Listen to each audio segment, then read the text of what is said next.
The pounding at the door starts up again. It's the police, wanting to get in. I can hear their voices as they call out to me through the thick wood of the old door. Another fist thuds down, but my brain tunes it out so that it's little more than background noise as my eyes drift to the wall across from me. Blood is everywhere. It stains the framed pictures of minimalist art, the splattered red running down like tiny river streams before it pools between the old floor tiles. The cops shout again, their calls frantic as they knock hard. Even though I know I should open the door, I'm frozen to the spot. My feet won't move. Can't move. When they come inside, everything will change. The small window to my left lets in a cool fall breeze, the cold air wafting over my sweat-soaked face and rustling my hair. My eyes follow the trails of blood down the wall, tracing every inch of red stains, before finally my gaze settles on the body itself. Here, there's even more blood, pools of it, the dark liquid sinking deep into every crevice. I hear the policeman's insistent commands to open the door, but only distantly. I can't pull my eyes away from the body. So still. The doorframe shakes as another thunderous boom echoes out in the dingy apartment. Soon, they'll be inside. Another breeze touches my skin, drawing my head to the open window. Almost in a trance, I stand slowly and begin taking careful steps toward the window as the cops break through the door behind me. The wood splinters under the constant assault. I hear them shout my name, but my head doesn't turn. I reach the window and lower my forehead to it, taking a deep, shaking breath as I peer down to the alleyway below. The glass is cool against my skin. No doubt there will be alarm when they see the body on the floor. I just wonder what they'll say when they find out there's another one on the ground outside the window, too. Dreamscape presents The Apartment Across the Hall by Jack Dane. Narrated by Katie Zuckerman and Rusty Miwa. Prologue. The pounding at the door starts up again. It's the police, wanting to get in. I can hear their voices as they call out to me through the thick wood of the old door. Another fist thuds down, but my brain tunes it out so that it's little more than background noise as my eyes drift to the wall across from me. Blood is everywhere. It stains the framed pictures of minimalist art, the splattered red running down like tiny river streams before it pools between the old floor tiles. The cops shout again, their calls frantic as they knock hard. Even though I know I should open the door, I'm frozen to the spot. My feet won't move. Can't move. When they come inside, everything will change. The small window to my left lets in a cool fall breeze, the cold air wafting over my sweat-soaked face and rustling my hair. My eyes follow the trails of blood down the wall, tracing every inch of red stains, before finally my gaze settles on the body itself. Here, there's even more blood, pools of it, the dark liquid sinking deep into every crevice. I hear the policeman's insistent commands to open the door, but only distantly. I can't pull my eyes away from the body. So still. The doorframe shakes as another thunderous boom echoes out in the dingy apartment. Soon, they'll be inside. Another breeze touches my skin, drawing my head to the open window. Almost in a trance, I stand slowly and begin taking careful steps toward the window as the cops break through the door behind me. The wood splinters under the constant assault. I hear them shout my name, but my head doesn't turn. I reach the window and lower my forehead to it, taking a deep, shaking breath as I peer down to the alleyway below. The glass is cool against my skin. No doubt there will be alarm when they see the body on the floor. I just wonder what they'll say when they find out there's another one on the ground outside the window, too. Chapter 1. 1 week earlier. I look up at the ancient brick and stone walk-up before me as a brisk October wind blasts my face. It's cold enough to feel like a slap on my eyeballs, forcing me to squint a little as my eyes tear up. I've got my heavy-duty trench coat buttoned all the way up, but it isn't really enough. Fall in New York City is a strange thing.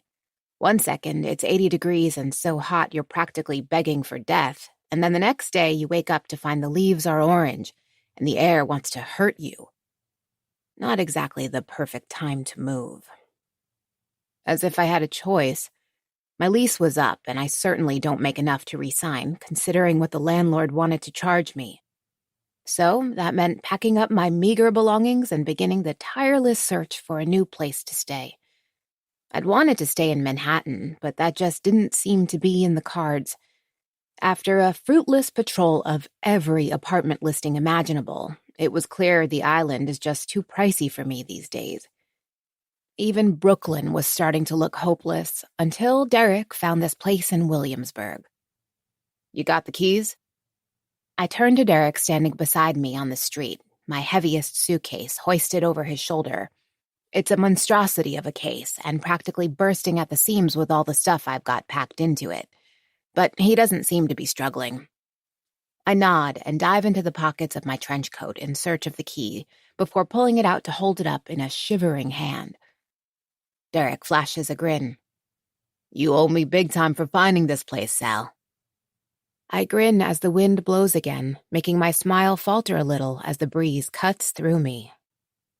"Whatever flavor of ramen you want, it's on me." Derek rolls his eyes as he adjusts the suitcase. "Gee, thanks." It's true, though. I really do owe him. If it wasn't for him, I would have never found this place. It hadn't appeared on any listing sites, which was unfortunately all too common in a place like New York City. Knowing a guy was definitely beneficial here.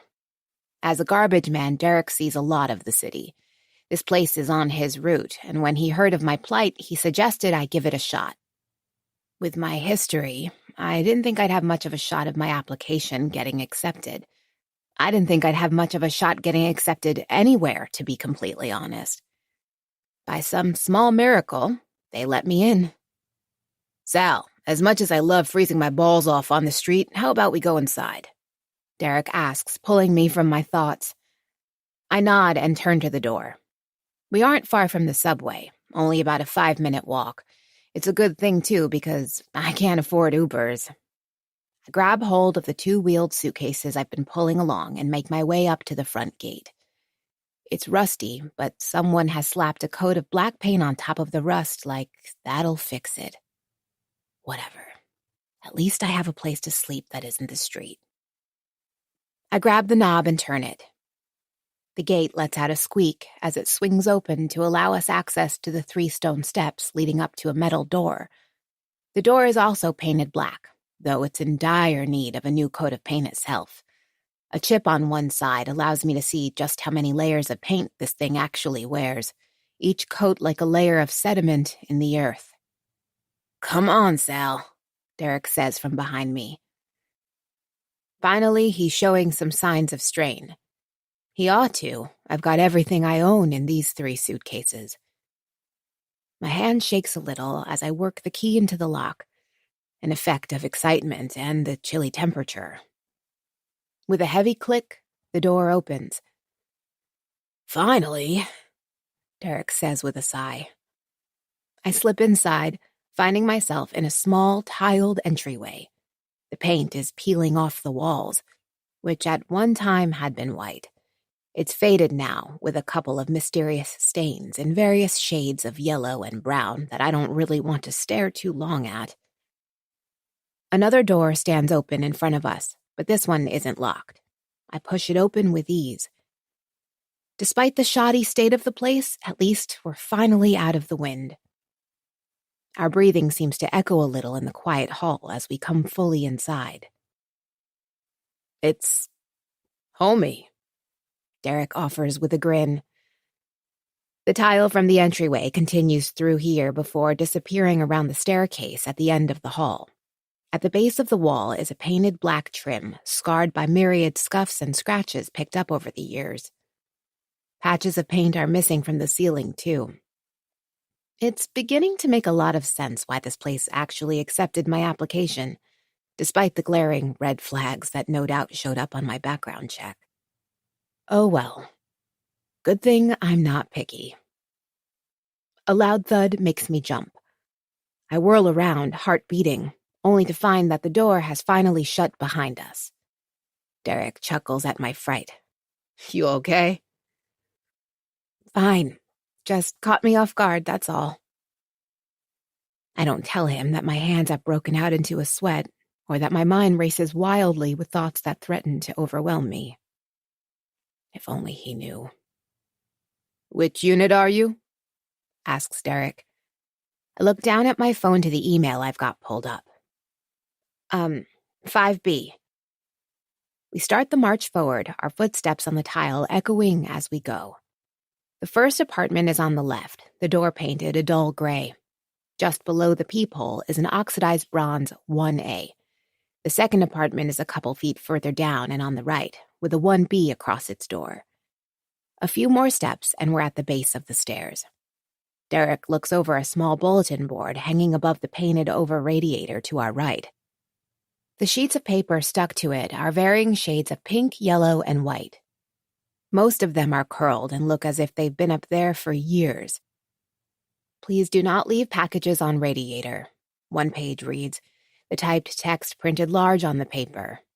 In front of me are the doors to two more apartments, separated by only a few inches of cracked white wall between the trim. I step forward, making my way over to the mail slots that have been embedded into the wall beside the leftmost apartment. One of these mailboxes is mine now. Not like I've got anyone to write to me. Two descending steps to my left reveal a small nook beneath the second flight of stairs and the final door on the first floor. Super is written on the door. Beneath the staircase itself is a cage, filled with mops and buckets and some dusty Christmas decorations all piled up.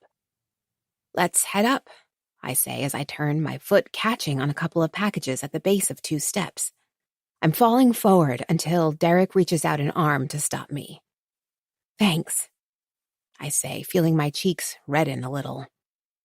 Wouldn't want footage of you scattering your teeth across the floor to leak out your first day.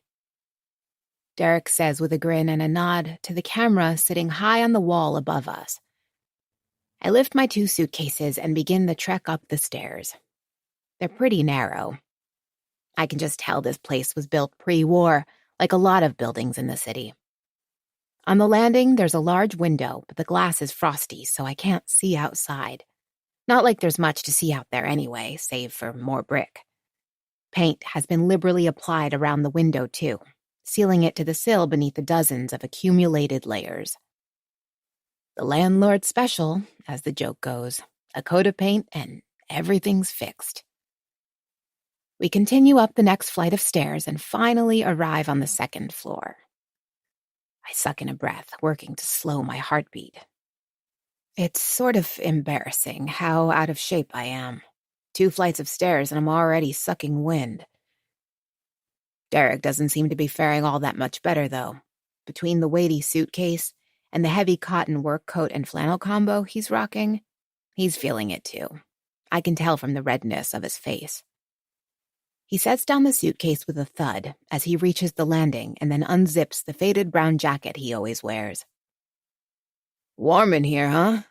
He asks. He's right, actually. It's not just how out of shape I am. They've got the heat blasting. Maybe I've been judging the landlord unfairly. The place may be a little dingy, but at least they aren't stingy with the heat. The apartments up here are numbered 3A, 3B, 4A, and 4B, so we've got to keep climbing. Somehow, the staircase seems to get even narrower as I continue up, my arms straining beneath the weight of the suitcases. Another window at the break, also frosty. With a massive effort, I manage to haul the suitcases up the final flight, my chest heaving when I finally make it to the 3rd floor. I'm upping what you owe me, Derek says between pants, to at least 2 cups of ramen. That's fair, I reply. Footsteps on the stairs from the floor above draw my attention. I glance over at the staircase, finding an older woman slowly descending. She's draped in a thin purple sweater that doesn't seem nearly heavy enough for the weather today. Considering she looks like she weighs about 80 pounds, soaking wet, I can't imagine she's going to be comfortable at all out there. The hunched woman continues down toward us as we push our suitcases to the side to make room for her. I swallow and paste a smile onto my face. It's important to be friendly and cordial to neighbors.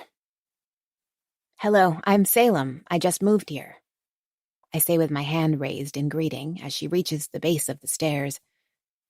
The old woman's head tilts up to us, her wrinkled face looking between the two of us. You shouldn't be here, she hisses. Chapter 2. I blink, my hand still extended toward the woman, who brushes by us without another word. Her tiny frame disappears around the corner as she continues to shuffle downstairs. Her words feel like a bee sting, making my heart beat a little faster. You shouldn't be here. Friendly place, too, Derek says with a whistle. What did she mean by that? I ask, swallowing hard. Who knows? Maybe she's jealous of your stylish coat and Crocs combo. I glance down at my Crocs, which are navy blue and stuffed with little shoe charms in nearly every hole.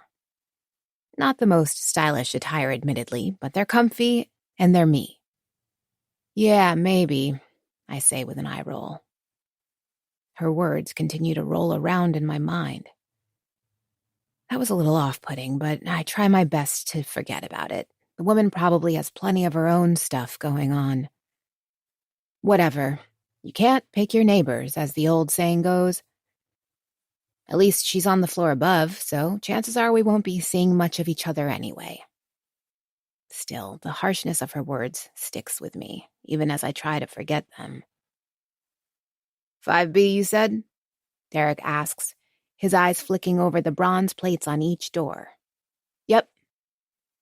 I clear my throat and push the old lady from my thoughts. There it is, my new apartment. I'm on the left side of the hallway, with one other door right beside me in a similar fashion to the apartments at the end of the hall on the first floor. Directly across from me are 2 more apartments, and then the staircase up to my right. It's definitely not a large building. Cozy is good, right? I step up to the door to put my key in the lock, my eyes catching on the plastic sign hanging slightly tilted on the stained, faded white wall beside me. This is your home. Please keep this space clean, it reads. Another couple seconds, and the door is unlocked, the thick wood slab swinging inward. The big reveal, Derek says from behind me, his eyebrows wiggling.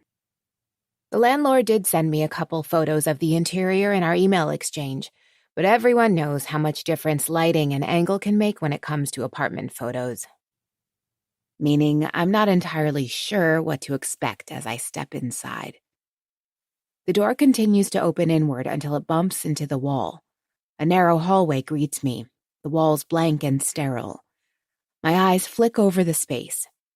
The hall opens up into the living room area, and as we make our way inside, I find myself struggling to keep a smile off my face. While it's certainly no penthouse suite, it's mine. An apartment all to myself. Derek lowers the suitcase down with a grunt in the main room before planting his hands on his hips and doing a spin. To my right is the kitchen area, complete with a stove, sink, and refrigerator. Cabinets line the wall above, and a small scratched window behind the counter lets in some light. Other than a countertop built into the wall to my left, there's a full bed pushed into a corner. That's it for furnishings. Seems decent enough, right, Sal? I turn to him and smile. It's perfect. Thanks again for finding this, seriously. Derek flashes another smile. I'm glad. I really think this could work. In fact, I'm actually a little jealous. Maybe I should have kept this find to myself, he says mischievously. Oh, please, I say with an eye roll. A bachelor pad needs to be in Manhattan. No offense, but I'm not sure you're handsome enough to get women to agree to come all the way out to Williamsburg for you. Derek wiggles his eyebrows again and shakes his head. About that, I've met someone, actually. Now it's my turn to raise my eyebrows. Wait, seriously? Derek and I have always been single since we've known each other. That was part of what we bonded over in the beginning, always being alone. I can't help but feel a little betrayed. Still, I manage a thin smile as Derek nods eagerly. She's fantastic. You'd love her, Sal. I think she might be the one. No girlfriend in 4 years, and now she's the one? Derek scratches the back of his head sheepishly. Okay, you're right. Too soon. Maybe I'll wait another week before proposing then. I roll my eyes as Derek chuckles to himself over his own joke. Now all you've got to do is find yourself a fella and we can double date, he says as he steps up to the kitchen sink. He flicks on the water before lowering his head and lapping it up straight from the faucet like a dog. You know there's like a million things in the tap water here, right? I ask. Derek straightens, his hand running across his mouth as he grins. Oh, come on, it's water. If it wasn't safe, they wouldn't let us drink it. You have so much faith in the system, I say with a smile of my own as I shake my head. Derek flashes another smile. I think legally I have to be. Me and the MTA guys, we are the system. Without us, there's no New York City. Fair enough. Derek claps his hands together with another glance around the small room. His eyes settle on a key on the counter. Ooh, is this for me? The apartment's spare key.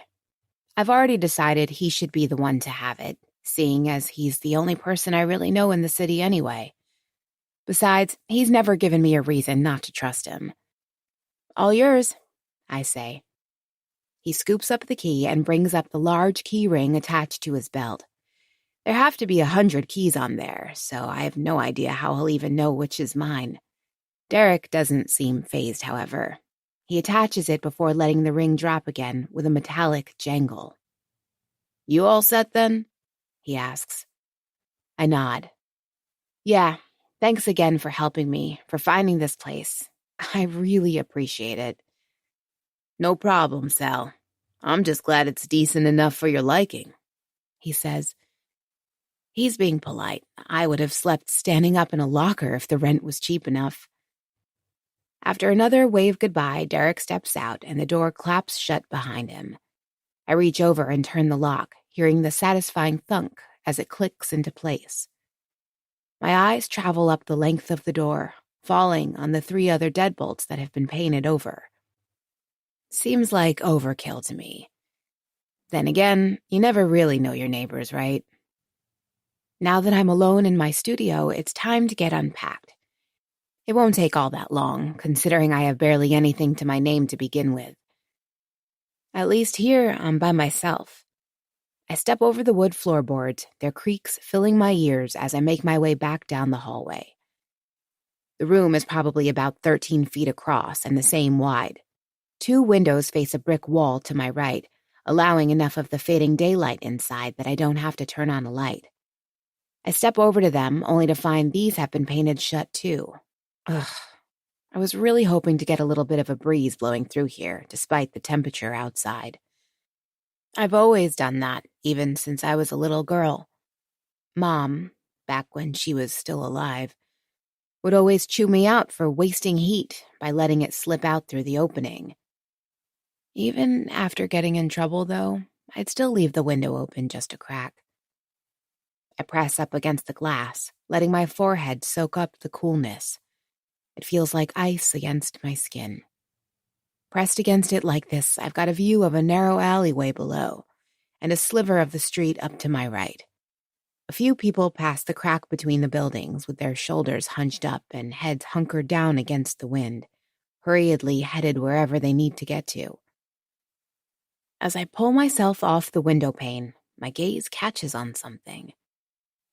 There are marks in the black paint of the windowsill. Kneeling down, I study the small, unsteady lines.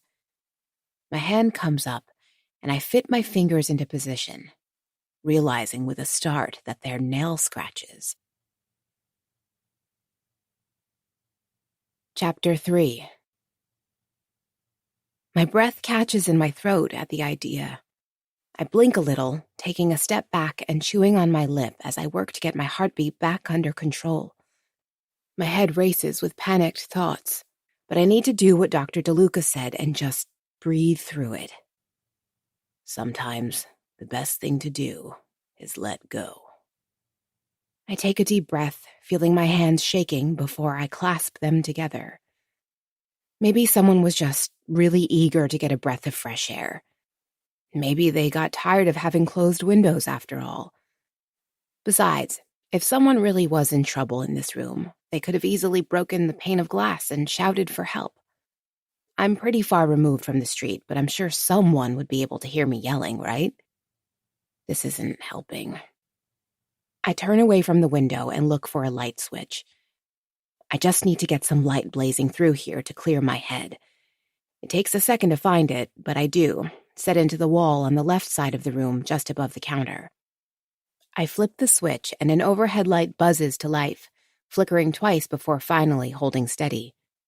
With the light blazing down from above, I breathe a little easier. It's plain to see this is just a regular old apartment. Emphasis on the old. It's my head warping things, that's all. I get to work unpacking to pull myself from my overthinking. One of the first things to come out of the suitcase is my speaker. I've had this thing for years, and it's one of my favorite possessions. It's cheap and dinged up from the years of heavy usage, but it's an absolute trooper. I set it up against the windowsill and connect my phone. Moments later, I've got some instrumental jazz drifting out, the notes grounding me as I dive into unpacking again. Dishware comes out next. There's not a lot of it. 2 ceramic plates, a couple bowls, and an I Heart New York mug, and 2 sets of silverware are all I've got. I'm not much of a cook, though I really ought to be considering how much money I could save. Still, not much is easier than tossing a cup of ramen into the microwave for a minute. Mom always said I'd never be able to settle down if I couldn't figure out how to cook for a man. Not like her knowing how to cook kept Dad from leaving. Next out is my clothing rack, a simple snap-together affair that's assembled in minutes. Once I get that built, I start pulling out my meager selection of clothes. I like to tell people I'm a minimalist because it sounds a whole lot better than saying, I had to choose between eating next week and a new pair of jeans. Black skinny jeans, blue skinny jeans, a couple of blouses, my blue dress, and then my pink sweatpants and sweatshirt. A capsule wardrobe, I think they call it. I call it making less than 40 grand a year. In a good year. I toss my socks and underwear into the little shelf at the bottom of the clothing rack. It looks a little messy, maybe a little trashy, but I don't expect to have many guests over. Considering I'm going on 4 years single, and that streak doesn't seem like it'll be broken anytime soon, who cares? It's my space. I can do what I like. Next out is my sheets. I've got 2 sets, gray and slightly more gray. They're cotton, I think, and have been with me for so long I can't even remember buying them. Still, I can't bring myself to get rid of them. They're at the point now where they're so broken in, they feel like a t-shirt. And if I close my eyes and imagine hard enough, maybe even a warm embrace. Pull yourself together, Salem. Way, way too sad. With a grunt, I manage to drag the bed frame from its corner, stiffening a little at the sight of the spider webs that are pulled off the wall as I do so. I know spiders are the good guys and all that, but still. Yucky. I turn to decide where I'd like the bed to be. Beneath the windows might be nice. That way I could wake up in the morning's glow. It takes some effort to get the bed into position, but I get it done. Again, I'm more than a little embarrassed at my state of fitness. Once the sheets are on, I pull out my comforter and lay that on top. Out next are my 2 lamps, one tall and one smaller. Both end up on the floor, as there's no table or anything for them. Finally, I pull out my small smart TV, which cost me $30 secondhand. I put that on the stand against the wall to my left. That's everything. I sit down on the corner of my bed and let out a breath. This is my space now. My domain. I'm trying to get that through my head when a sudden noise jars me, freezing me where I'm sitting. It's someone screaming loudly. Chapter 4. My eyelids snap open and my heart is nearly in my throat as I scramble to my feet. The scream is coming from next door. Are they okay? Is someone hurt? I only make it a couple more steps when more sounds follow the scream. The sound of police sirens, and then theme music so loud it sounds like it's playing from my apartment, not next door. My shoulders lower as my fear quickly turns to irritation. Whoever is over there is watching some stupid TV show with the volume up so loud I can hear every syllable. The music continues to pulse, intertwining with the sirens as the theme plays on. I press a hand to the wall, feeling it literally tremble beneath my fingertips. It's some live cop show. I know that because I hear the narrator mention the setting as Cranston, Rhode Island, before some thickly accented cop starts talking about speedas. I grit my teeth. I can look past some peeling paint and outdated appliances, but a noisy neighbor is where I draw the line. I wait a few more seconds, trying to get a hold of my breathing, as I let Dr. DeLuca's words wash over me. You can't control what other people do, only your own actions in response. It's a good message, I guess, but it does little to quell the burning in my chest. How can this person be so inconsiderate? They have to know how loud their TV is. I wouldn't be surprised if the whole block knows it. As the minutes tick on, it becomes brutally clear whatever idiot is in there isn't going to turn it down. If anything, it almost sounds louder now that the episode is in full swing. Gunshots and shouts echo through my apartment.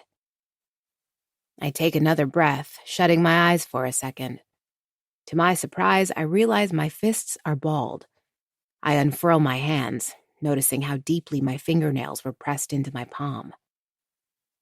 Being quick to anger was Mom, not me. That's not who I want to be. I let out a rush of air and then take a few steps to the door again. Even in my entry hall, all I can hear is the stupid show next door. Pulling open my door, I take a step to my left and stand in front of my neighbor's apartment. My heart is beating a little faster now, though I'm not entirely sure why. I'm not the one in the wrong here. It's whoever must be deaf inside the room. All I'm going to do is ask them politely to turn it down anyway. I rap my knuckles against the door, biting my lip as the echo rings out in the small third-floor landing. While I'm waiting for my neighbor to open up, I glance down the staircase to my left. The frosty window is darker now, telling me it's nearly night. The seconds tick by, but no one shows. I knock again, rapping 3 times against the wood. While I'm waiting, I look around and notice another camera on this level as well. It's mounted just below the ceiling and centered on the wall with a plastic sign telling us to clean up.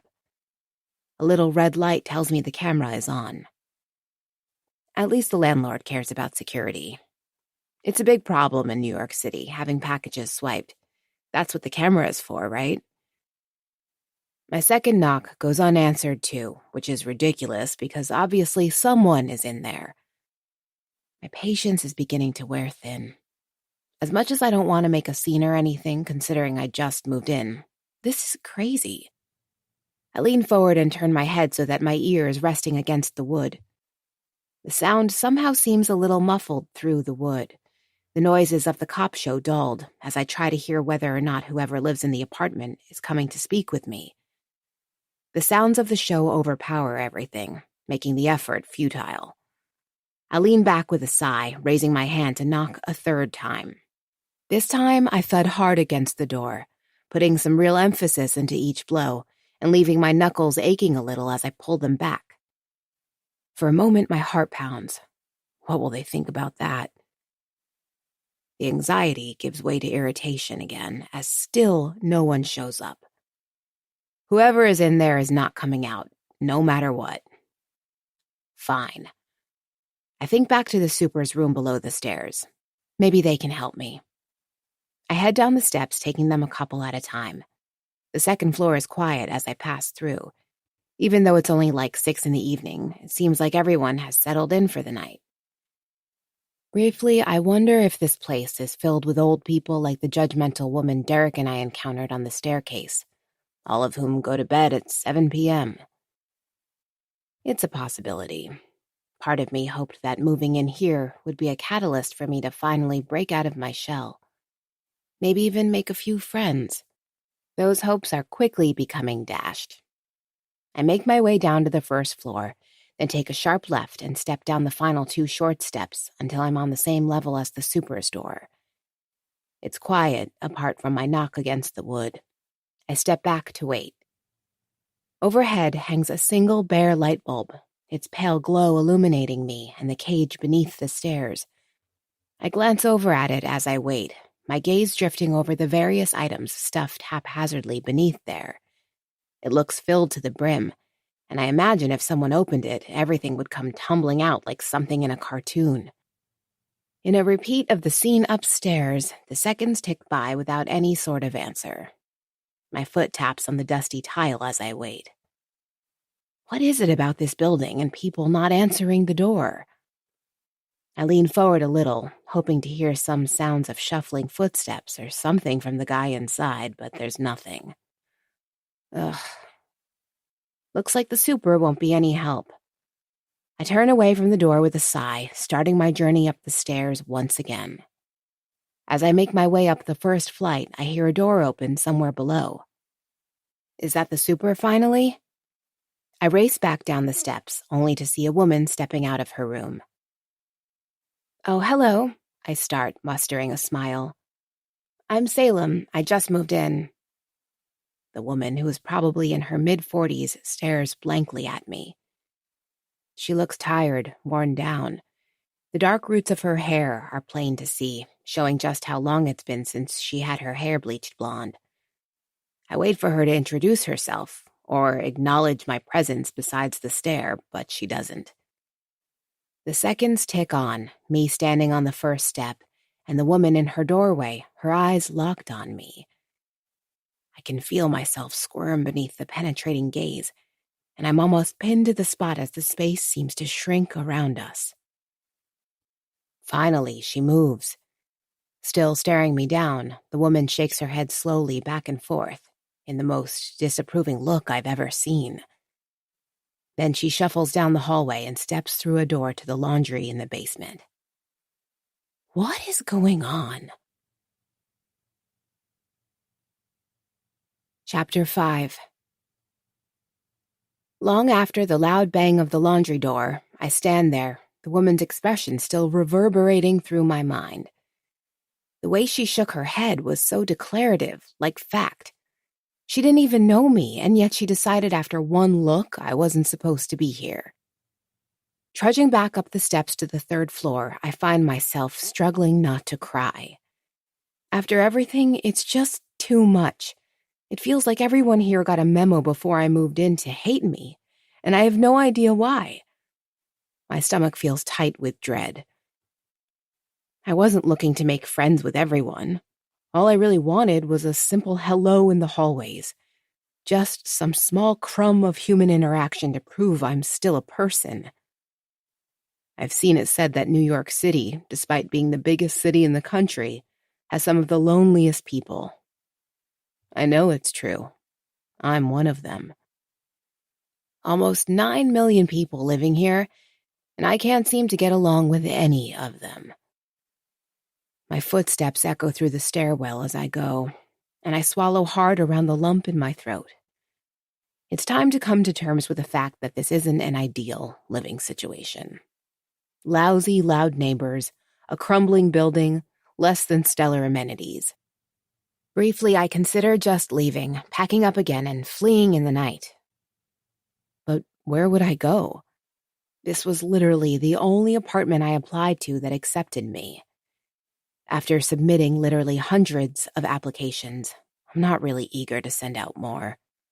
To keep getting rejections, juvenile detention, and involuntary commitments to mental hospitals don't exactly have landlords begging for me. Besides, I signed a 1-year lease contract. The last thing I need is the police getting involved and my name coming up. Again. So as I reach the 3rd floor and the sound of the booming TV hits my ears again, I suck in a deep breath and simply plod over to my door.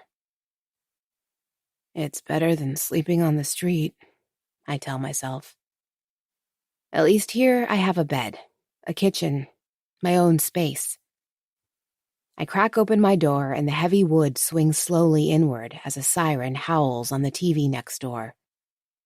My eyes fix on the light in my room, or rather the lack thereof. Staring into the darkness of my studio apartment, my pulse quickens. Did I turn off the light when I left the room? I can't remember. My brain was so focused on the obnoxious noise coming from next door. Surely I did. Still, I remain firmly planted in the doorway. My thoughts run wild as I stare into the darkness at the end of the narrow hallway. It's fully nighttime now, and the windows in the room don't offer any source of light. The only visibility comes from the cold light of the hall bulb behind me, illuminating the hallway like a sterile hospital ward. The radius of its light only extends a few feet into my apartment before it's swallowed whole by the darkness inside. My mind races as I struggle to remember what Dr. DeLuca said. Anyone could be in there. Did I turn off the light? What if someone is in there waiting for me? I swallow hard, balling my fists. Enough. Walk. Take a step, Salem. I'm walking forward into my apartment, skin practically buzzing from the pounding of my pulse in my ears. The TV next door continues to throb, the dialogue of the police making the wall tremble beside me as I pad silently forward. My door shuts behind me with a dull thunk, making me jump and whirl around. It's nearly pitch black in here now that the light from the hallway has been cut off. I scamper another couple steps forward to the bathroom on the right, flinging my arm wildly inside the door to feel for the light switch. There it is. I flick it on in a hurry, bringing some much-needed light to the room. It's a harsh white like the hallway bulb, but I don't even care. It leaks out of the bathroom and reveals the studio in all its shabby glory. Just me in here, a reassuring sight that allows my pulse to slow a little. I must have turned off the light automatically when I left and forgotten about it. At least I'd built up good habits. The bathroom light gives off a little buzzing sound, distant and low like some sort of insect. I glance into the bathroom, taking in the small pot toilet and sink crammed in beside it. To my immediate left is a tiny shower. The entire space is small enough that I can touch both walls with my arms if I extend them out to the sides. Stepping inside, I let my breathing slow a little as I catch sight of myself in the mirror above the sink. My hair is frazzled from a long day of moving. Errant strands go off in all directions like I'm some type of mad scientist. Maybe this is why everyone is treating me like I'm a freak. Mom would have something to say about my hair, no doubt. The bags under my eyes look darker than normal, too. I used to be so pretty, so ready to take on the world. I could have done anything. I let out a sigh and step away from the sight of myself and head back out into the main room. It's not late, but I'm feeling exhausted. There's little chance I'll actually be able to fall asleep, though. Not while the walls continue to shake and rumble with the sound of the TV next door. Standing in the center of my room, I chew my lip, trying to decide what to do. After another moment, I dive into a suitcase and pull out my headphones. With the noise-canceling feature, maybe they'll be able to do some good. I pull them on, the comforting cups fitting snugly around my ears. Once they're on, the noise level drops to a tolerable background murmur. I spend more time than I should in these things, really. Even walking the streets, I've almost always got my headphones on. Probably part of the reason I can't find a guy. With my near-permanent scowl and headphones blocking out the world, I can imagine I must look like the most unapproachable girl in the city. If I don't have them on, however, I find that the city gets to be a lot. So many noises all at once. It's overwhelming. Much better to dull it down. Looks like I'll be wearing them a lot around here, too. I pull out my phone and place an order online for groceries to be delivered tomorrow. I could probably venture outside and find some sort of store nearby, but now that I'm back in my room, I'm not sure I want to leave. My space means safety. Relative peace. I don't know if I could bear another interaction with an unfriendly neighbor tonight. My phone buzzes, jarring me from my thoughts. A glance down at the screen shows it's a text from Derek. All moved in? I smirk and start typing out my response. Yep, thanks again for your help. At least I have Derek to remind me I'm not totally alone and outcast from society. Even he's found someone to be with, though, and here I am pulling a crushed plastic cup of ramen out of the bottom of my suitcase to heat up for dinner. Stepping over to the kitchen, I pull open the microwave and recoil. Ew! Something sticky coats the inside of the thing, a crusty yellow that makes me want to gag. Cheap rent, I remind myself. It takes a couple disinfectant wipes and some serious elbow grease to get the microwave cleaned out, but I feel better once I do. As the ramen cup spins in the microwave, I turn to the oven and give it a once-over. I'm no cook, but perhaps I could try my hand at some recipes now that I've got a kitchen all to myself. To my dismay, however, none of the eyes light when I spin the dials. I notice the little LED display for the time in the center is dark too. Fantastic. Something else to mention to the super, if I can ever get a hold of him.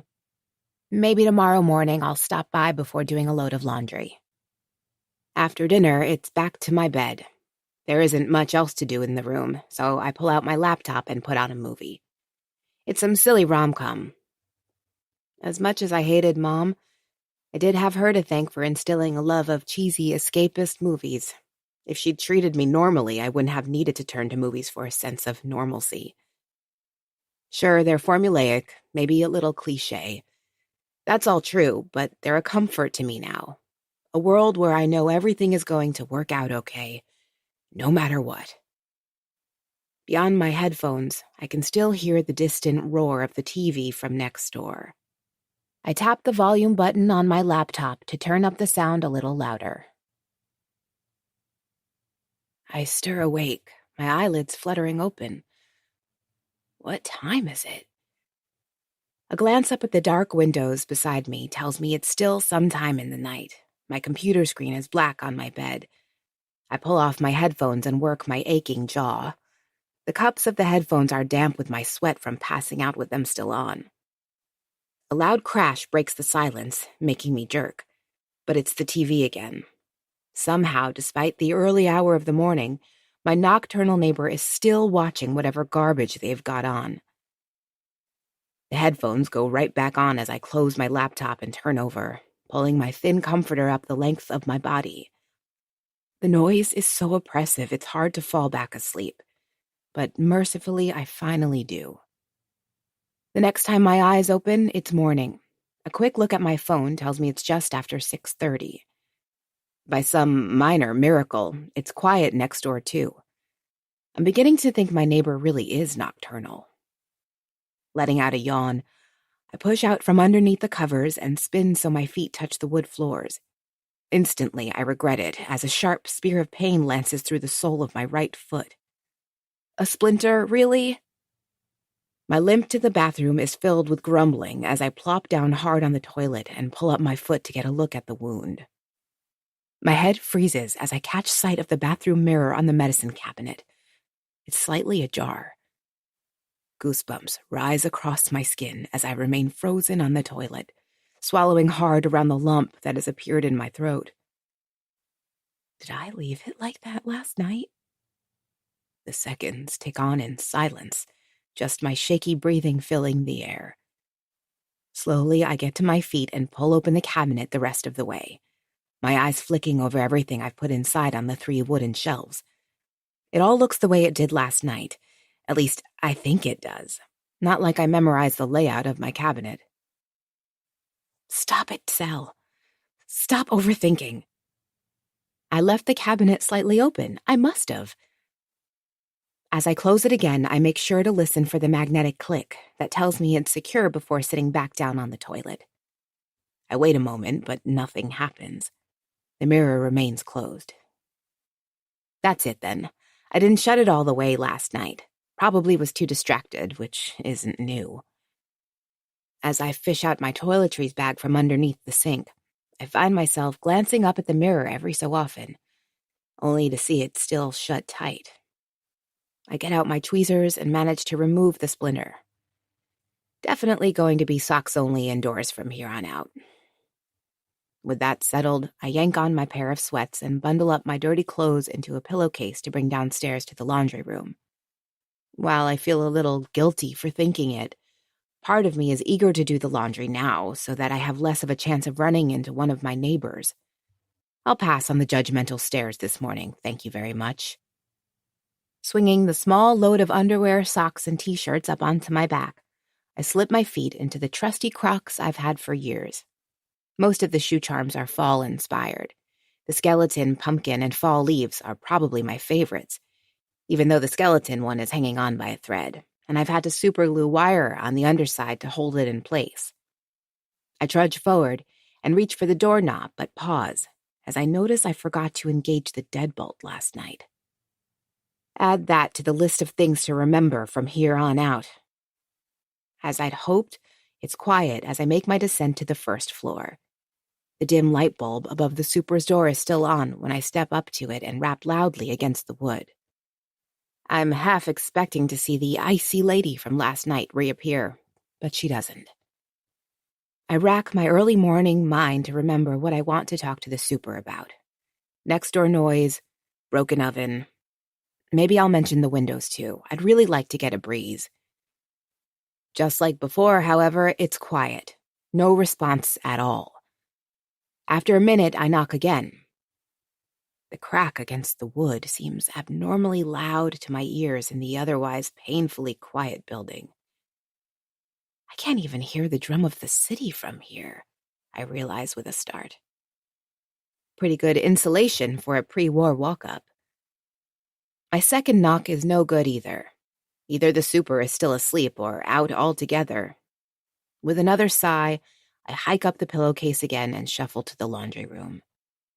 This door is metal, its coating of white paint marred by a few scuffs and scratches that reveal the dull silver beneath. I grab the handle and twist, grunting a little as I force the door inward. I'm surprised to find a man already inside. He glances over his shoulder to look at me as I step inside. He's tall, probably 6'3". Gorgeous, too, his almond eyes locking with mine as I enter the small room. To complete the tall, dark, and handsome trifecta, he has dark brown, wavy hair that looks rather perfect for 6:30 in the morning. Hello, I manage, suddenly extremely conscious of the raging case of bedhead I've got going on. Combined with my eye bags, sloppy outfit, and no makeup, I must look like a real catch. The man not only doesn't greet me back, he visibly stiffens as I speak. Like it's so awful to say hello to me, he has to regain his composure. I swallow, feeling my cheeks flush with heat, though I really don't want them to. I'm Salem, I manage to say, though I don't know why. He's clearly not asking. The guy remains stoic, his expression cold as he looks back at me. For a moment, I think I'm about to hear him join the club and tell me I don't belong here. Victor, he says finally, his voice a deep rumble.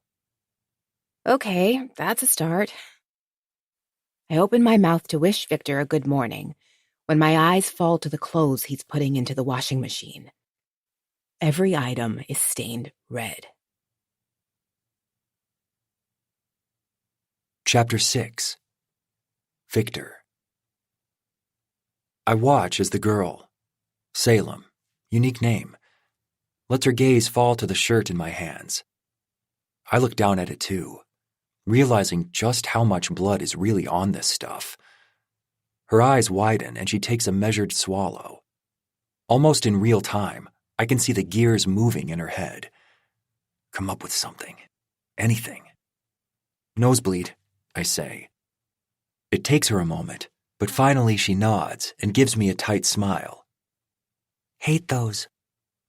I stuff the last shirt into the machine and bring the top down with a clang. I can feel Salem's gaze on me still, but I don't turn around as she steps quietly to the other machine.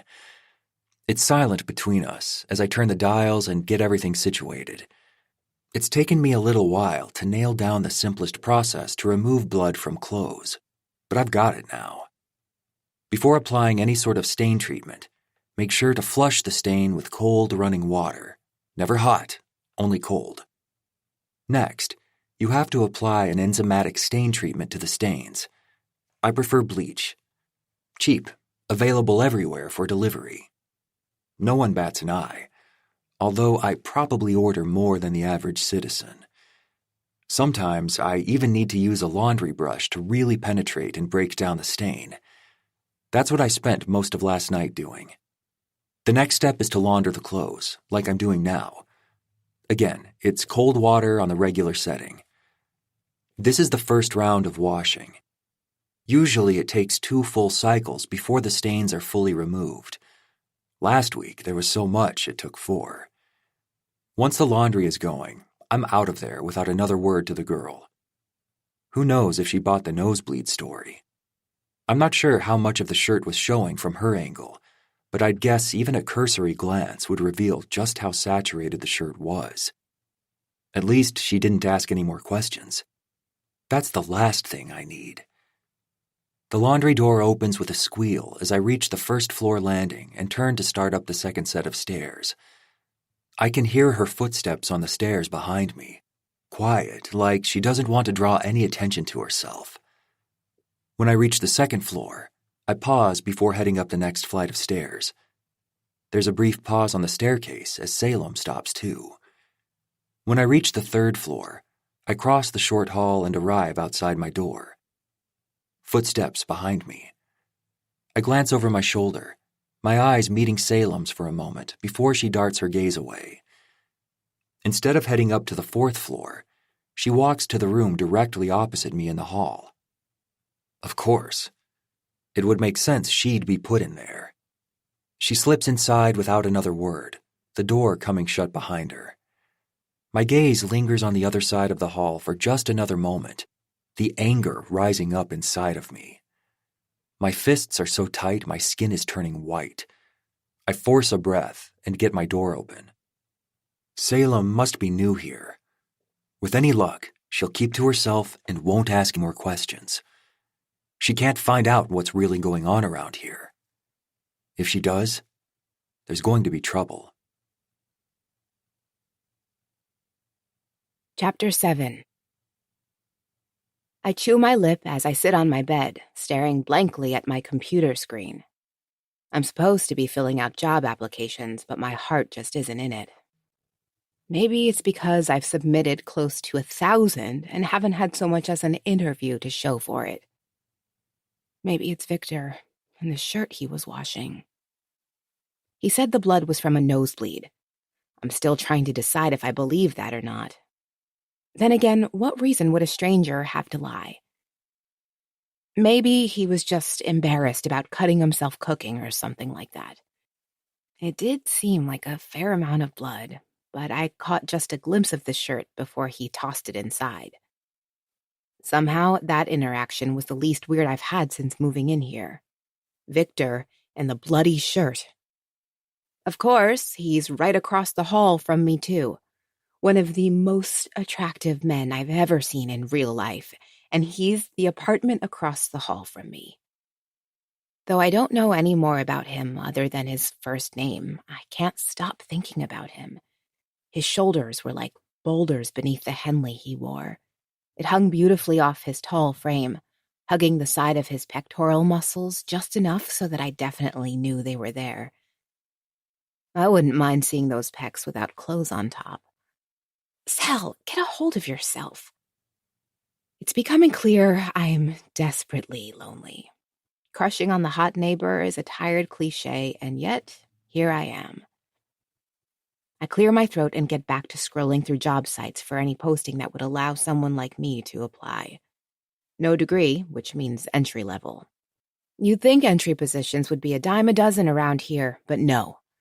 I've applied in almost every field you can imagine without any luck. Customer service, cold calling, restaurant work. I even got turned down by a mattress store who stated they wanted to go in a different direction with their hiring. Still, I need to eat. My current job is doing data entry for a law firm upstate, but the remote work isn't nearly frequent enough to be considered a full-time position. It's enough to survive on, that's all.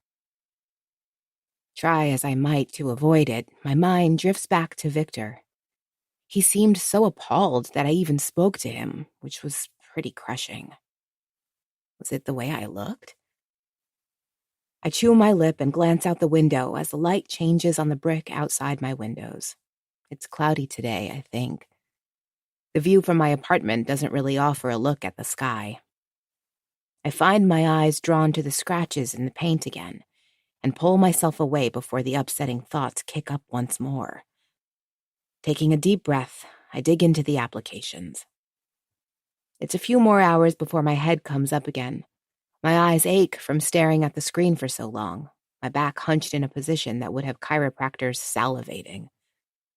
I slide the hot laptop off my thighs and stagger off the bed. It's 5 in the afternoon now. I've gone through a whole day doing essentially nothing. The light against the brick is orange and seems to be growing weaker by the second. Soon enough, it'll be dark again, and I haven't even gone outside today. I straighten up with effort, wincing a little as my back voices its displeasure at the sudden burst of movement. Derek is probably running around with his girlfriend. I wonder if Victor has a girlfriend. Enough. My shuffle to the fridge is rewarded with a cold drink from the filtered water container I've gotten there. It trickles down through my chest wonderfully, leaving me standing in total bliss with my eyes shut. Laughter snaps my eyes back open. It's coming from the stairwell, echoing off the walls. Before I even know what I'm doing, I'm scurrying down my hallway and coming to a stop in front of the peephole. The tiny opening allows me a view of the entire landing, where I see a girl with beautiful blonde hair that cascades down her back and shoulders, throwing her head back as she laughs. She's on the phone with someone as she reaches the top step, looking like she doesn't have a care in the world. The pang of jealousy at how perfect her skin is surprises me. I don't necessarily have bad skin, but hers is just so nice it makes me instantly self-conscious of my own. Exactly, she says, still smiling. Her teeth are so white and straight. She's holding some coffee in the crook of her arm, an expensive leather purse in the other. Okay, I'm at his place. Let me call you back, she says into the phone before hanging up. She chuckles again and then steps up to Victor's door. My chest tightens. Of course. Victor has a girlfriend, and she's utterly stunning. She knocks on the door and it opens a second later. Victor's tall figure fills the doorframe, making my heart quicken a little, even as I watch him embrace his girlfriend. They look so perfect together, so happy. Hey, Claire, he says, the words rolling out smooth like velvet. His eyes are locked on her, only her. She cranes her neck to look up at him, her blonde hair cascading down her back. Victor bends his head and kisses her, their bodies interlocking right in front of me. I can't pry myself away, even though I know I should. He pulls her inside, and Claire lets out a little shriek before she breaks out into giggles as the door comes closed. I'm still staring through the peephole, but it's quiet out there now. I try to tell myself that's why Victor seemed so cold to me this morning. It's not because I'm hideous or anything. It's because he's got a girl, and some random woman he didn't even know was trying to chat him up. That's gotta be it. I fight back against the gnawing envy of Claire in my gut as I shuffle back into the darkness of my apartment, my Crocs catching on rough patches on the floorboards. I'm alone. Sometimes I feel like the only person in this city who's still single. I pull out my phone and fire off a text to Derek almost without thinking. I might be the most anonymous person in this whole city. We always complain to each other. Probably not the healthiest habit, but we agreed venting it out is better than just stewing in the ew. To my surprise, Derek's reply comes within minutes. You're telling me this like it's news. I smirk, shaking my head. Gee, thanks. How's married life treating you? It takes only a couple seconds for his response to come through. She's busy tonight, but I'm not. Down for HH? I get off in 2 hours.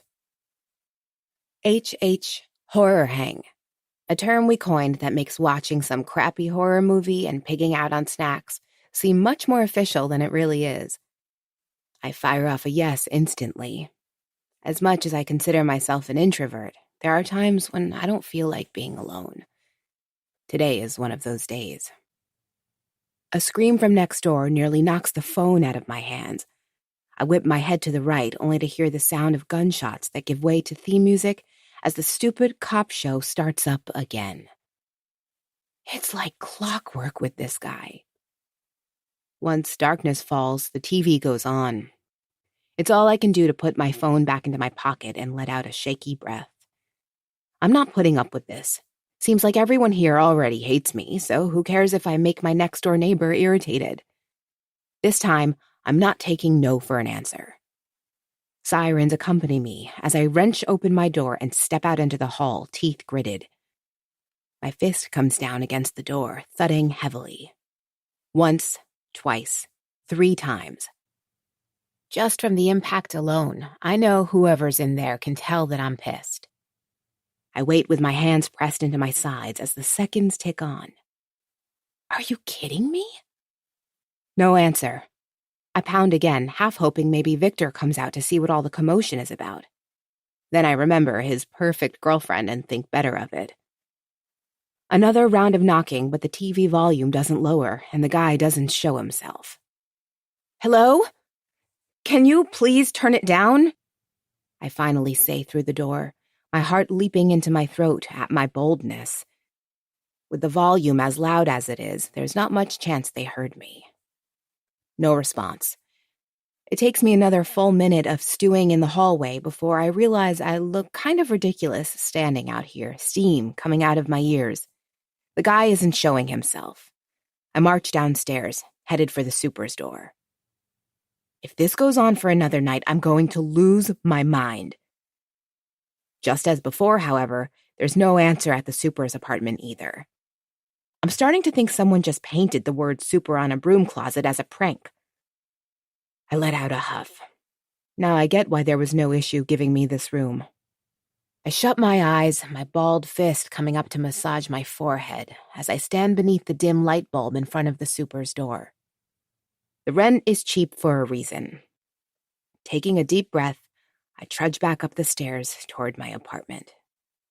I can hear the noise emanating from the neighbor's place as soon as I hit the 2nd floor. How is no one else bothered? Has no one else complained? I must be in the perfect position to hear every syllable since we share what has to be a wafer-thin wall. 2 hours later, Derek texts to let me know he's on the way. He's picking up the snacks, even though I should be the one buying, not him. I don't know how we're going to be able to watch a movie, as the TV next door pretty much overpowers everything in here.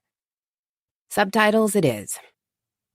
I'm going a little nuts involuntarily listening to my neighbor's show, so I decide to just wait outside for Derek to arrive so we can walk in together.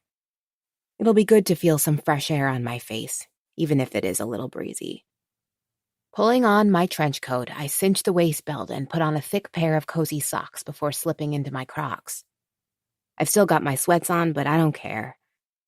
I make sure to slip my keys into my pocket and step outside my apartment, locking it. Even though I'll only be outside a few minutes, I still can't shake that horrible feeling from last night when I came back inside to the dark apartment. It doesn't take me long to get down the stairs, and then I'm in the first-floor hallway walking toward the front door. I pull open the swing door, my muscles burning a little at the surprising heaviness of it. When I reach the front door, however, it doesn't budge. It's locked.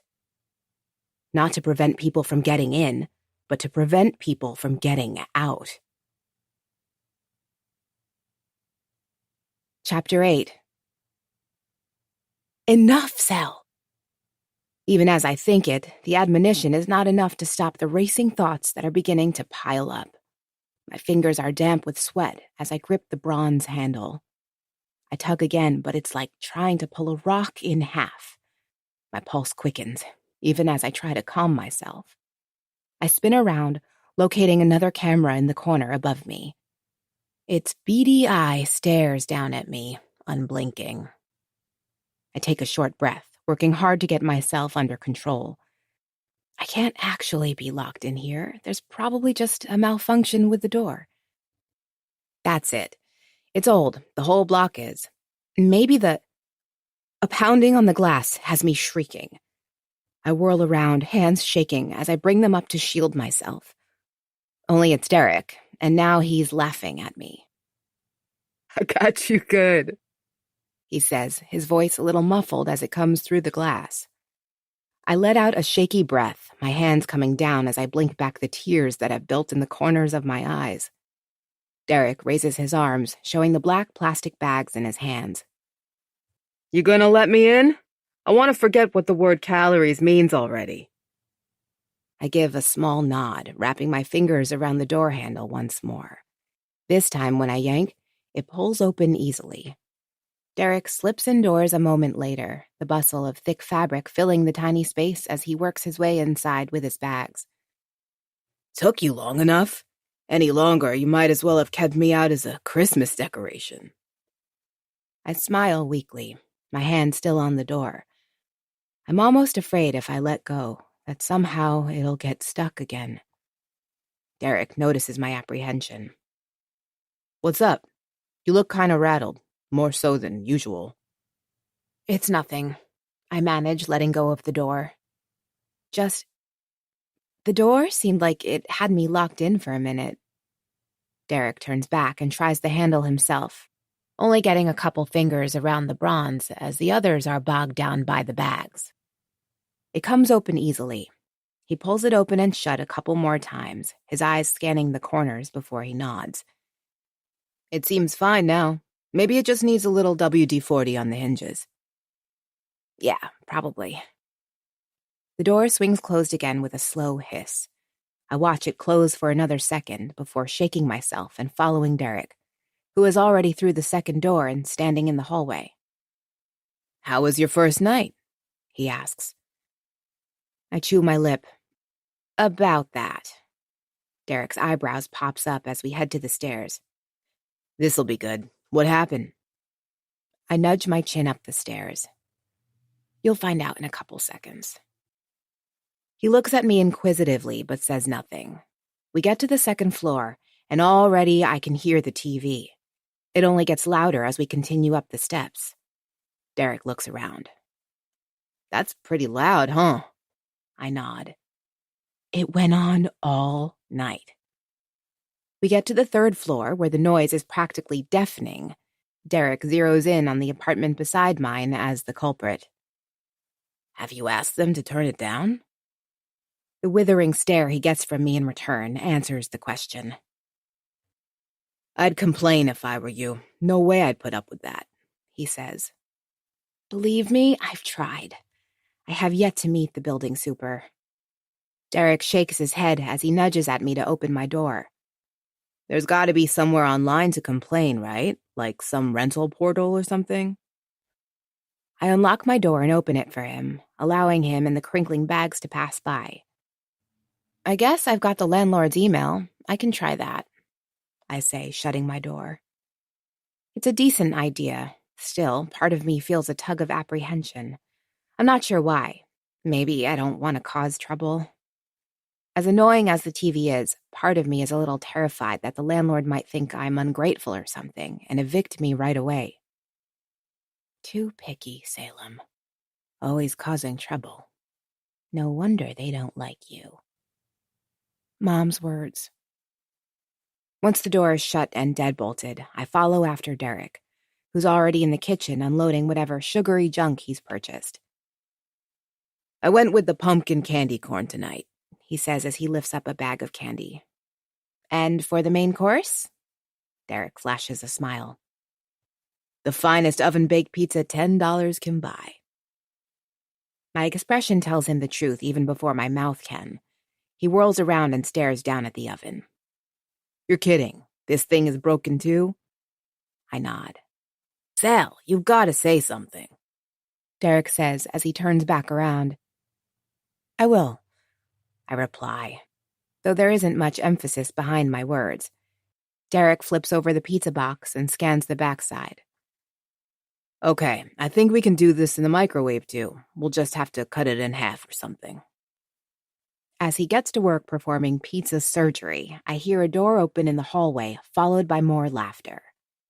Without another word to Derek, I'm headed for my door, seeking out the peephole like I'm a junkie and it's my next hit.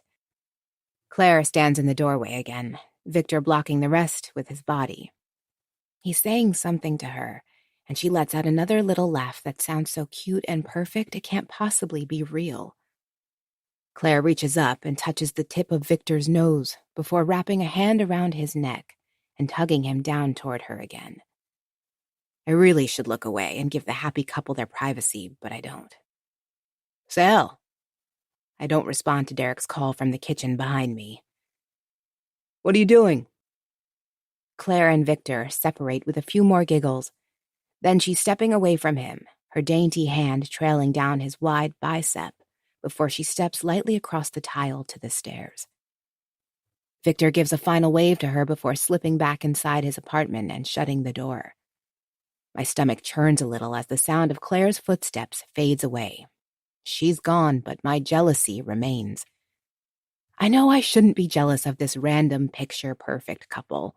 It just hurts knowing that some people are in relationships like that, while I'm stuck alone in a room where the oven doesn't work and the floors give me splinters. Claire and Victor are like something out of a Hollywood script. I guess I am too, only it's no rom-com story like theirs. It's some sad, Oscar-bait tearjerker where the main character gets kicked down time and time again until the movie ends. I turn away from the peephole and head back into the main room, where Derek is standing with his arms crossed and a smirk on his face. Doing a little checkup on the neighbors, were we? He's joking, but I don't really feel like laughing right now. To Derek's credit, he can tell, and his expression softens a little. What's wrong? I shake my head even before speaking. Nothing. It's stupid. It feels like everyone has someone but me. My eyes shift up to him. Am I that ugly and repulsive? I mean, even you have a girlfriend now. No offense, I add quickly. Derek snorts. Right. So you're saying you're lonely, is that it? I bite my lip. Sorta, I guess. Derek's eyes wash over me, and his gaze feels penetrating for a moment as we both stand there in the kitchen. You don't have to be, he says in a low voice, keeping his eyes on me. My brow furrows. What does he mean by that? Suddenly, the atmosphere in my apartment has changed. There's a feeling in the air that wasn't there just a few seconds before. Is he hitting on me? What do you mean? I ask. There's things we could do, as friends, that would make you feel less lonely. Judging from his tone, it's obvious what he's implying. My eyes nearly pop out of my head at the thought. What? You've got a girlfriend, Derek, I say, more than a little confused. Suddenly, Derek's face lightens. I'm just kidding, Sal. Jeez, where's your sense of humor tonight? He's laughing, so I force out a chuckle too. As he turns back to the pizza halves, though, I'm not entirely convinced he was kidding at all. Maybe Derek isn't the guy I thought he was. Chapter 9. We end up watching some cheesy horror flick at nearly full volume to drown out the noise from next door, but I'm hardly paying attention. I still can't shake the odd feeling Derek's suggestion has given me. The way he looked at me in the kitchen was not how he's ever looked at me before. Usually we watch a couple movies, but after the first ended, I just told Derek I was feeling kind of tired and ready for bed. He's gone now, leaving me alone in my apartment with my thoughts. Maybe Derek isn't the happy-go-lucky guy I originally thought he was. Even though we've known each other almost 4 years, this is the first time I've seen this from him, and it was honestly a little alarming. As a woman, I know when a guy wants me or not. I just do. And as much as Derek might say he was only joking, there was a look in his eye that told me he wasn't. Not entirely, at least. I turn over in my bed and pull the thin comforter over my shoulder, adjusting my head position so the pressure against my headphones isn't as severe. Outside them, the neighbor's TV drones on and on. Tonight, though, I'm almost grateful to have something to focus on other than all the thoughts that continue to pile up inside my head. Derek's weird behavior is one thing, but that's not all I'm thinking about. I can still feel the cool brass handle of the front door in my fingers as I tugged on it and it wouldn't budge. Locked, sealed, trapping me inside. Just like when I was young. Hopefully, whatever malfunction the old door has will be fixed soon. I'm not a kid anymore, so it's kind of disappointing that the front door not opening for a minute has me so freaked out. I thought I was past all that. This isn't a horror movie, after all. It's New York City. Old buildings mean more than a few panes. My thoughts swirl as I think back to Mom and see her shadow in the hallway beneath my bedroom door. You've been a bad girl, Salem. Bad girls go in timeout. I can still hear the creak of the floorboards as she steps away from my dark room despite my cries. Soon enough, I learned that no amount of tantrums would make her unlock my door. I shiver, despite being almost 10 years removed from all that now. I'm not a bad girl, not anymore. I've done everything right, I tell myself. Sleep takes a while to come, but eventually I manage to drift into an uneasy slumber, filled with shadows moving behind locked doors. The next day goes very much the same as the day before. Applying for every job I can find, ramen, and some cold deli meat for lunch at 1. It's quiet next door as usual. By this point, I know it's just the calm before the storm. Something tells me once the sun begins to set, the vampire next door will begin the routine again. That means I've got to get as much work done as I can before then while I'm still able to focus. I've got some data entry to do for the law firm as well, and I knock that out in a couple hours of mindless keyboard tapping. Before I know it, it's nearly 3 p.m., another day practically over. Laughter fills the hallway, snapping my head up. My computer lands with a muffled thump on my sheets as I stuff my feet into my Crocs and race for the peephole. I don't know why I'm so nosy, or why I feel almost compelled to watch Victor and Claire interact. Maybe it's got something to do with why I love to watch rom-coms so much. Seeing a perfect relationship allows me to live vicariously through it. I can hear their voices as they come up the stairs together, the two of them talking in jovial tones, as if there isn't a care in the world. I'm careful to avoid stepping too hard on the old floorboards, as the creaking that would cause would probably give me away. Sliding up against the peephole, I hurriedly get myself into position, and part of my mind shouts at the rest of me how pitiful this is. A grown woman whose life revolves around her neighbors coming and going from their apartment. It's still not enough to turn me away. I shift a little so I can see the top stair, waiting for Victor and Claire to come into view. I picture the couple in my mind, their bodies brushing up against each other as they hold hands. Victor's tall frame crests the top of the stairs first, his dark, wavy hair catching my eye instantly. Only once he crosses my field of vision do I realize the girl he's holding hands with isn't Claire.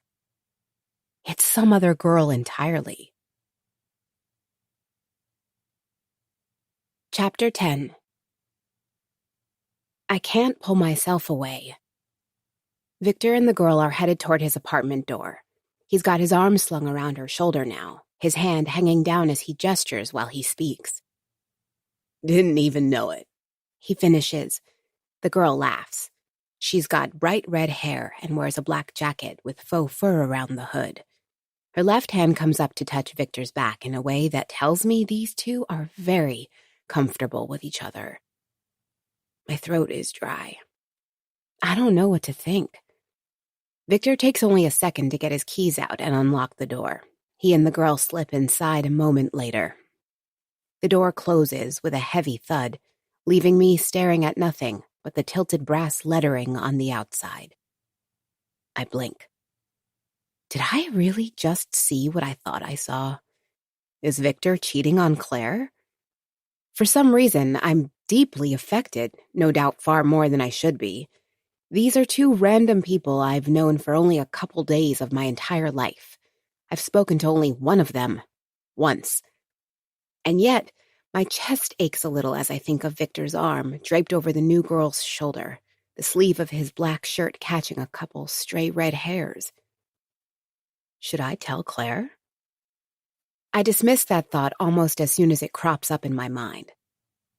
What would I even say to her? I don't know her at all, or really anything about her relationship. Maybe it's open or something, or the redheaded girl is just a friend of Victor's. It's not like they were making out the way Claire and Victor did in the doorway or anything. Maybe it's even his sister. I push away from the door. That's what I get for sticking my nose in other people's business. A bunch of feelings related to events that don't even concern me. What I should be doing is focusing on my own life, instead of trying to live through others. I reach for my phone, intending to text Derek. My finger hovers over the keypad, but I don't type anything. His odd suggestion last night still has me feeling strange. Having exhausted my brain and wrists for the day, I flick on the TV and toss on a rom-com that I know to serve as background noise. Maybe I should go out for a walk or something. It feels like it's been days since the sun has touched my skin. I glance over at the windows to my right, noting how weak the sunlight appears. It's probably pretty cold out there. Maybe I'll just order food and stay in. It's the easier option. No one to judge me or think what a failure I am. I pull out a blanket and lay it across the wood in front of my bed, using the frame as a sort of backrest. Grabbing my pillows off the bed, I make a nice little spot to sit and watch TV. My stomach rumbles. Clearly, the 1 cup of ramen is not going to hold me today. A quick glance at my bank account sets the parameters for what I'll be able to spend. I place the order, getting some pad thai from the cheapest place that'll deliver. It's a 30-minute wait, so I settle in and start paying attention to the movie. Once the time is up, I'm back on my feet and pulling a sweatshirt over my head in preparation to meet the delivery guy at the front of the building. I've still got my Crocs on, but whatever. Not like it's a fashion show. I pull my door closed behind me, absent-mindedly tapping my pocket to make sure I've got my keys even though I didn't lock the door. With a door this old, who knows if the deadbolt might slide into place accidentally. I already know the super won't help me if I get locked out. Racing down the stairs, I glance at my phone for updates from the delivery driver. He's outside and waiting. I hit the first floor and move quickly down the hall to the front door. I can see the guy through the door, a neon yellow bike helmet propped atop a beanie, as he shuffles from side to side in the chilly air. I pull open the first door and then approach the second. My pulse quickens as my fingers wrap around the cool brass. It comes open without effort, allowing me to breathe a little easier. The blast of wind that rushes inside surprises me, making me gasp a little. The delivery guy says my name, and I nod, my teeth chattering as I take the pad thai from him with a thanks before letting the door slam shut. The delivery guy is already racing back to his motorized bike, no doubt off to make another trip to feed another lazy person somewhere nearby. I begin the journey back down the hallway toward the staircase, only to hear the front door being pulled open behind me. It takes only a glance to determine who is coming in based on height alone. It's Victor. I guess I had the movie playing loud enough that I didn't hear him and the girl leave the apartment. Only, he's alone now, and as he pushes the heavy door inward, I realize his shirt is stained red with blood. Chapter 11. Victor. It's freezing outside, which made what I just had to do even more of a chore. I shrug off my jacket as I push inside the front door. I'm not alone. That girl, Salem, is standing in the main hallway, staring at me. I glance down at my shirt and realize why. My shirt has splotches of blood across the front of it. I should have buttoned up my jacket, but I wasn't expecting to see anyone. Salem still hasn't moved from her spot against the wall. She's holding a plastic bag, maybe takeout. She shouldn't be here. She wasn't supposed to see this. I glance up at the camera in the corner and pull my jacket back on before buttoning it up. I push the second door and join Salem in the hallway. The wide-eyed stare she's giving me is not good. Another nosebleed, I say, our eyes meeting. Salem nods. I watch as her throat twitches with a heavy swallow. She's obviously uncomfortable. Why didn't I just button up the jacket? I'm not used to prying eyes. There's no doubt she has questions. They're written all over her face. Don't ask them. If she inquires about the stains, there will be trouble.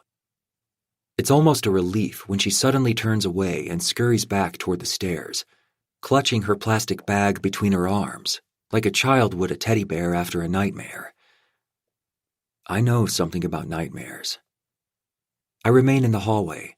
My jaw is clenched, and slowly I allow it to soften. This is not good. I strip off my jacket again and pull my blood-soaked t-shirt overhead. Balling it between my hands, I stalk toward the laundry room. All I can do is hope she bought the nosebleed lie. If she didn't, and tries to look into things further, she will be dealt with.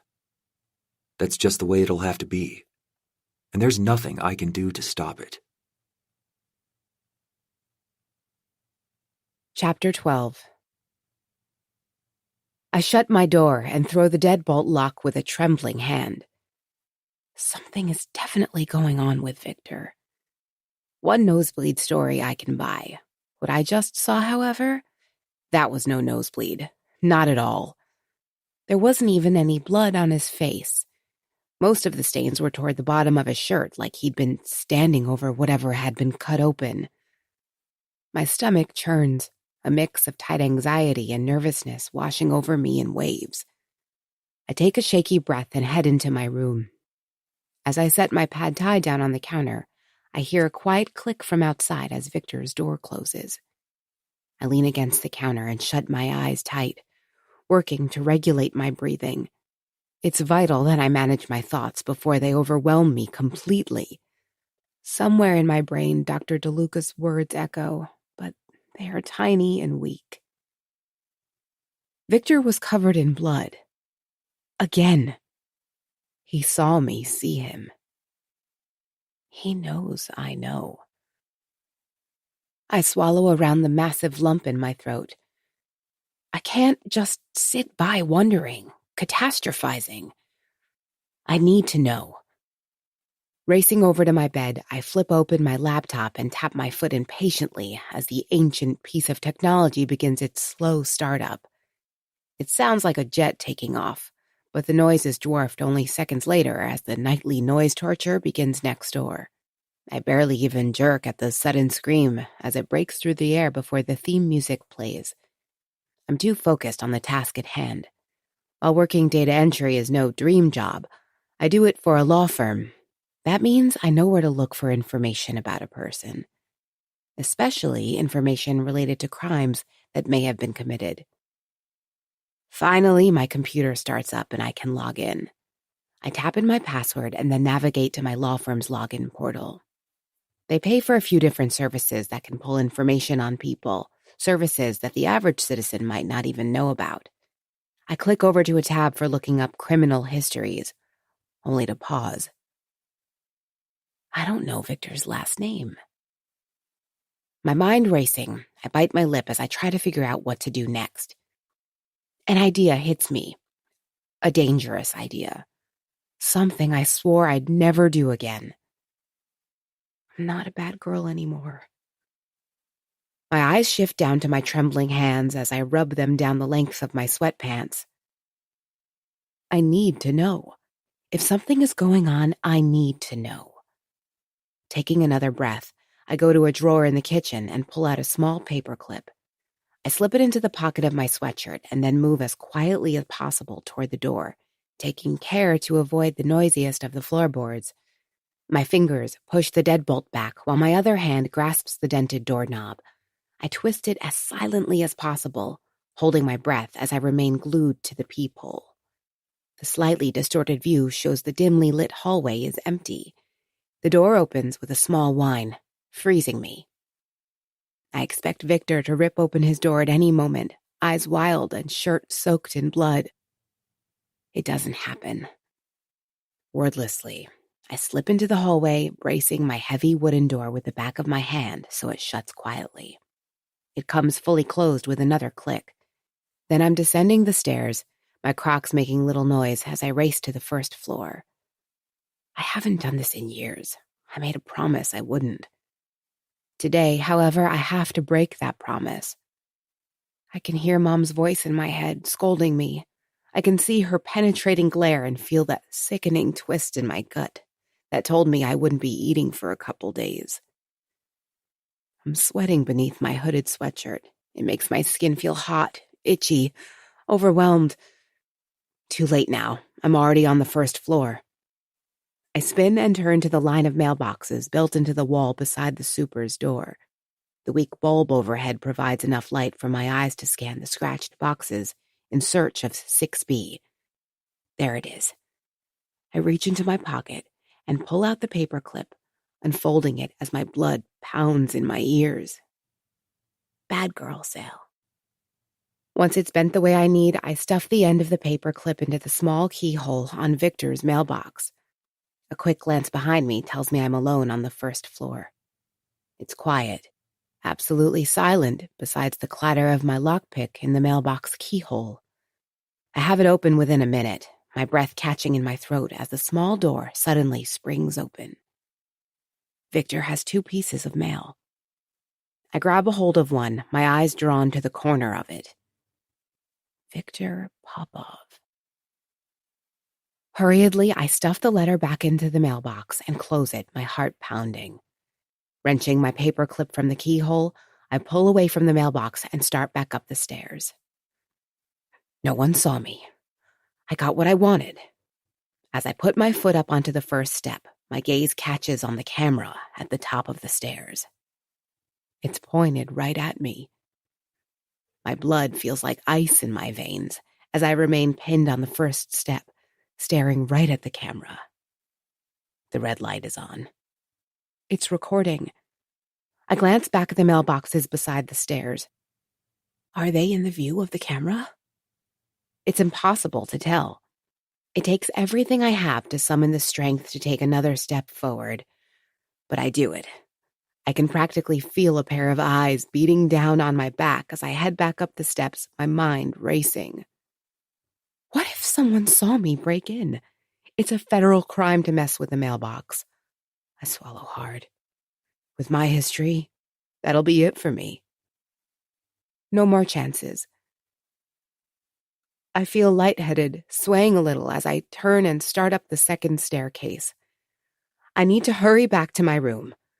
I take the second floor stairs in quick succession, arriving on the third floor within a few seconds.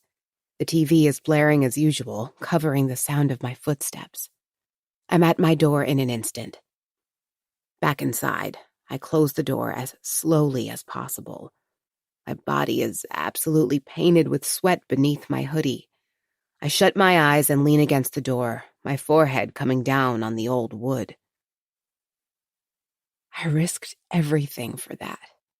If someone decides to check the footage, not only will I be kicked out of this place, I'll probably end up being taken away in cuffs. Again. I take a shuddering breath. It has to be worth it. Shooting back over to my computer, I whisk my finger across the mouse pad to get the screen out of sleep mode. An exasperated sigh slips out as the jet takeoff procedure begins again. Once I can log in, I do. I'm back on the law firm's page and typing in the name Victor Popov. I click enter. My heart thuds in my chest, almost loud enough to be heard over the thundering of the television set next door. It takes a couple seconds for the page to load. When it finally does, however, I almost wish it hadn't. Maybe not knowing would have been better. Chapter 13. Victor Popov, arrested 9/12/2020 on assault charges. Charges dropped. Arrested 3/4/2021 on assault charges. Charges dropped. Arrested 10/23/2021 for strangulation, criminal obstruction of breathing or circulation. Charges dropped. I stare at the screen, my chest feeling almost as if it's about to burst. Victor's record is extensive. There's violence here, real violence. Since New York doesn't have explicit domestic violence charges, it looks like he was booked under assault. The fact that the charges were dropped tells me the girl didn't wish to pursue legal action. Devastating, but unfortunately a reality that's all too common with victims of abuse. The bloodstains on his shirt rise up again in my memory, making me shiver. Who is my neighbor? I think again of the girl with the red hair. I didn't see her leave. I swallow hard. What if something happened to her? What if I was one of the last people to see her alive? I think about calling the police, but think better of it. What do I really know, honestly? Sure, it's creepy Victor seems to have blood on him almost every time I see him. But for all I know, he's a butcher. If the cops showed up, they would ask questions. They'd probably pull feed from the multitude of cameras around the place to corroborate my claims. Then they'd see me breaking into the mailbox, and that would be that. No cops then. At least not yet. I won't sacrifice my future unless I'm sure. I think of Claire again, her beautiful smile, the way she lovingly touched Victor, running her small hands across his arms.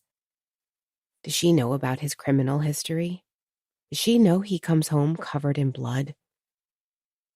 She mustn't. Somehow he's got her convinced. Psychopaths can charm anyone. As I settle into bed, I can hardly shut my eyes. Part of me thinks if I do, I'll see nothing but bloodstains everywhere. I can hardly breathe beneath the covers. The noise from next door presses in, almost seeming to jeer at me like some laughing phantom as I shrink down beneath the sheets. I might live across the hall from a horrible, horrible man. Or maybe I've been alone so long my brain has started to malfunction. It's impossible to tell what's really going on. All I know for certain is Victor was dangerous. Whether he still is, it remains to be seen. It's morning, but I hardly even notice. Sleep largely escaped me last night, leaving me feeling hollow and brittle. I stand in the kitchen, hand wrapped around my I Heart New York mug that has long since cooled. Maybe I should go back to bed.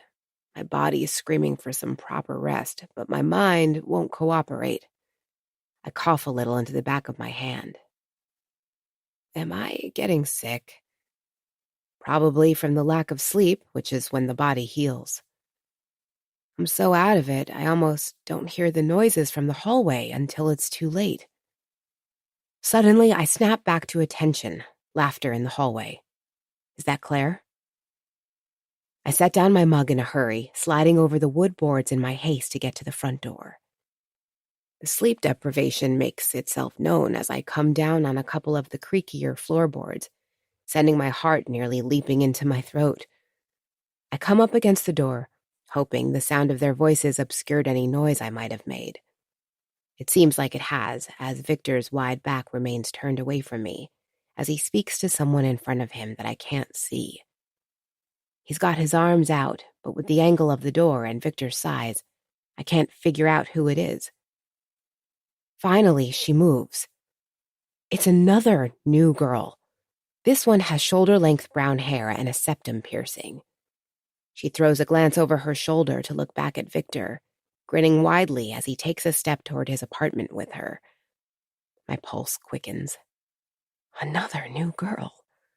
First Claire, then the redhead, now this girl. The way these two are touching, there's simply no way they aren't more than friends. I feel my hands start to shake as I remain glued to the peephole. Is Victor simply cheating on Claire? Or is he doing something much, much worse? Regardless, Claire needs to know. I have to find a way to tell her what I've seen. Victor opens his door, and the girl disappears inside.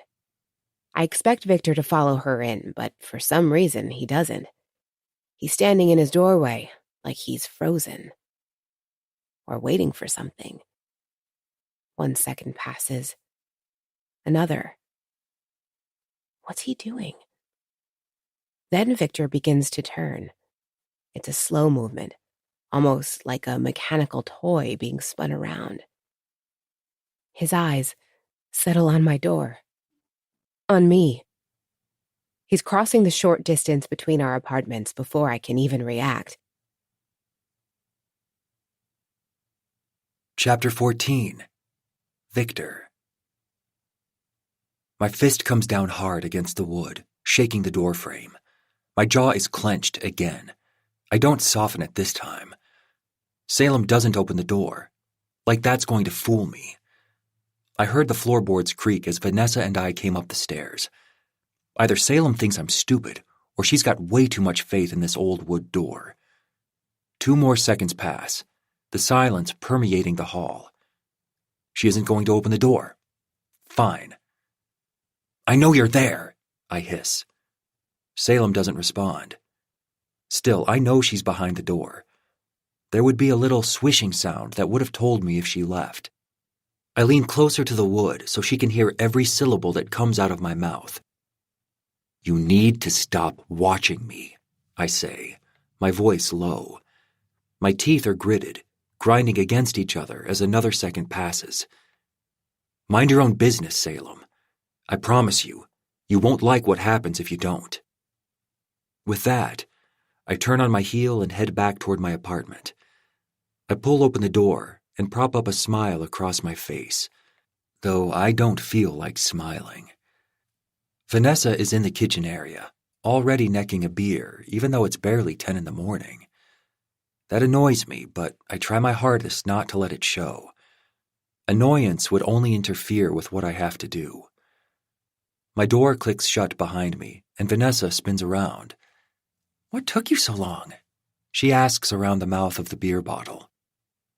Just speaking with a neighbor, I say. Vanessa grins. That's nice. Is it a real neighborhood vibe here? Everyone knows everyone kind of place? I manage a thin smile. You could say that.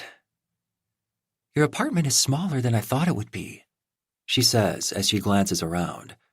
I tilt my head as she laughs. Sorry, that was rude. I mean, it's still nice. Want a beer? Biting my lip, I shake my head.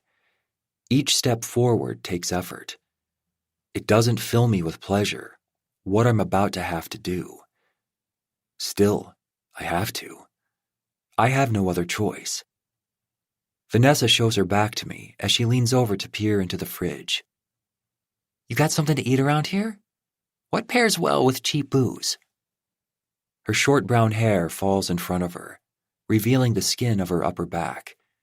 It's tanned with a few freckles. I take another step toward her, my mouth going dry. I really don't want to do this, but I have to. Vanessa still doesn't turn around. I tell myself, in a few minutes, it'll all be over. I won't have to think about what I've done again. At least until the next time. And unfortunately, there's always a next time. Chapter 15. I'm still shaking. Victor's words bounce around my head like tennis balls. Mind your own business. You won't like what happens if you don't. It wasn't just the words themselves. It was the way he said them. So matter of fact, not a threat, a declarative statement. I wring my hands together, my eyes drifting downward as I watch my hands tremble. I cup them together between my legs and try not to burst into tears. Victor knows I've been watching him. He knows. When he walked across the hall to my door, my mind froze. I couldn't move, even though I should have run.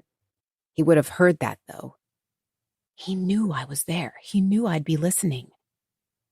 A chill runs down my spine. I've got to tell someone before all this eats me alive. I pull out my phone, instinctively tapping on my text exchange with Derek. My fingers hover only a second before I fire off a text. Yes, things between us feel a little weird, but maybe he really was just kidding. He's always been a jokester since I've known him, and this wouldn't be the first time he's taken a joke too far. Around tonight? I could really use a friend, someone to serve as a sounding board who could tell me what I should do next. In a moment of true desperation, I even think about calling Dr. DeLuca, but quickly disregard that. Probably not the best idea to involve my psychiatrist in all this. I wait by the phone for Derek's response, but give up after a couple of minutes. He's at work right now, which means it might be a little while. I'm not sure what to do with myself. I don't have any more work to do for the law firm, and I'm a little afraid to leave the apartment. What if Victor is out there? Even though I haven't heard his door open or shut in the past few hours, part of me still wonders if he's sitting in front of my door, just waiting for me to show up. I hate this feeling. I hate feeling afraid. Mom made me feel afraid. I flick on my TV, turning on another cheesy rom-com, the first one I can find. I just need some mindless entertainment to take my mind off of things and to stop myself from spiraling out. The hours drift by lazily, the afternoon disappearing as I start up a second movie. I'm only half watching, some part of me still primed and ready for any sounds from outside of my apartment. That's when I hear it. It's Claire, her voice cutting through the haze in my mind as I whip my head up toward my hallway. She's coming up toward the apartment. It sounds like she's talking on the phone again. I slip out of bed in a moment, my throat going dry as I think about what to do. I feel like I have to tell her what I've seen. I've just got to, right? Even though we don't know each other, I feel a compulsion to tell her the things that I've seen, girl to girl. The blood, the other women, all of it. I freeze only a couple of steps down my hallway as I hear Victor's door open. For a moment, I wonder when the other girl left. Then I remember the 2 movies I watched and realize she must have slipped out during that. If she left at all. There are so many competing theories rushing through my head, I don't know what to think. The biggest thing on my mind right now is Claire's safety. The only thing I do know for sure is that Victor has a history of violence. I hear his voice as he says something I can't quite understand, my body still frozen a few steps from the door. Any closer, and I risk him knowing that I was listening again. After our last confrontation, I have a feeling he won't be too pleased if he finds out I'm still snooping. Talk to you later. I'm outside.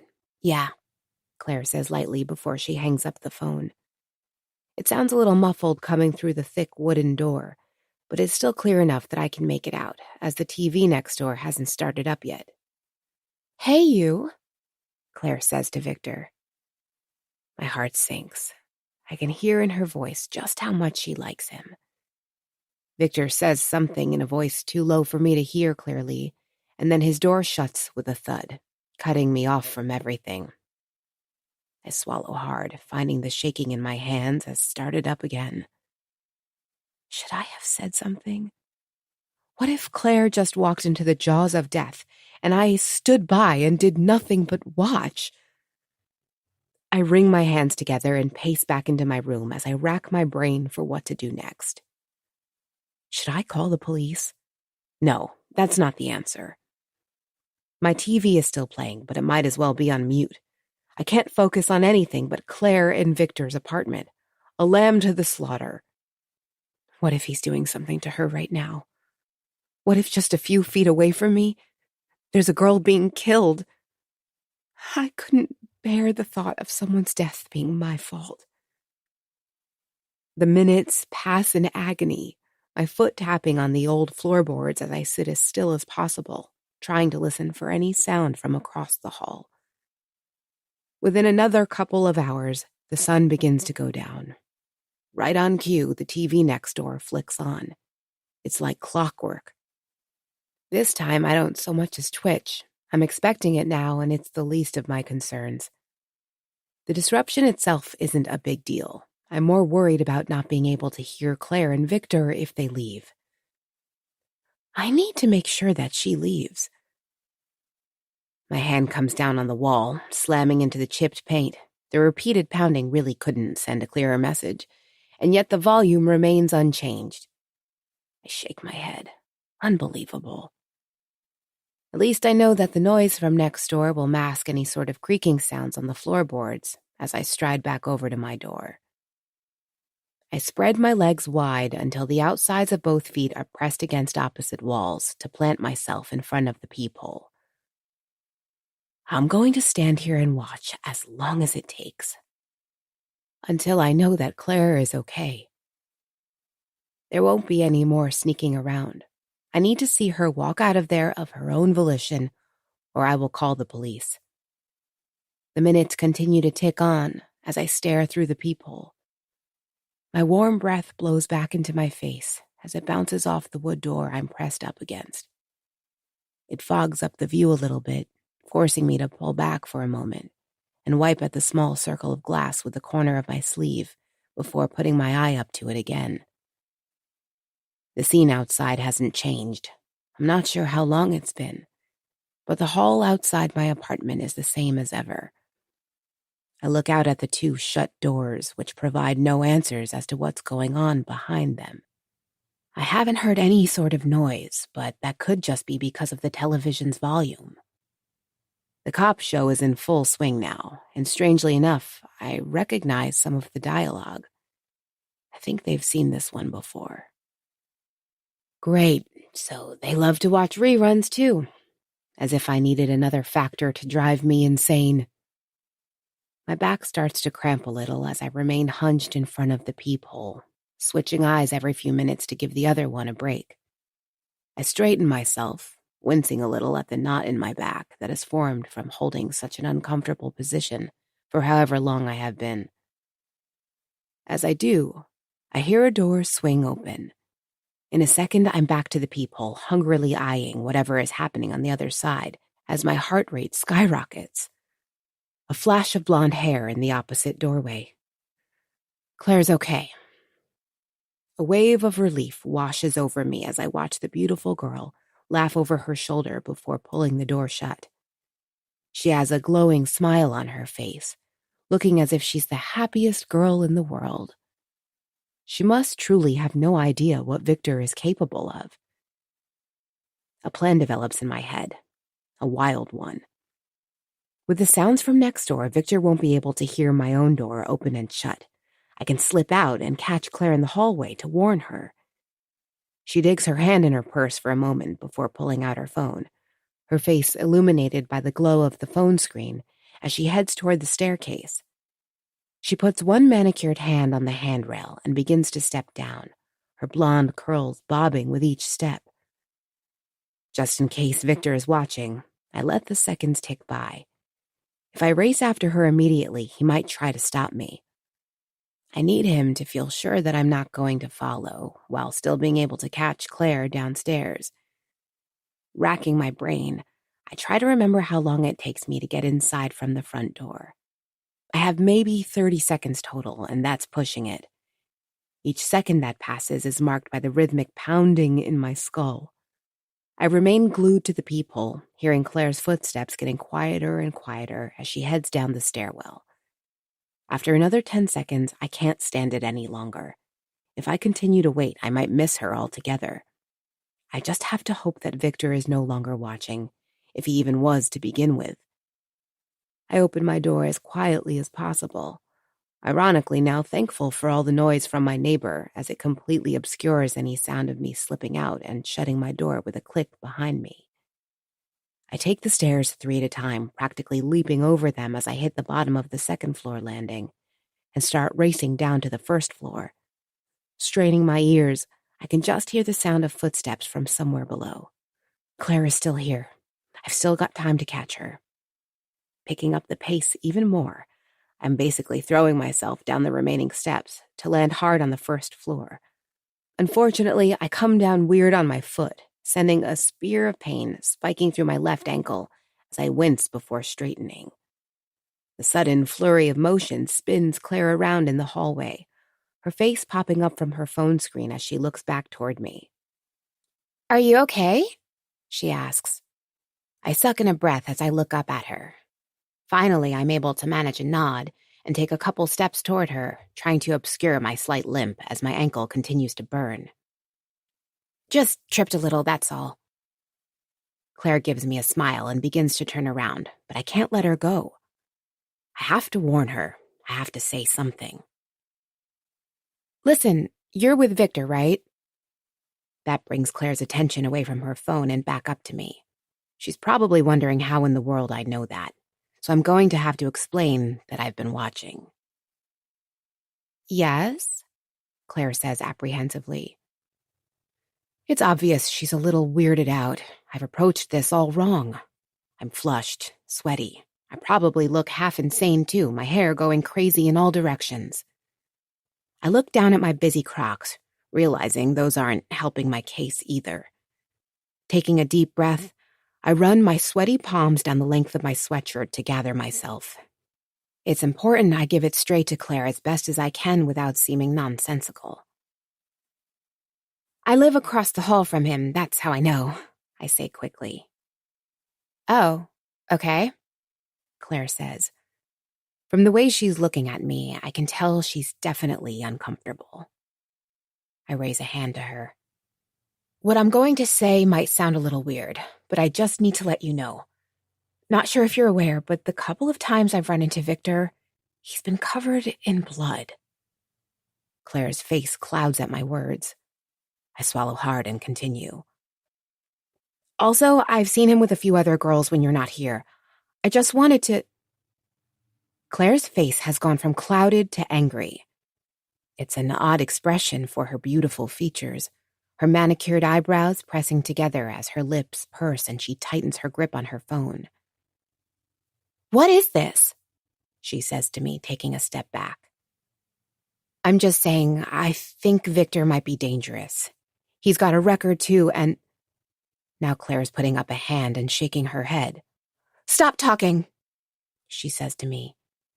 "But listen, Claire, Claire's eyes widen. "How do you know my name?" "Are you stalking me?" she asks, her voice catching in her throat. This is not going how I planned at all. I smear my hands again, raising them up in a gesture of surrender.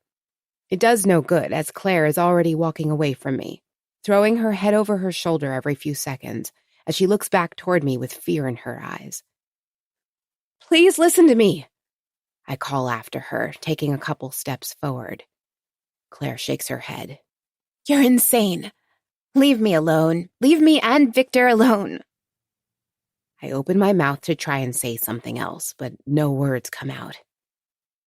If you don't, I'll call the cops. I mean it. Claire says, her small voice coming out forcefully as she wrenches open the first door and slips through it. She gives me another fearful glance before stepping out through the front door, leaving me standing there in the hallway in my Crocs. That did not go how I planned at all. In my mind, I see Claire outside on the front steps, hurriedly typing out a message to Victor telling him everything I've just said. My heart pounds with real fury now. I race back toward the stairs, taking them 3 at a time as I lunge my way up. My ankle continues to shriek in pain, but I ignore it as I sprint back up to my room. I don't want to get caught by Victor away from the safety of my apartment. I hit the second floor and keep going, pure primal fear taking over as I imagine his large figure ripping open his door and stepping out to obscure the way. As I reach the 3rd floor landing, I'm expecting to see him waiting for me with his massive arms crossed, his shirt splattered with blood as he stares at me. He's not there. I stumble toward my apartment, practically tripping over the tile as I rip open my front door and slam it shut, not concerning myself with staying quiet in my haste to get inside. I throw the deadbolt and only begin to slow my breathing once it's done. I'm safe now. Leaning against the entry hall wall, I take a moment to catch my breath, shutting my eyes and tilting my head back. My hand comes up and rubs my exhausted face as I work to pull myself out of my stupor. I shouldn't have approached Claire like that. Now she thinks I'm stalking her, or maybe she thinks I want her boyfriend for myself. Either way, it's clear she didn't believe a word I was saying. I probably came off like some mental patient. There's no doubt she'll tell Victor everything I said, which means if I see him again, there's going to be trouble. His words echo through my mind again. Mind your own business. You won't like what happens to you if you don't. I've done exactly the opposite. I can hardly walk straight. My body is trembling so much as I make my way into the living area. What is Victor going to do to me? I'm not sure I'll ever leave my apartment again. I collapse in a heap on the bed, feeling exhausted and wide awake at the same time. All the events of the past few days are crashing down on me, combined with the adrenaline rushing through me as my mind races unchecked. I hope I haven't endangered Claire even more. As I sit there, sobs rack my chest, coming from deep inside me and surprising me a little. I grab my comforter and pull it tight, going horizontal until my head is buried in the pillow. It's dark outside, but it's not late. I can hear the wind battering my windows, shifting the frames ever so slightly as it presses into them. The television next door continues to roar, the booms and crashes coming from the show keeping me on edge. I can't relax, even for a moment. I grab my headphones and pull them on, but even my music does little to calm my nerves. I'm worried about Claire. She's too in love with Victor to see what I see, if there is something to see at all. Maybe Claire is right. Maybe I am insane. All of this is maddening. I dismissed that thought. I know I'm not insane. Right? Victor has shown up with bloodstains on multiple occasions, and I know for a fact that he does have a record. That's not something I'm making up. Why couldn't I have explained that better to Claire? In the moment, all of it rushed out of me in a jumble. I never seem to say what I want to say. I just have to hope that I'm wrong. The tension in my body is finally beginning to drain when a sudden thumping at my door spikes my heart rate all over again. Chapter 16. I freeze, my entire body going still as the thud hangs in the air. Was that my door? Between my headphones and the sounds from next door, I can't tell where all the thumping was coming from. I don't hear it again. Slowly, I take off my headphones and sit up in the bed, almost unable to swallow with the lump in my throat. My stomach is tight. I feel nauseous. Was that Victor? Is he here to do something to me? I listen again, trying to hear around the blood brushing past my ears. It's tough to make out anything with the oppressive sounds from the television, so I slip out of bed and take a couple steps toward the hallway, creeping forward on my tiptoes. Another thump stops me. It's definitely my door. I glance around the kitchen for a weapon, my eyes falling on a couple of knives. They're just regular kitchen knives, since I don't do much cooking at all. Even still, I grab hold of one of them, clasping it between my fingers, and completely unsure about what happens next. Sal! My head comes up. That wasn't Victor. That was Derek's voice. What's he doing here? I take a few more slow steps forward, almost feeling like this is some sort of trick planned by Victor to lure me out of my hiding place. I ease up to the peephole and see Derek. He's leaning against the door, partly obscuring the peephole, as his arm comes up again and I can see a wobble in it. Sal, it's me, Derek says, his words coming out a little slurred. He lets out a giggle as he takes a half step backwards. He's drunk. I unlock the door and yank it open. Derek smiles at me, his gaze catching on the knife in my hand. His arms come up in an I surrender gesture. Whoa now, just me. What are you doing here? His brow furrows. You texted me earlier asking if I was around, he said, sounding a little confused. That's right, I did. After all the afternoon activities, I'd completely forgotten about that. I let out a breath, my heart rate finally beginning to slow as I stand back from the doorway. Oh yeah, that's right. Sorry, I'm just a little scrambled. Clearly. Who are you planning to stab with that butter knife? I hurriedly shut the door behind him and throw the deadbolt again, peering through the peephole a final time to see if there's anyone out there. The hallway's empty. No sign of Victor. I let out another huff of air and urge Derek into the main room. He takes a few hitching steps and claps his hands, rubbing them together as he lets out a shiver. Cold out there, he says. He looks over my apartment. Love what you've done with the place. I glance at my phone and see that it's a little after 7.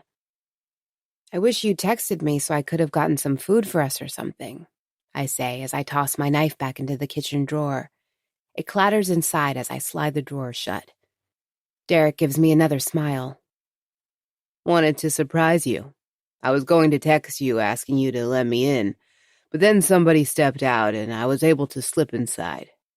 He says, Well, feel free to help yourself to some ramen. I think I've got some saltines as well if you really want to gorge yourself, I say, managing a smile. Derek moves over to the fridge.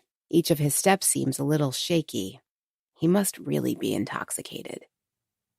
I'd ask how you are, but I'm assuming by the fact you came to the door with a knife, I already know the answer, Derek says. I can't deny that. Things have not been spectacular, and there isn't any point in lying to him. I guess I haven't been so good. There's this guy who lives next door, and I know what I'm about to say sounds a little insane. My next-door neighbor might just be a serial killer.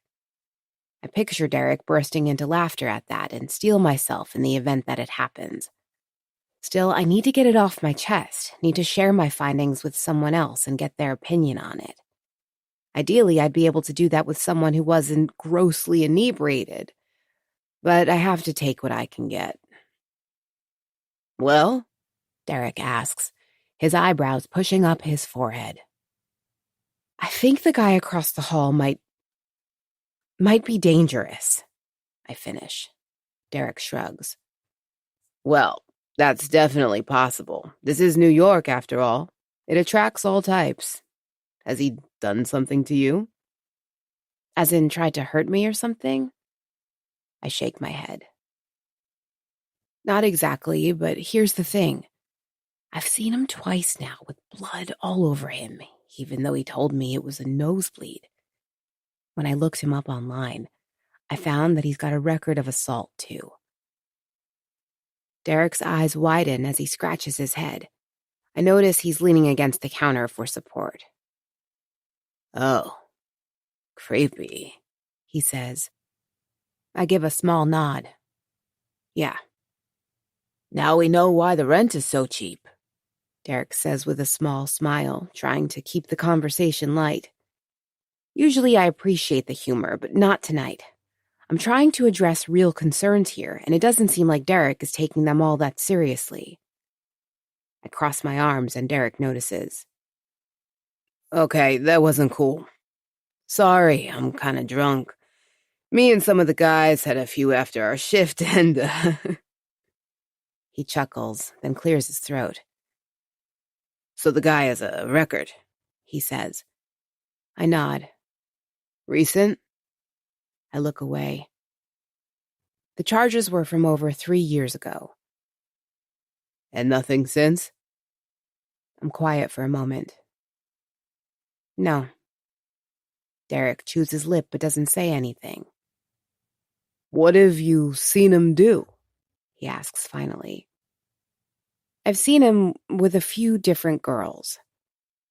Derek's eyebrows come up again.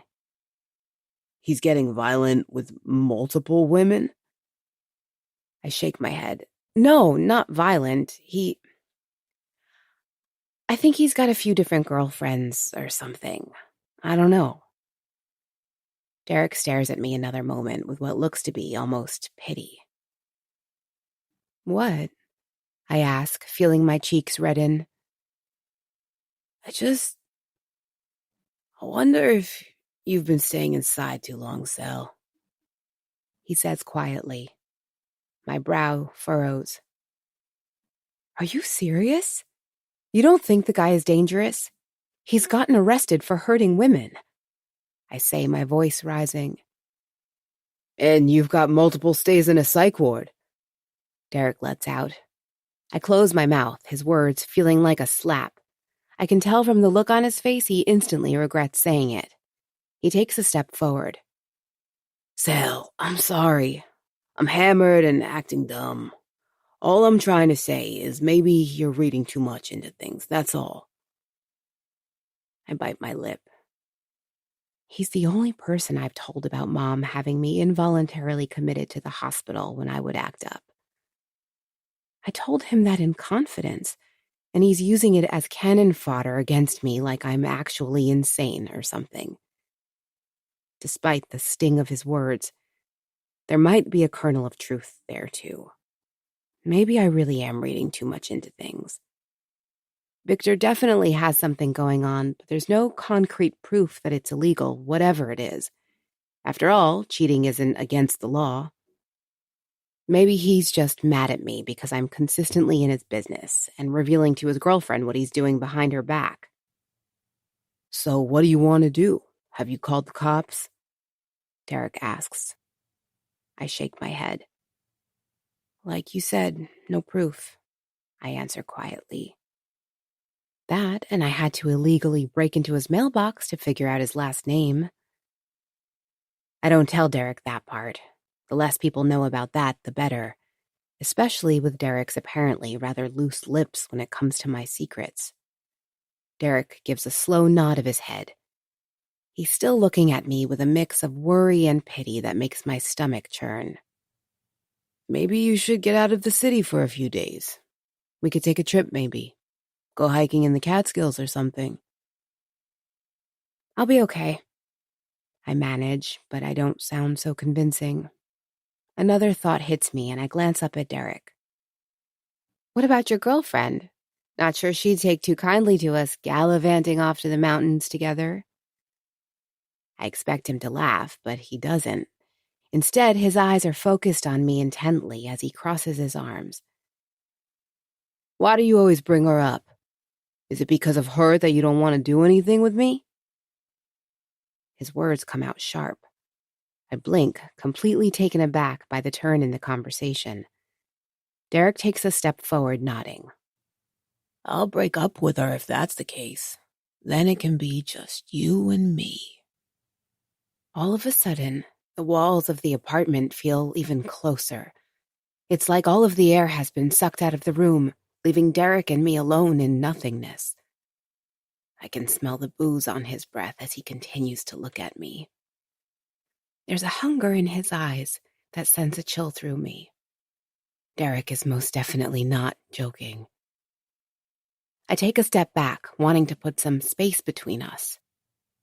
It has nothing to do with your girlfriend, Derek. I don't see you that way. I hope the words placate him, but they seem to have the opposite effect. He licks his lips, his eyes narrowing slightly. You owe me, you know, he says in a low voice. It comes out slowly, each word hanging in the air as my blood runs cold. Chapter 17. Owe you? Owe you for what? The food? I ask incredulously, a strangled laugh escaping my throat. Derek shakes his head, his eyes never leaving my face. For finding this apartment for you, for being there when no one else was.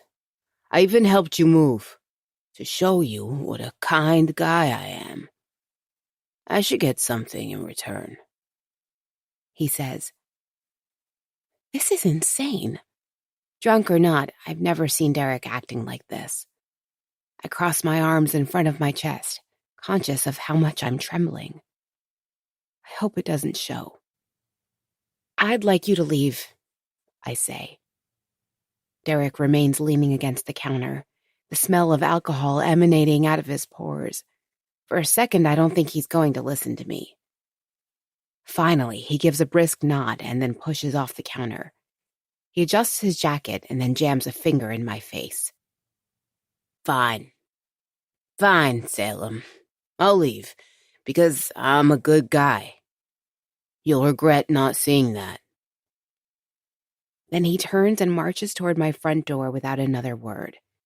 He rips it open and steps out, breathing heavily.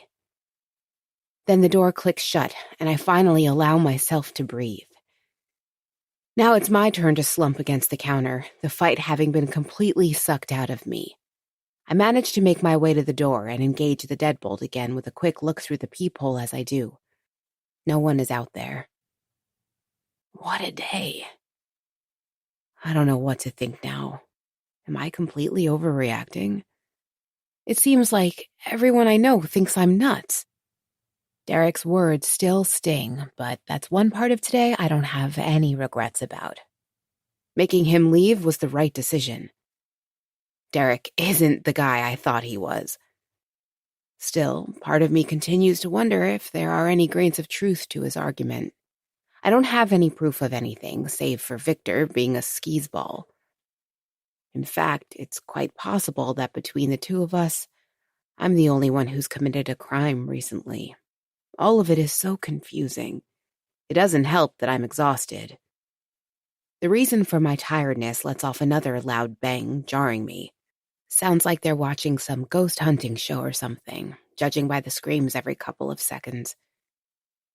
I reach into the fridge to pull out the cold pad thai leftovers from yesterday. There isn't a whole lot left, but I don't feel all that hungry anyway. I don't even bother heating the noodles up. Instead, I just jam my fork into the slimy things and chew them in silence. What a day. Minus one friend.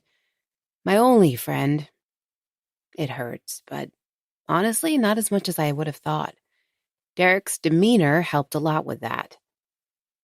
Once I'm done shoveling cold leftovers into my mouth, I slip back beneath my covers.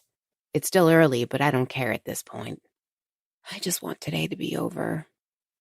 I spend probably 30 minutes in the dark trying to drift off with my headphones on, when muffled voices from the hallway undo all my efforts. I'm up in a moment and racing to the door.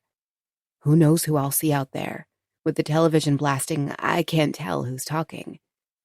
Part of me hopes wildly that it's Claire, that she took my warning to heart and is out there giving it to Victor before telling him it's all over.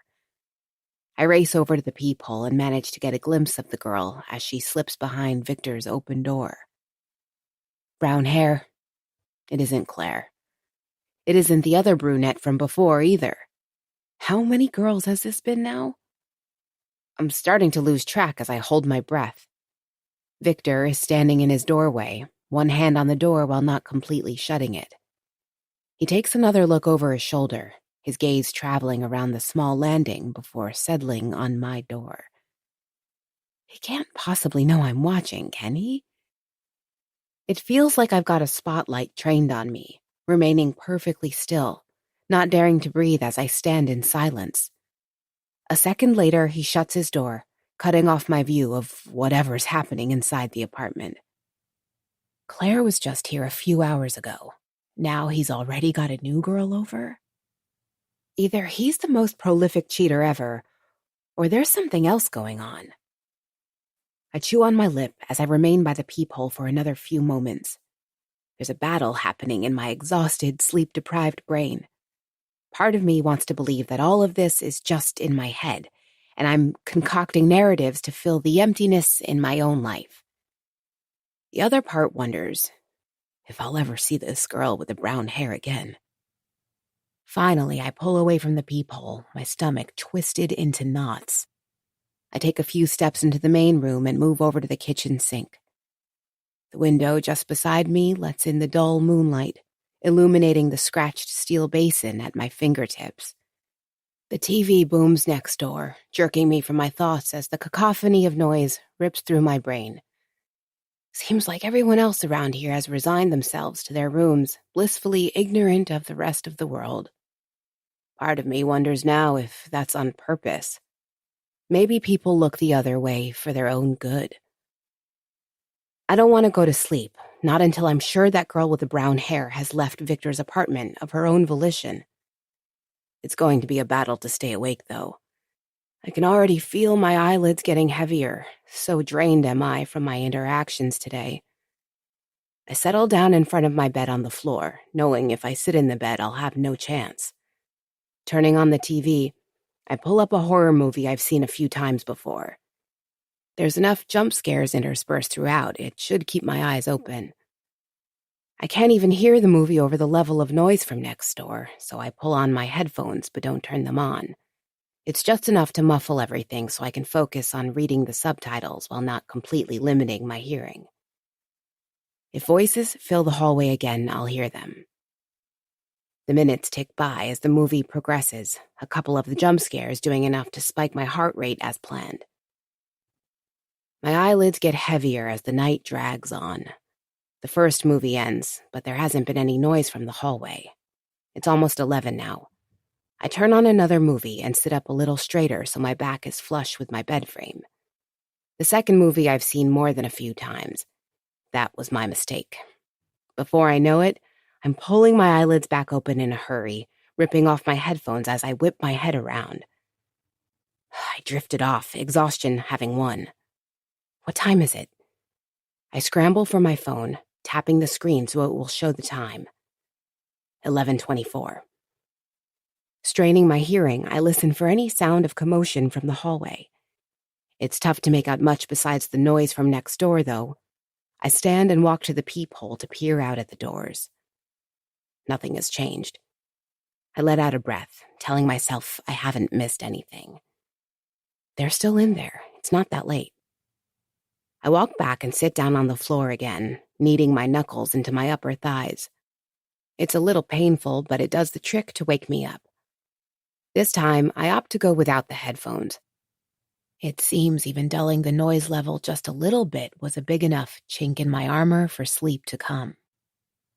I pull my head back up to the movie, hardly even able to focus on what's happening on screen, with the shared wall rattling and vibrating behind it.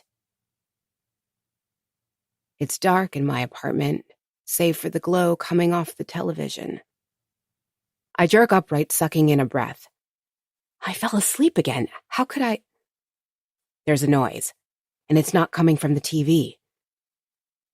Someone is moving in the hallway. I shoot upright, my body aching from having passed out in such a strange position. I push through the knots in my muscles and stumble to the peephole, completely oblivious to the time. All I care about is seeing that girl walk out of there. Then I can rest. I settle in front of the peephole, shutting one eye and pressing the other against the small circle of glass. What I see isn't the brown-haired girl at all. What I see is much, much worse. Chapter 18.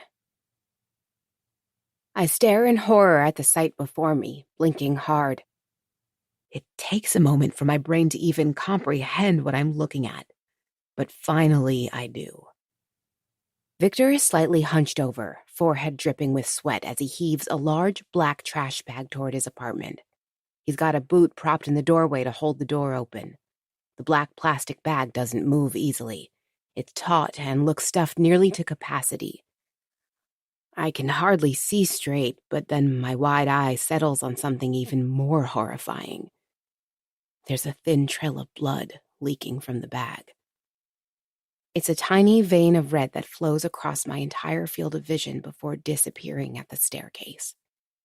The smear is dark red. Blood is the only possibility. With a final grunt, Victor drags the garbage bag across the threshold of his apartment. He straightens back up, his face a little flushed from the effort. The door closes against the bag, the wood pressing a few inches into whatever's inside before coming to a stop halfway shut. Victor is doing something inside. I take a stagger step backward, my mind reeling. There's a body in that bag. I'm sure of it. Blood is leaking on the floors. Victor has killed someone. Maybe the girl I never saw leave. I'm not overreacting. Not at all. Victor's footsteps draw me back to the peephole in horrified fascination.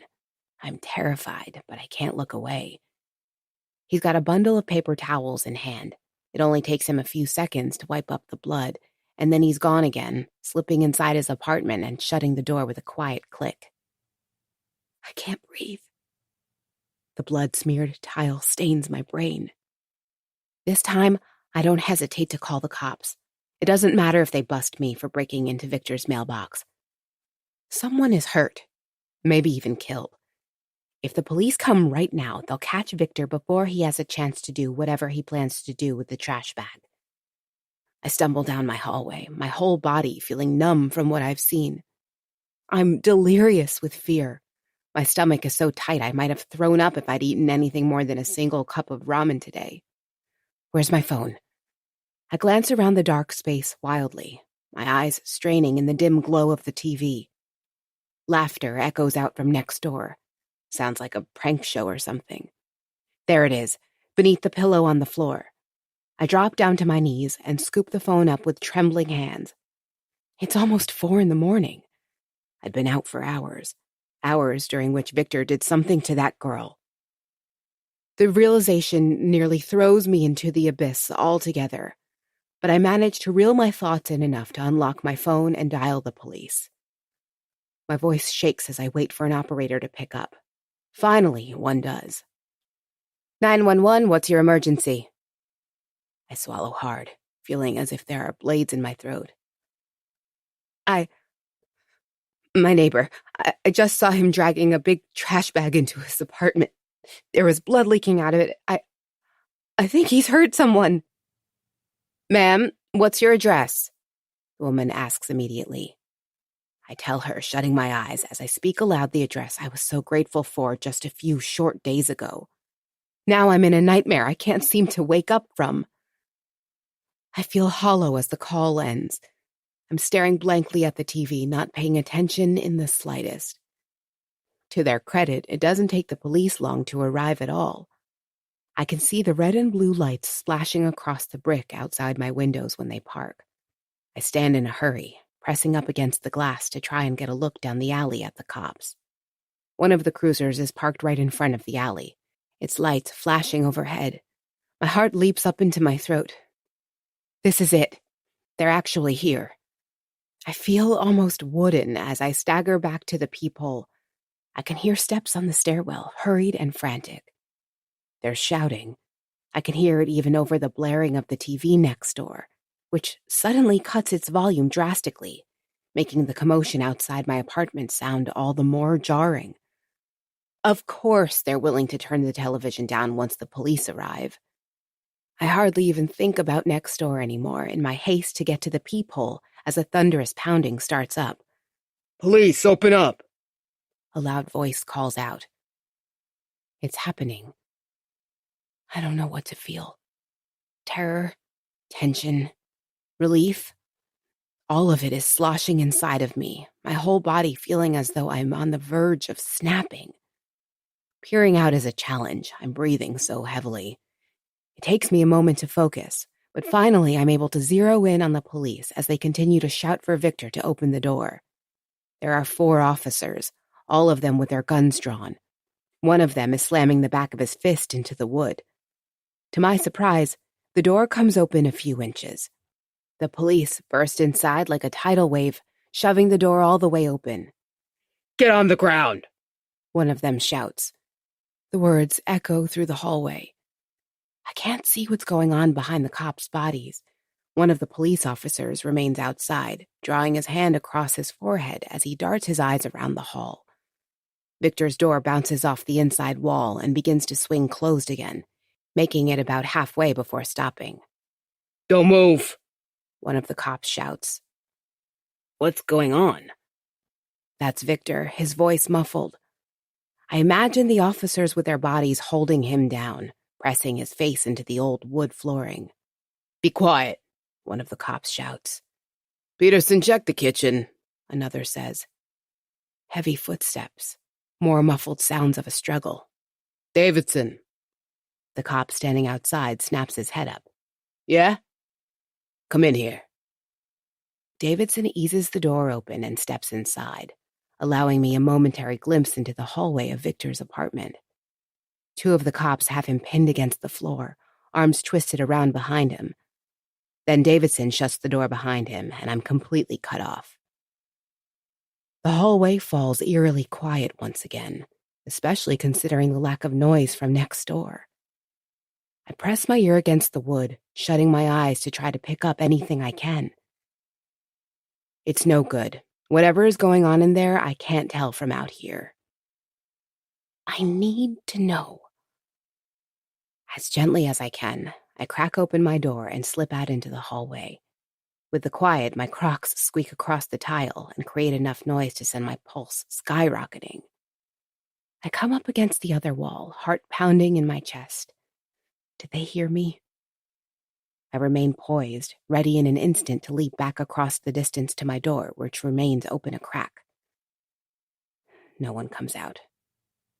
After another couple seconds, I slowly lower my ear to the wood. If I'm caught, I'm not sure what I'll say. Even that is not enough to deter me. I need to know what's going on. Chapter 19. It? A muffled voice asks. It's one of the police officers. To my surprise, he doesn't sound alarmed or agitated like I would have expected. I readjust my position so that my ear is completely flush against the wood. About that, I hear Victor say. His tone is light, joking, not what I'd expect to be hearing from a man who's been caught with a body in a trash bag. He must be putting on a real good show for the cops in there, playing innocent, friendly. Or have I got this whole thing completely wrong? Sorry about the trouble. We'll speak to her, one of the policemen says. I blink. They're talking about me. My throat is so dry I nearly cough as I try to swallow. It's really not a big deal, Victor says, surprising me. There's no way he's coming to my aid. He's still trying to garner some goodwill with the police, no doubt. Mind your own business. You'll regret what happens if you don't. He's got them all completely fooled. There's a few more words exchanged that I can't catch. Footsteps. I realize almost too late they're coming right at me. In another few seconds, they'll be outside. Pushing off the door, I race back across the hall, just managing to shut my door with a click, as Victor's is pulled open. I stare through the peephole, seeing 3 of the officers filing out. The 4th says one final thing to Victor, and then steps out to join the rest of the officers. I swallow again, unable to tear my eyes away. The men talk among themselves in low voices, one of them flipping through a small notebook before nudging his chin at the stairs. 3 of the cops start toward the stairs, a radio warbling to life. The tinny voice echoes in time with their footsteps as they begin the climb down. The 4th flips back a page in his notebook, his head coming up to glance at the 2 doors on my side of the hall. He's looking for me. There's a small squeak as his boots move across the tile. He seems to move almost in slow motion as he comes toward my door, his figure growing larger and larger in the view of the peephole until he completely obscures it. A sharp knock on the wood. I jerk back, breathing heavily. He knows I'm definitely awake, seeing as I called the police less than 20 minutes ago, and no one goes to sleep after calling the cops. I chew my lip as the seconds tick by. Part of me doesn't want to open the door at all. The last thing I need is the judgmental eyes of some cop boring down into me. Still, I need to know what happened. I need to know how Victor got away with murder. With a quivering hand, I pull open the door a few inches. "Ms. Ripley?" he asks. He's taller than me by a good few inches, the man's form filling the gap between the door. I look up at him and give a small nod. He nods in return and then tilts the cap on his head slightly. "As you no doubt heard, we went next door to Mr. Popov's. There was no body in a trash bag," he says. But the blood, I reply. My mind is racing. No body? The officer shakes his head. "We did locate a black trash bag, though it was filled with just that, trash. Looking through it, it seems some old meat was leaking the blood you saw."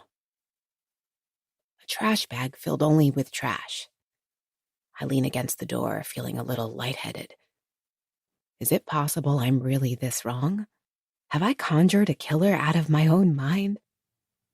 So you didn't find anything, I say quietly. The cop glances down at his sheet of paper. "Besides a few non-prescription pills that aren't worth the time it would take to file the paperwork, no." I refuse to believe it. The bloody shirts, the multiple women.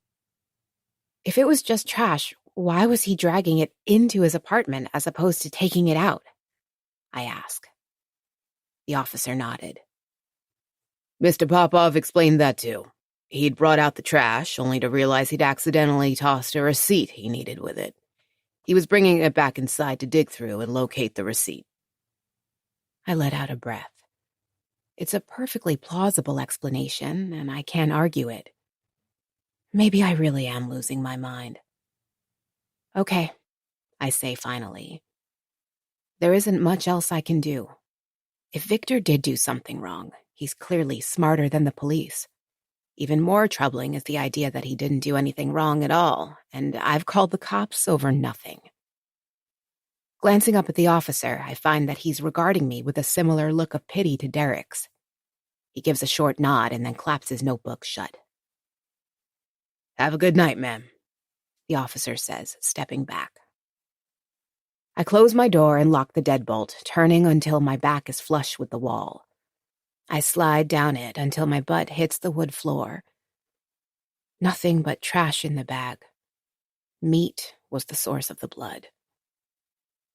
My palms come up to press into my eye sockets as I rub them, creating little dots that dance across my vision. Maybe I do just need to sleep. My door shudders as a sudden pounding starts up against it, sending me sprawling. "Salem!" Victor hisses from the other side. "I know it was you. I know it was you who called the cops." Chapter 20. I can't move. Victor, standing in front of my door, blocks any light from seeping through underneath. I can see him standing there in my mind, his hulking frame pulsing with rage. "Open up the door," he hisses. I scramble backwards, my sweatpants catching on the rough wood. The fabric tears as I jerk, the rip like rolling thunder in the silence. It only serves to agitate Victor more as he pounds against the wooden surface. For once, I'm thankful for the heavy old door. It holds up against the beating, allowing me to stumble backwards into my dark apartment. "Salem, open the door!" Victor's voice calls after me. I know if I do, it'd be a huge mistake. He's still there, pounding away, even as I wrap my fingers around my headphones and pull them back on. Tears are streaming down my face as I turn them on, trying to block out the noise. I'm so terrified I feel physically ill. Not only have I failed to stop Victor, now he's trained his focus on me. I don't know how he managed to hide the body from the police. Maybe he was prepared for something like this and had a bag of trash ready to go. Somehow, he's gotten away with murder. He's smart, dangerous. Now he's after me. I'm lying on my bed now, the comforter pulled up to my chin as my headphones blare music. I don't know if Victor is still at the door. It doesn't matter much. I don't ever plan to step foot outside this apartment again.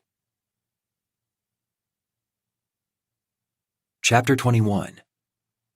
Victor. Now she's done it. My last pound against her door goes unanswered, like all the rest. It's past 5 a.m. now, and I'm exhausted. Salem isn't going to answer the door. She's in there, though, hiding, watching. She should have listened to me. She should have stayed away, minded her own business. Whatever happens to her now isn't my fault. I turn away from her door with a huff, stalking back over to my side of the hall. Adrenaline still courses through my body from the police's visit. They were so close to discovering the truth. My hand flexes as I pull open my door and step inside. Even now, when I shut my eyes, I can hear their shouts at the door, the utter panic that ran through me at their appearance. I didn't have long at all to cover up what I'd done. If they found out the truth, everything would have collapsed.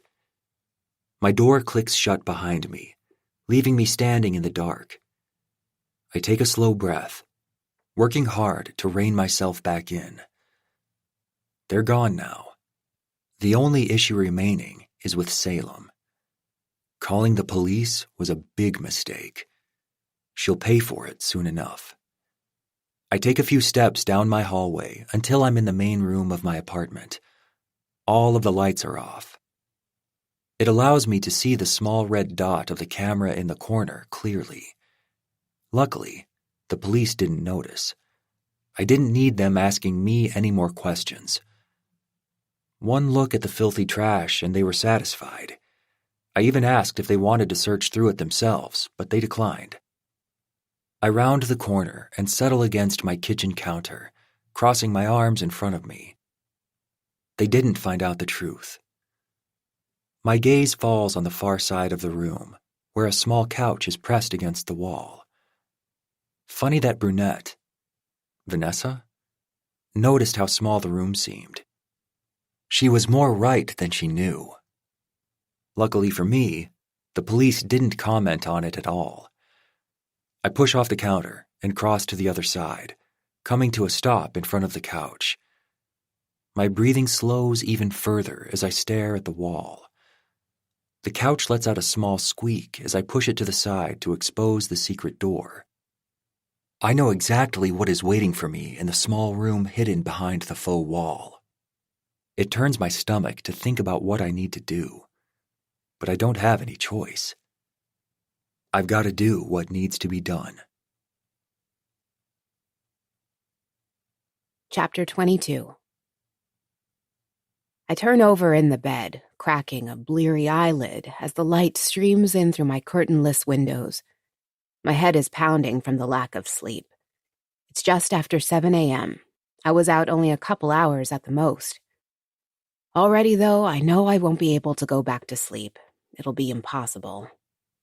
I pull the sheets back up over me protectively as the events of last night come roaring back in my mind.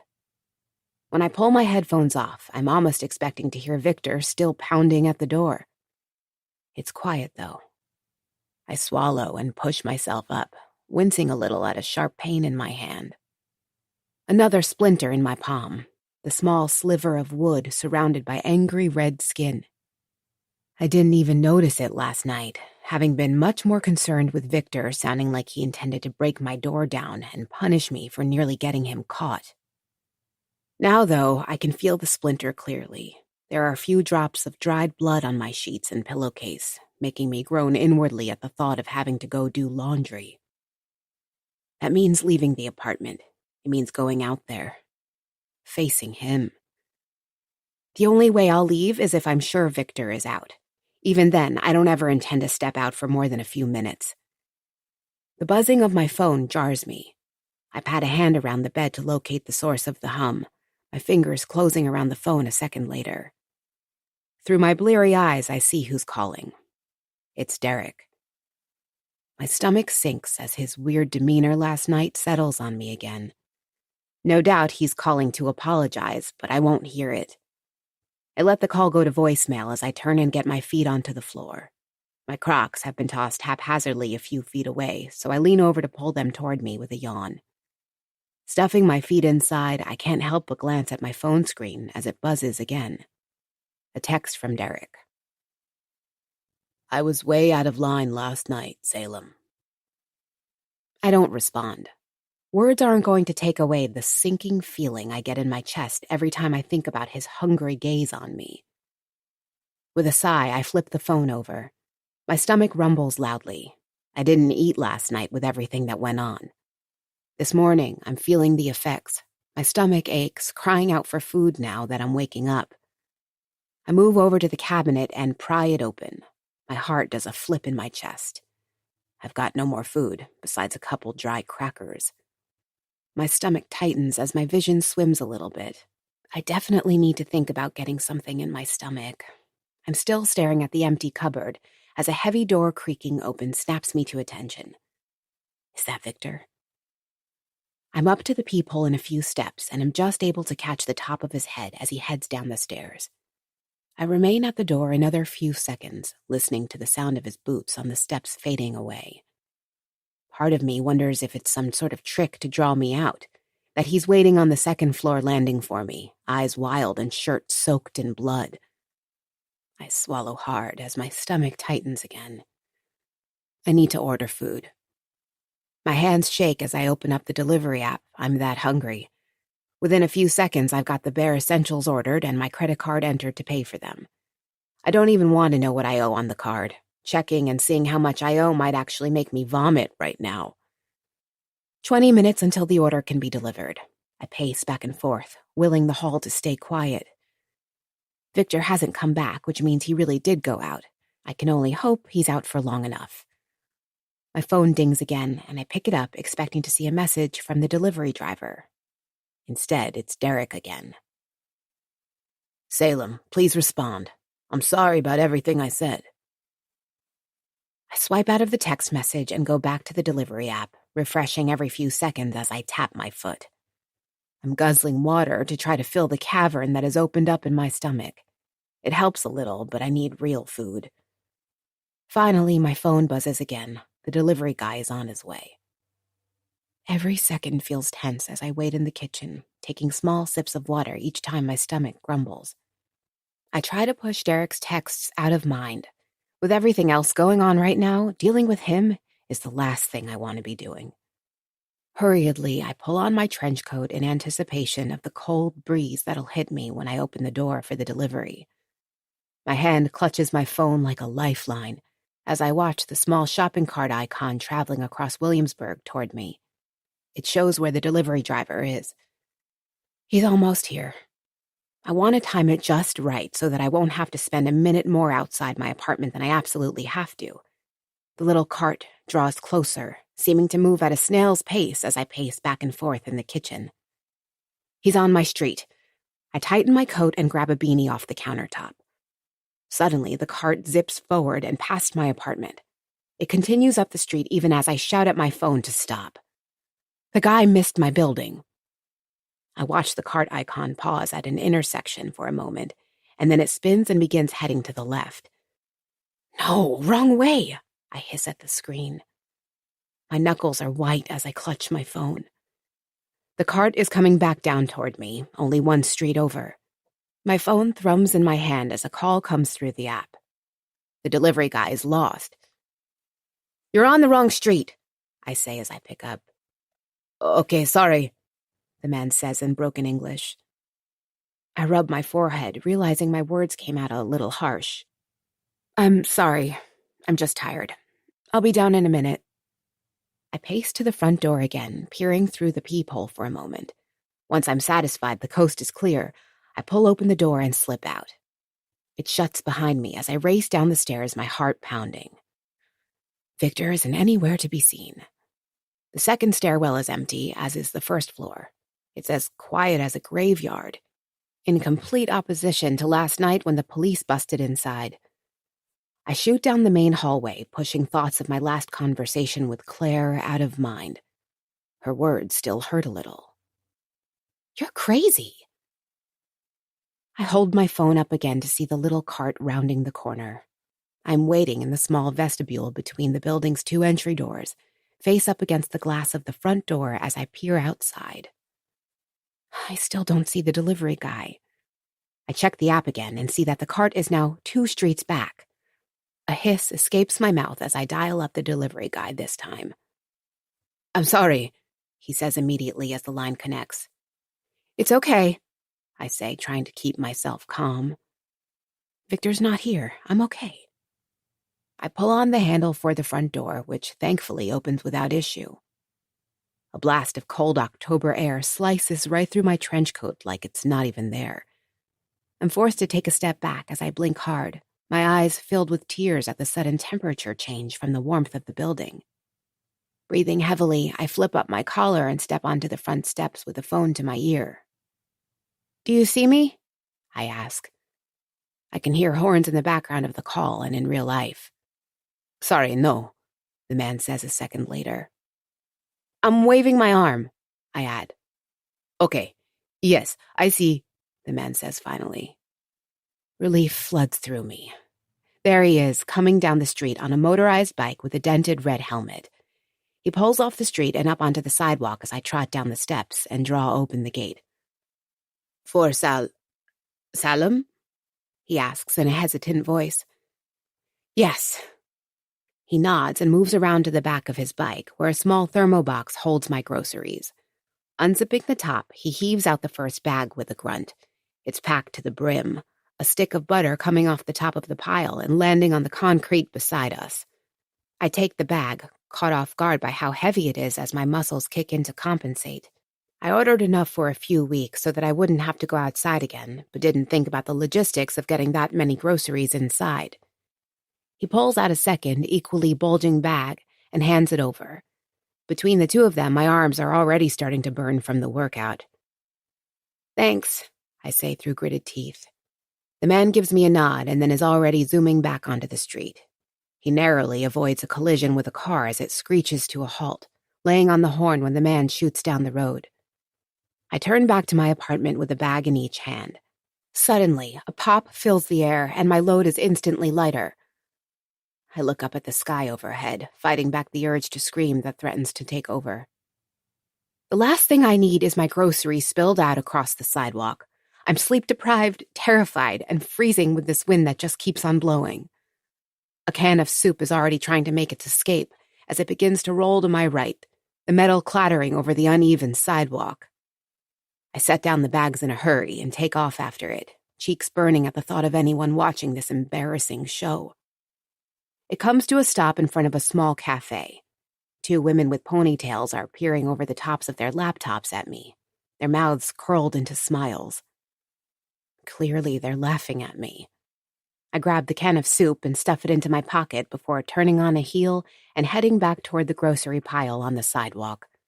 The first bag has a pretty good rip in the bottom of it, but after dumping everything out, I managed to tie it off enough that it holds.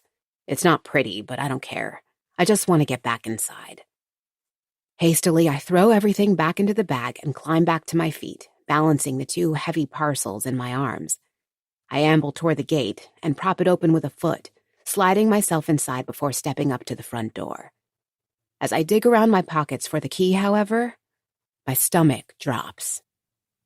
As scatterbrained as I am today, I've forgotten my keys.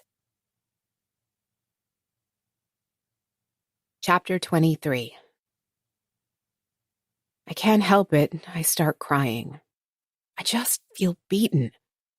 The tears threaten to overwhelm me as I stand there, hungry and tired and shivering in the cold. My Crocs do nothing to stave off the wind that pushes hard against my back, blowing my collar up into my cheeks. Maybe someone will come out and let me in. I peer through the glass but don't see anyone in the hallway. Come to think of it, besides Victor and his cadre of girls, I've never really seen much of anyone at all. It's a whole building of shut-ins like me. I rack my brain for what to do. Then it hits me, but so does a wave of nausea at the thought. My spare key is with Derek. I let out a sigh as I step away from the door and exit the gate again. A tall tree overhead rustles in the breeze, a few dead leaves fluttering down and landing on the graffitied cement at my feet. As much as I don't want to have anything to do with him ever again, I've got to get that key back. I've also got to do it before Victor returns to the building, which means the clock is ticking. I don't want to be caught out here alone with him, despite the daylight. It's early and I don't see anyone else out in the street with me. It takes effort to shuffle over to the trash cans lined against the side of the building and set my bundles of groceries down on top. Once my arms are free, I let out a relieved breath and grab my phone. The wind hits me again, making my fingers go numb as I swipe up on the screen. I stare at Derek's name and the unanswered texts I've gotten from him. It's the absolute last thing I want to do, but I have no other choice. The cafe is mostly quiet as I wait for Derek to arrive. It's just me and 2 couples, both of whom are snuggled up together and engaged in low conversation in different corners of the restaurant. Given how Derek acted the last time I saw him, I didn't feel comfortable having him meet me in front of my place. A super public setting like this cafe will be much better. Not like I expect him to try something, but I'm on edge. A place like this has cameras, and that makes me feel a whole lot better. Wisps of steam rise off the top of the coffee that sits in front of me. I haven't had a single sip of it. My mind is way too preoccupied with getting back inside my apartment before Victor returns. This cafe is 2 streets over, but with a view of the walk back from the nearest subway station. When I'd asked for the key, Derek texted back and said he was working in the area today and could meet me soon. That was almost 20 minutes ago. The minutes continue to tick by, each one furthering the anxiety that builds within my chest. I want to be back inside my apartment, behind a locked door. Though it's a bright fall day, I don't feel it. My mind reels, my stomach rumbles. My bags of groceries are stacked together at the base of my chair. If this goes on for much longer, there's a good chance I'll lose some of the items I've bought that need to be refrigerated. The door dings open behind me. It's Derek, wearing his sanitation department uniform and a high-vis vest on top of it. The highlighter yellow vest clashes with the dark walls of the cafe. He rubs his hands together as he looks around the room before spotting me and heading over. I can feel myself stiffening as he approaches. My palms feel sweaty all of a sudden. He was the one who messed up, so why do I feel so embarrassed? "Hi," Derek starts. I can hardly look up at him, glancing at his face for only a second before shifting my eyes back to the table. "Hi, did you bring the key?" He nods and pulls out the massive key ring that always hangs at his hip. It drops to the table with a metallic clank. "Listen, Sal, about the other day," he begins. It's not loud enough in here to have any sort of private conversation. Besides, I don't want to deal with this right now. I need to get back to my apartment. "It's fine," I say quickly, just wanting to get this over with. I can feel his eyes on me again, willing me to look up at him. Finally, I do, my eyes finding his. I was way too drunk and said some stuff I shouldn't have. I squirm in my chair. Can I have the keys, please? Derek reaches toward the key ring and begins to sift through them. My eyes continually flick out to the street outside, wondering if at any moment I'll see Victor heading back toward the apartment. I thought you liked me back. Derek continues. He's paused the key search. Clearly, he really wants to talk about this. I chew my lip, willing his fingers to start going through the keys again. Why has he stopped? Does he think stalling is going to improve my perception of him? I look up at him again and wrap my fingers around my coffee cup for protection. The warmth of it fills me with a sense of strength. I'm sorry, but I've never seen you that way, Derek. I hope my words will be enough to placate him, and he'll keep sorting through the keys. To my dismay, he sets down the key ring altogether and leans closer to me. Why not, Salem? Am I that ugly? His words come out rushed, making my heart beat faster. I glance around the cafe, but no one nearby seems to have heard our conversation. I just don't like you like that, I say, my voice coming out in little more than a squeak. That's not good enough, Derek says loudly through gritted teeth. The words come out loud enough to pull up the barista's head toward us. I make eye contact with the girl whose eyebrows flick up questioningly. Sorry, Derek says, breathing out a little. I look him over again. He seems on edge, like he's close to doing something. His leg bounces up and down beneath the table, his boot making a squeaking sound on the floor with each motion. The barista is still looking in my direction. I glance over at her, making eye contact again. Please just give me the key, Derek, I say, my voice trembling. Derek runs a hand through his hair and takes a breath as he licks his lips. You've got me all wrong, Sal.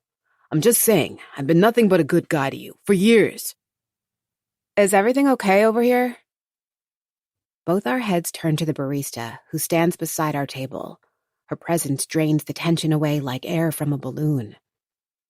The girl looks down at me, seeking my eyes. He's giving me my key back, I say.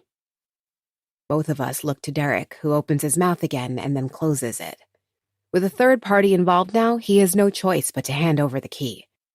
It's a good thing, too, because my heart is pounding so hard I think I'd spill the coffee if I tried to take a sip.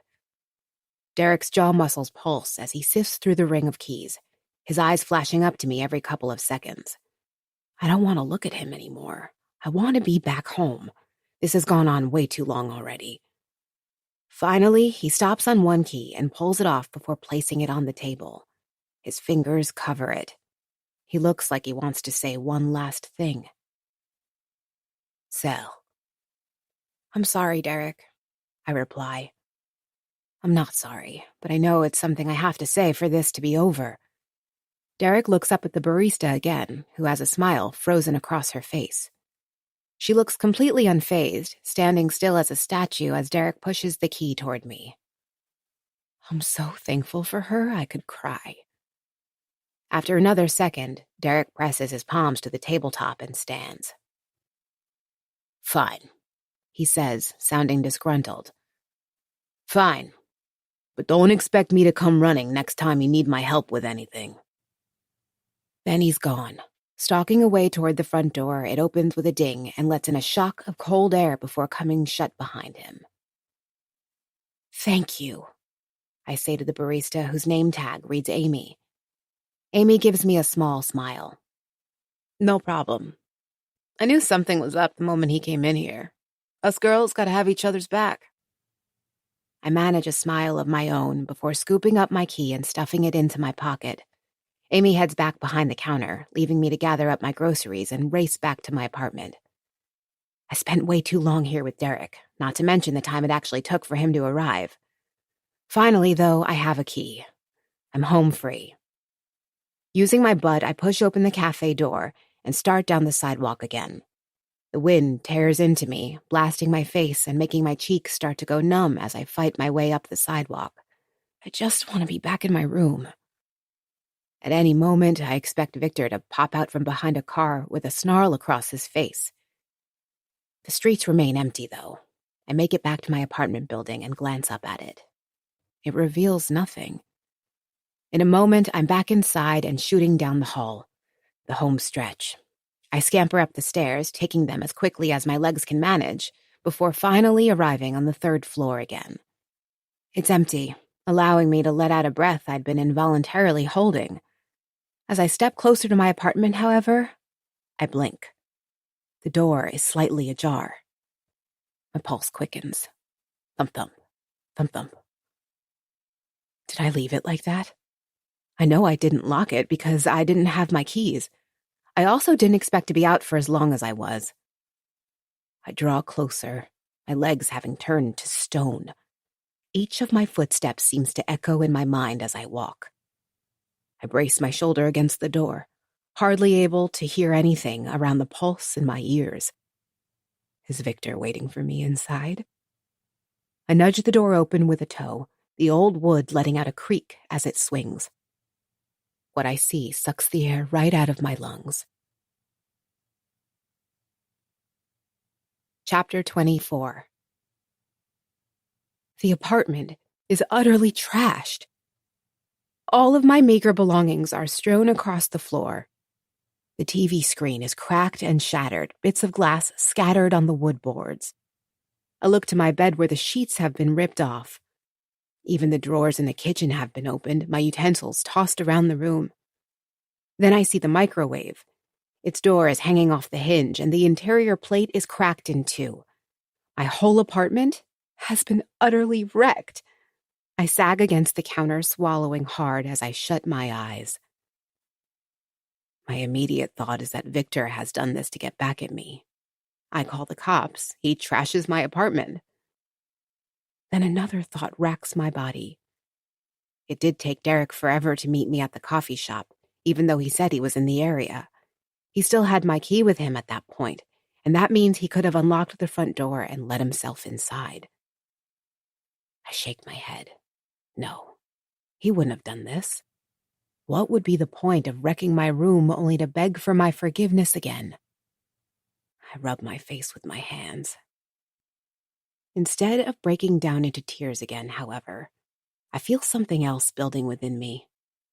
A burning in my chest I haven't felt since Mom. A person can only take so much. I'm tired of being kicked around and treated like this. The TV was all I had. My fists curl up as I set my brow. I'm done. Somehow this final act has pushed me over the edge of terrified and into some new realm. I've dug deeper than rock bottom. There isn't much worse that could happen to me, and somehow that fills me with a sense of indignation that wasn't there only moments ago. I step out of the room again, jaw clenched. I almost hope Victor is watching through his peephole as I stare down the door. I'm done being afraid. I march down the stairs again, my footsteps landing hard on each step. My hand comes down against the wood of the super's door. Basically, everything in my apartment is broken now. Not to mention, I'd like him to pull up the security footage so I can confirm it was Victor who trashed my apartment. The knock goes unanswered, however, once again. I pound on the door with the flat of my palm, the sound echoing through the first floor. My cheeks burn. It's getting ridiculous at this point. The owner of this building needs to fire the super and hire a new one. After another minute passing without any response from the guy, I reach over to the wall and rip off one of the sheets hung there. It's some list of emergency numbers to call. I flip the paper over and scribble out a note for the super. Room 5B. Oven, microwave broken. Have also had apartment vandalized. Please call me here. I write out my number and then slip the paper under the door. Back in my apartment, I get to work putting everything back where it belongs. It takes me less than an hour because I don't have a whole lot of things to begin with. One of my 2 forks is bent, rendering it useless. I clutch it between my hands, feeling that burning sensation rise up in my stomach again. This has to stop, one way or another. I can't keep going like this. My mind drifts back to Claire, and how poorly our last conversation went. I can't have that happen again. It might cost her her life. Just because I couldn't convince her the first time around, I won't let that deter me. Not this time. I blink hard to wet my dry eyes that have been staring at the computer screen for way too long. I've spent the past couple hours scouring the news for any mention of murdered women who fit the description of the girls I'd seen. It has proved to be fruitless. Whatever Victor is doing to them, he's managed to keep it out of the news. I already knew he was smart, and this is just further proof. I've also done some more thinking on how to broach the topic with Claire again. It's clear she won't listen to me face to face, so I've decided to gather up what I can and mail it to her. I'll include Victor's arrest record, as well as anything I can find in the news. I just need to figure out her address. It takes time to locate Victor's social media. Finally, I locate a single profile under the name Victor Popov who is in New York City. There's only a single image of him up, and it was posted 4 years ago. Clearly, he isn't too big of a fan of social media. That checks out, considering he's probably trying to stay under the radar. It's definitely Victor in the picture, though, his long arm around the shoulder of a slightly shorter girl also with dark hair. Probably an old girlfriend. Under the account's list of friends, I find what I'm looking for. Claire Williams. Unlike Victor, Claire's social media are filled with images of her. She's even posted something today, sharing an image of her at some restaurant with a plate of food in front of her. I can see in the top of the photo there's another plate too. That explains where Victor went this morning. A sweet little brunch. My stomach twists at the thought of Victor seated across from Claire, his cold eyes watching her while she takes a photo. Has he threatened her the way he's threatened me? Other posts are inspirational quotes and scenic shots of Claire smiling brightly all around New York City. She looks so happy. I can't let something happen to her. I need to warn her before it's too late. Now that I know her name, I can figure out where she lives. Navigating back over to my law firm's website, I open up the tool that tracks down addresses. I type in Claire Williams and input New York City as a location before waiting for the screen to load. Once it does, I find what I'm looking for. She lives in the East Village, not more than a few subway stops away from here. I sit back, feeling a sense of relief wash over me now that I've got her address. The only issue now is that I don't really have all that much to send her. Showing up on her doorstep and demanding she listen to me is most certainly not the way to approach this. That's a one-way ticket right back to a mental institution. I haven't found anything on the web about the girls either. I have no concrete proof of what Victor's up to, only my suspicions. Unfortunately, those won't be enough to convince anyone. Not Claire, not the police, not even myself. I have to know the truth, and there's only one way I can think of to find it out. If there is indeed something going on in apartment 6B, I will figure out what. Even if it means risking everything. Chapter 25. Maybe I really am losing my mind. That's the only explanation I can think of as to why I'm seriously considering breaking into Victor's apartment. Even just the thought makes my throat tighten. Still, I know it's what I have to do. Everything he does in that apartment. Somehow, he was able to keep his actions hidden from the police. If I'm going to find proof I can use to help persuade Claire, it'll be across the hall. It's really my only choice, although it utterly terrifies me. What if he catches me? What if I'm entirely wrong altogether? The thought has crossed my mind more than once. Everyone around me thinks Victor is not a problem. Derek, Claire, even the police. The fact that there aren't any missing or murdered women matching the girls' descriptions doesn't help either. So, for my own sanity, I've got to break in and find out what's going on once and for all. If it costs me my freedom, so be it. Because if I'm right, I might just be able to stop a killer before he hurts anyone else. Once the decision is made, I have nothing to do but wait. The hours pass agonizingly slowly. I also don't know if Victor is in or out, since I only heard his door close this morning when he went out for brunch with Claire. That thought brings my head up. Maybe there's a way I can know if he's in or out. I pull up Claire's social media again, moving through all her accounts for any updates on what she's been up to today. She posts with almost startling frequency, allowing me to be clued into her whereabouts. Claire last posted something 2 hours ago. A picture of the red and yellow trees in Central Park, complete with plenty of emojis. Unfortunately, it's impossible to know if Victor is there with her because I don't see him in the photo. I lower the phone with a sigh and rub my temples. If Victor did trash my room, I just have to assume he's in his apartment now. Based on his usual patterns, he seems to leave later in the night and return shortly thereafter with a new girl in tow. Maybe that'll be the case tonight, too. Waiting for darkness to fall seems to take forever, but I know it's coming soon when the TV next door starts up right on cue. The noise rips through the thin wall, snapping my head toward it even though I've come to expect it. With the show playing, I won't be able to hear if Victor leaves. The slamming of my palm against the shared wall does nothing, as usual. It's routine at this point. The television plays. I pound the wall.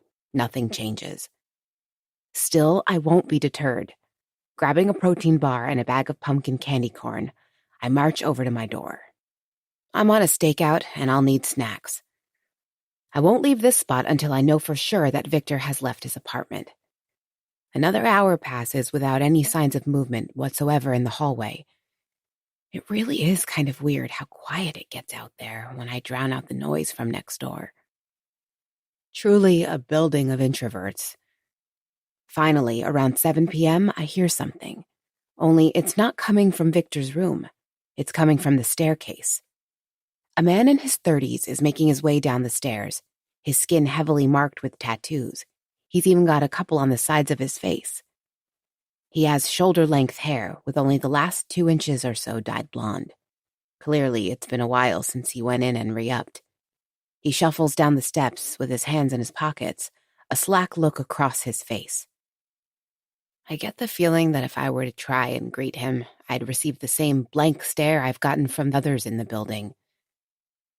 The man hits the 3rd-floor landing and continues down the steps, his shoulders slumped.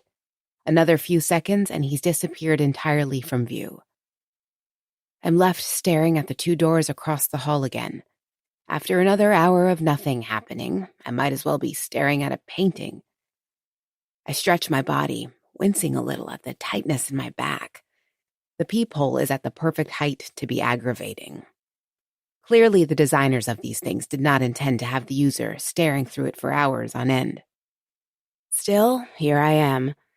When 10 o'clock hits, I start to wonder if Victor isn't going to come out at all. Then, almost as if summoned by magic, I see his door swinging inward as he pulls it open. I suck in a sharp breath, my mind instantly beginning to race. He's got on washed jeans and a black t-shirt that tells me he doesn't intend on staying out for too long. In this weather, I wouldn't last more than a few minutes, especially now that it's dark outside, making it even colder. Victor doesn't seem deterred, however, and pulls his door shut behind him. He coughs into his arm and then glances toward my door. Every atom in my body freezes at his look. Does he see me? Does he know I'm there? Then he looks away and starts toward the staircase, allowing me to let out a small breath. I wait an entire minute before daring to move a muscle. When I'm finally certain that Victor is gone, only then do I start thinking again. My thoughts continue to hammer through my skull. Should I try now? I have no idea how long he'll be out. Maybe he's just running to pick up food like I've done. I'd hardly have more than a couple minutes to look around before he returned. I remain behind the door, the seconds ticking on. I'm torn between scampering across the hallway and getting inside, and the thoughts screaming that I'll be caught the moment I do. It's impossible to know how much time I'd have. Even worse is the thought that each moment I spend deliberating is less time. The seconds and minutes pass by as I remain frozen by indecision. He could be back any minute now. After 4 minutes, I cursed myself for not just going immediately. The time I've spent standing here could have been spent searching his apartment for clues. I don't know when I'll have another chance to investigate. With a start, I realize Claire might not have another chance either. If I'm not able to provide proof soon, Victor might do something to her. This could be my last chance. After another 2 minutes, I can't stand it anymore. Clearly, he isn't just picking up food from the front door. That means I have at least a couple minutes. I swallow around the lump in my throat and move my trembling hand to the deadbolt to unlock it. Then I pull my hoodie over my head, not like it really matters. If Victor figures out someone has been in his apartment and checks the tapes, he'll see immediately that it was me who entered. Still, having the hood on makes me feel more secure. I've got a pair of gloves on too, just to be as careful as possible. It's absolutely vital I don't disturb anything more than I have to. Without knowing how long I have, I need to be in and out as quickly as possible. That means I can't waste another minute deliberating. I literally don't have the time to spare. My door is open, and then I'm moving across the tile to the other side of the hall. The noise from the TV is a little less blaring in the hallway, but still enough that it covers the sounds of my door shutting. I realize with a start, it'll obscure the noise of Victor coming back too. That freezes me against his door. What other choice do I have, though? I need to know the truth. If Victor is hiding something, I need to know. Lives may very well depend on it. With another breath, I fish out the paperclip from my pocket and drop down to a knee so that I can pick the lock. The click as it unlocks runs through me. I stand, my fingers coming to rest against the doorknob as I take a final look around. Then I'm slipping inside, my heart pounding. Chapter 26. My breathing comes in short gasps. The apartment is dark and quiet before me as I stand in the hallway. Gently, I let the door shut and lock it behind me. Then I turn back around, feeling as though a single wrong step will set alarms to ringing. I creep forward. As I get deeper inside, I realize his apartment is laid out exactly the same as mine, only flipped because he is on the opposite side. That helps me navigate as I come to the first door on my left, which is the bathroom. I push against the door, a whine escaping the hinge as I do. The sound freezes me, my breath catching in my throat. Silence meets my ears as I listen in. I step inside and pull out my phone to activate the flashlight. The harsh white light illuminates the bathroom, revealing a rather sterile-looking space that I'm a little disturbed to find is cleaner than mine. A quick glance under the sink reveals little more than a few spare rolls of toilet paper. There isn't anything of interest that I can see here. The seconds tick by in my mind. At any moment, Victor could return. I step out of the bathroom and continue down the hall, finding myself standing beside the oven. Before me is the rest of the apartment. I don't dare turn on a light just in case Victor or someone else were to look up and see it from the outside. I can't even hear the street from here, though. I guess we're high enough up that the noise is reduced.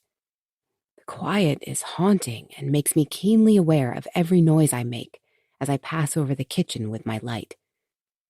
The oven is immaculate, like he hasn't ever used it. A level of cleanliness that does nothing to dispel my idea of him as a serial killer, that's for sure. It also makes my chest pang with worry. If he's this careful about crumbs or stains, what chance do I have of finding something incriminating? I pass the light over the rest of the kitchen area, finding nothing out of place. It almost feels like I'm in a model home.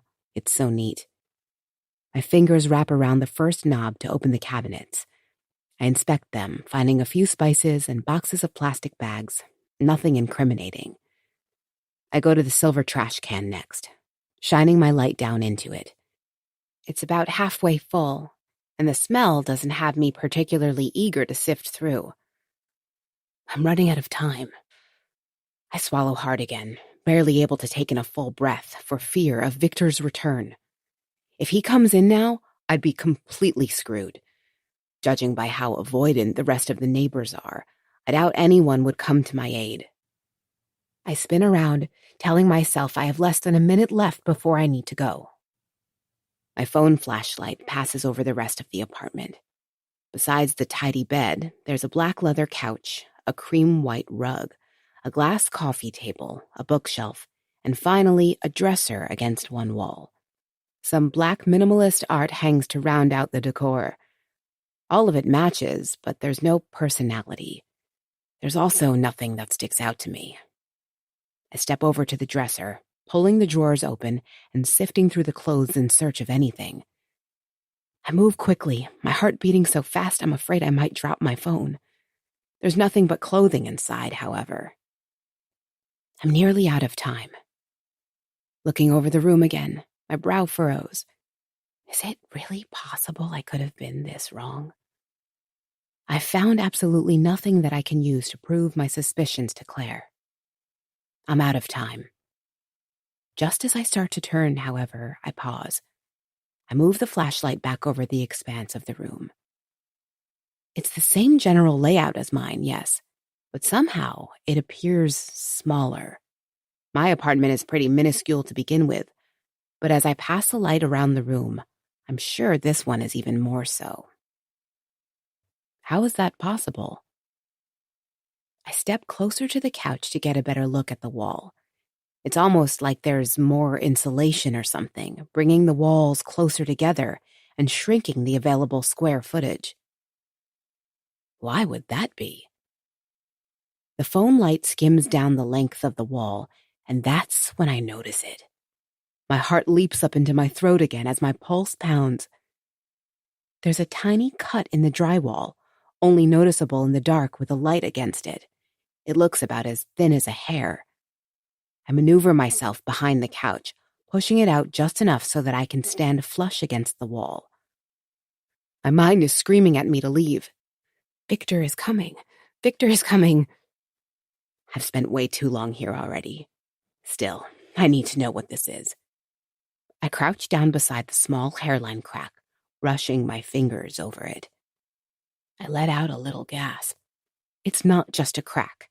There's a small division here, barely wider than the width of paper. My fingers run up the length of it. There's definitely something back here. I trace the outline of it, realizing it's like a small door, no more than 3 or 4 feet high. But how do I open it? I throw a glance over my shoulder, though the apartment is still quiet. Moonlight streams in from the 2 narrow windows that face the street. I study the wall again, feeling along the length of the cutout. Suddenly, there's a soft click, and the door swings outward. I can hardly focus, my heart is beating so fast. I have to get onto my hands and knees to crawl into the small space before I can straighten up again and hold up my phone. There's the real wall, a rough brick that's probably about 2 feet from my face. Even just being inside here makes me feel claustrophobic, trapped. Then I see them. The pair of cuffs built into the wall, the metal catching the light of my phone that reflects off it. This is no storage space. This is some sort of torture chamber, a prison cell, impossibly small and cramped.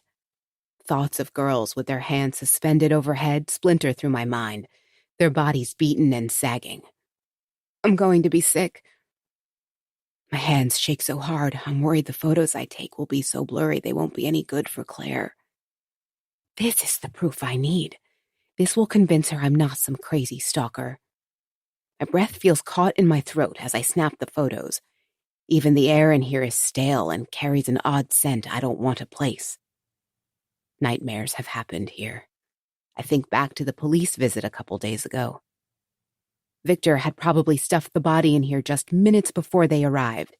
He was talking to them, laughing and joking while a dead girl's body was stuffed inside the walls.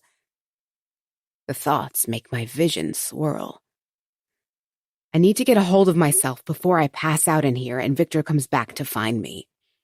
Now that I know for certain I'm not going crazy, I'm all the more terrified to be in this apartment. The man is a killer, a sadist, and I've just broken into his apartment. Once the photos are taken, I crawl out of the space, only allowing myself to breathe once I'm back into the main room. Any sense of relief I feel is sucked out of me the moment I hear footsteps outside the door. Chapter 27. Victor is back. Unadulterated, primal fear takes over my mind, freezing me as I hear the muffled noise of keys jingling. He's going to find me. He's going to kill me. Every atom of my body trembles as I look around desperately in the dark. I've got mere moments until he comes inside. A metallic clatter followed by a stifled curse tells me he's dropped the keys. I need to hide. I need to hide. My eyes flick around the room, but there isn't anywhere I can go.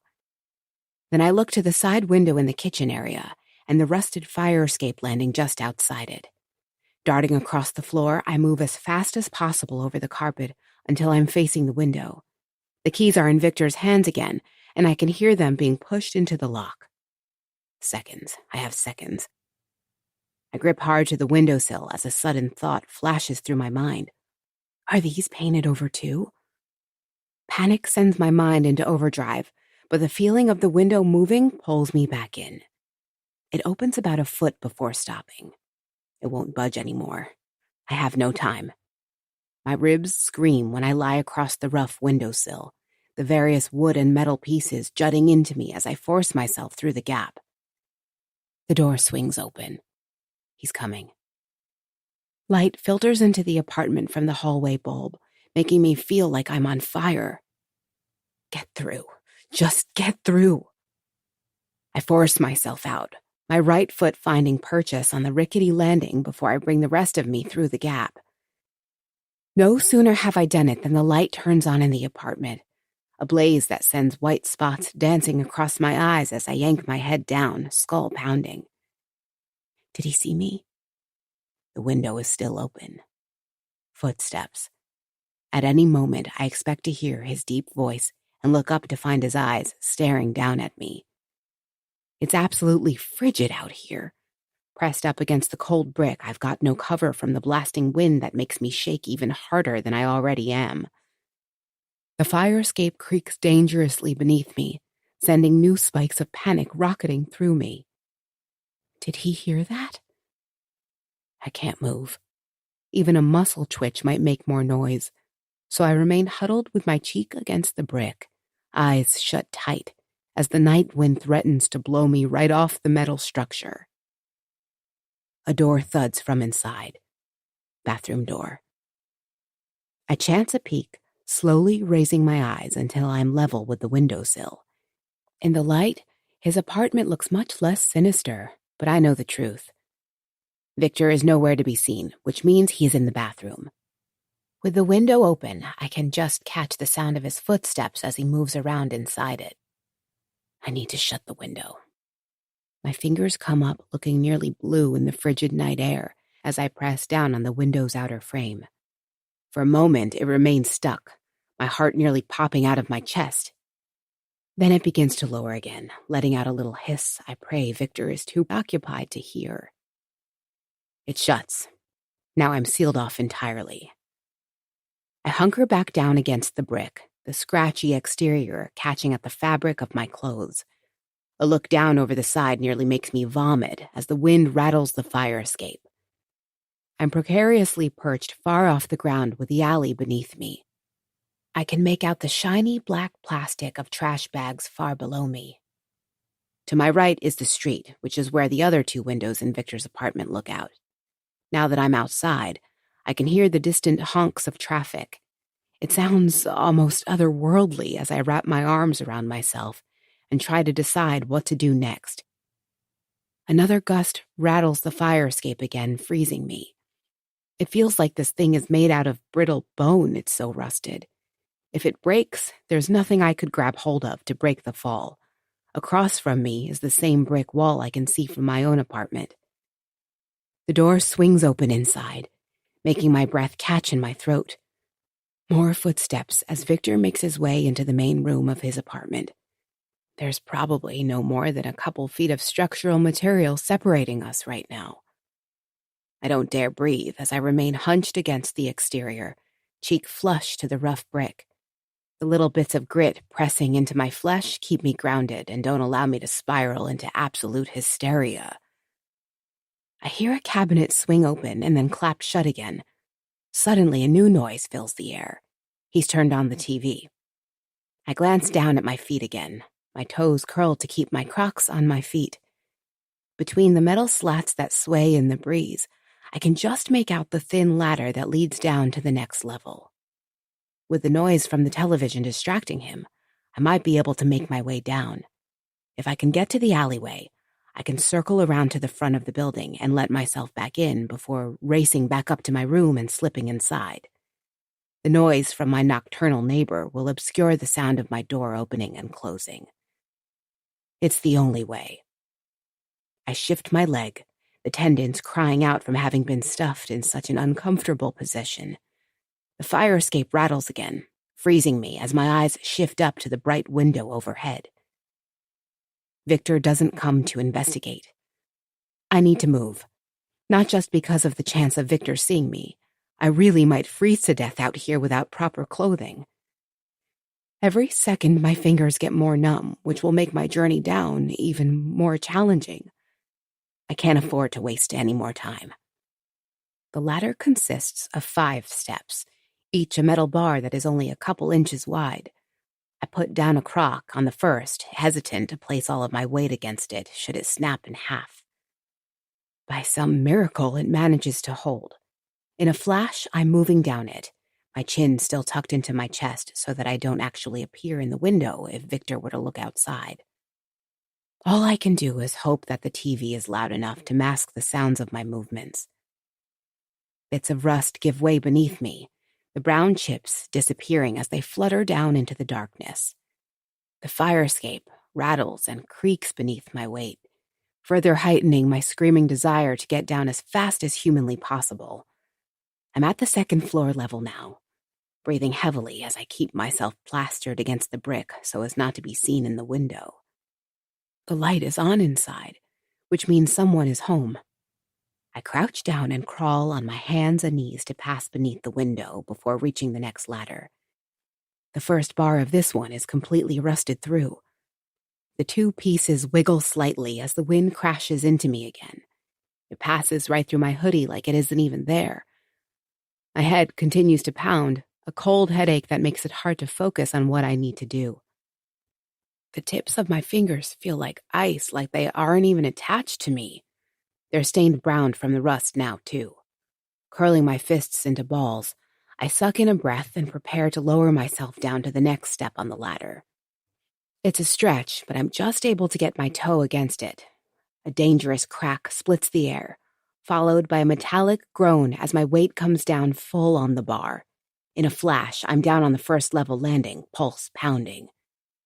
The ground is still probably 10 or so feet below me. It's asphalt, which wouldn't have made for a nice landing. There's another ladder under the slats of the 1st floor landing platform, but it doesn't extend all the way to the ground. I'm guessing that's to prevent someone on the ground from climbing up the fire escape. But right now, I don't care about safety regulations. There's no light in the 1st floor room I'm standing outside of, so I move quickly to the other side of the landing and go for the ladder. This one has only 3 rungs. I make my way down them until both my feet rest on the final rung. The bar presses into the balls of my feet, making them burn as my teeth chatter. My hands feel wooden. I can hardly reach down and close them around the bar, but somehow I manage it. Once I've done that, I pull out my feet and allow them to dangle like some sort of gymnast. It's still a long drop down, but I've got no other choice. Hanging here, the wind billows into me without mercy, waving me about like a flag. I can't feel my hands. And then I'm dropping, only in the air a moment before landing hard on the pavement below. My knees buckle instantly as I careen into the brick beside me, crashing into it, then sliding down and coming to a rest on the pile of trash bags. My chest heaves as I stare up at the bottom ladder that still rattles slightly from my dismount. The smell of the trash bags is what finally forces me upright again, despite the crying of my muscles in rebellion. Luckily, I don't seem to have hurt myself in the final drop, aside from a scraped palm. Probably the result of sliding down the face of the bricks. I take a few uneven steps, moving as quickly as I can manage, as I hunch inward to protect myself from the wind. My head continues to pound as I go, the pressure unrelenting against my temples and making my mind ache. There's the street. I've never been so happy to see parked cars, graffiti, and plastic bags blowing in the wind. Only a gate separates me from them. And that's my next dilemma. I have to get out to get back into my building. Coming up against the gate, I find that it's locked. A quick jerk of the bars tells me it won't budge, which means I've got to expend more energy and climb over it. The adrenaline from earlier is rapidly fading, leaving me feeling like a husk of a human as I grip tight to the freezing metal bars with my clumsy, wooden hands and grunt my way to the top. The tops of the bars roll outward to prevent someone from trying this from the other side. The metal is cold and harsh, and I just want to be warm again. Throwing myself over the other side, I come down with a clatter against the front of the gate. The impact knocks the wind from my lungs as my chest slams into the bars, and my fingers lose their grip. I drop the final couple feet to the pavement. Gasping for air, I throw a quick look up at the third floor where Victor's light is still on. If he were to look out his window right now, he'd see me on the street. Hurriedly, I stuff my frozen hands into my pockets and am vaguely aware of the sensation of the key against my fingertips. Pulling it out, I race back up to the front gate and pull it open. Next is the front door, which thankfully comes unlocked in a second.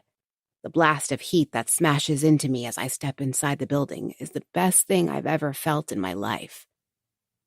I waste no time racing down the length of the hallway and rushing back up the stairs, taking them two at a time. I round the final staircase to the third floor, hearing the television blasting away. My pace slows a little when I reach the top of the staircase, my breathing ragged as I dart a look around.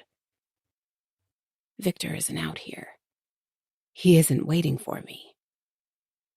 In a moment, I'm back in front of my door and opening it to slip into the protective darkness. I ease the door shut, allowing it to make only a small click that is swallowed instantly by the noise from next door. Only once the deadbolt is thrown do I finally let my shoulders sink and begin to process what I saw in Victor's apartment. The cuffs on the wall are all I can see in my mind. The dull metal mounted there, waiting. I'm not crazy like Claire thought. I've got to tell her what I've found. Her life depends on it. Chapter 28. My body desperately needs to sleep, but I know that's impossible. I can't stop pacing back and forth in my room, thinking everything over. Does Victor know? He hasn't come sprinting out of his room to pound on my door, so as each minute passes without the sound of his door opening, I allow myself to breathe a little easier. I need to pull myself together enough to figure out my next move. Should I call the police? Having a secret room isn't a crime. I didn't see any blood or anything in there, another testament to how careful Victor is. Is the presence of cuffs enough to arrest him? If it isn't, there's no telling what he'll do to me. Not to mention the fact that I'd have to explain how I found the secret room in the first place. That would necessitate me describing how I broke into his apartment illegally. My stomach turns at that. Somehow I know that Victor would be able to explain it away, and I'd be the one leaving in handcuffs. That doesn't mean I can't still tell Claire, though. I've decided to leave an anonymous note at her address containing the pictures. As I pace, I hear something. That's a door opening. My entire soul freezes as I wait with bated breath. Is it Victor? With the television playing loudly next door, I can't zero in on exactly where it's coming from. A moment later, however, I hear the click of the door again. Whoever it was has gone back inside, allowing me to move freely once again. I step silently down my hallway, wondering who it could have been. All my thoughts freeze like ice in my mind as something catches my eye just inside the door. It's been pushed through the slim crack at the bottom. I stare downward, my world collapsing. It's one of my shoe charms, a smiling pumpkin face. It being here means only one thing. Victor knows. Chapter 29. I can't eat. I can't drink. I can't even blink. Victor knows. One of my shoe charms came off my Crocs while I was inside the apartment, probably while I was forcing myself out the window. I don't know what to do. The message he sent by returning the charm is clear. I know what you did. What isn't clear is what he'll do next. Will he call the police? I wring my hands together as my stomach flips, a wave of nausea washing over me at the thought. No, he wouldn't. Just as I don't want the police looking into me, I'll bet he doesn't want any extra attention either, I hope. Lying down in my bed, I can't pull my eyes away from the dark windows beside me. I keep expecting that at any moment I'll see red and blue lights dancing across the brick. I don't know why he didn't pound at my door or shout. Somehow, just leaving the charm is even more scary. Maybe that's what he's going for. He wants me to know that he knows. He wants me to feel afraid. Well, it's working. I'm huddled in the fetal position in bed, rocking back and forth and trying not to vomit as my splintered mind tries to piece together what happens next. I don't think I can ever go outside again. He'll be watching, waiting for me. I've got enough groceries for 2 weeks. Turning over, I force my face down into my pillow. Why did I do that? Why did I break into his apartment? Both of us know he has me now. If there was anything incriminating that remained in the secret room, I've got no doubt he's already scrubbed it clean by now. Even if I were to call the cops, they'd find nothing but a man who likes to get a little kinky. My brain starts to burn from the lack of oxygen as I remain face down in the pillow. I can't believe I was so careless. It's taken me years to finally pull myself together after Mom.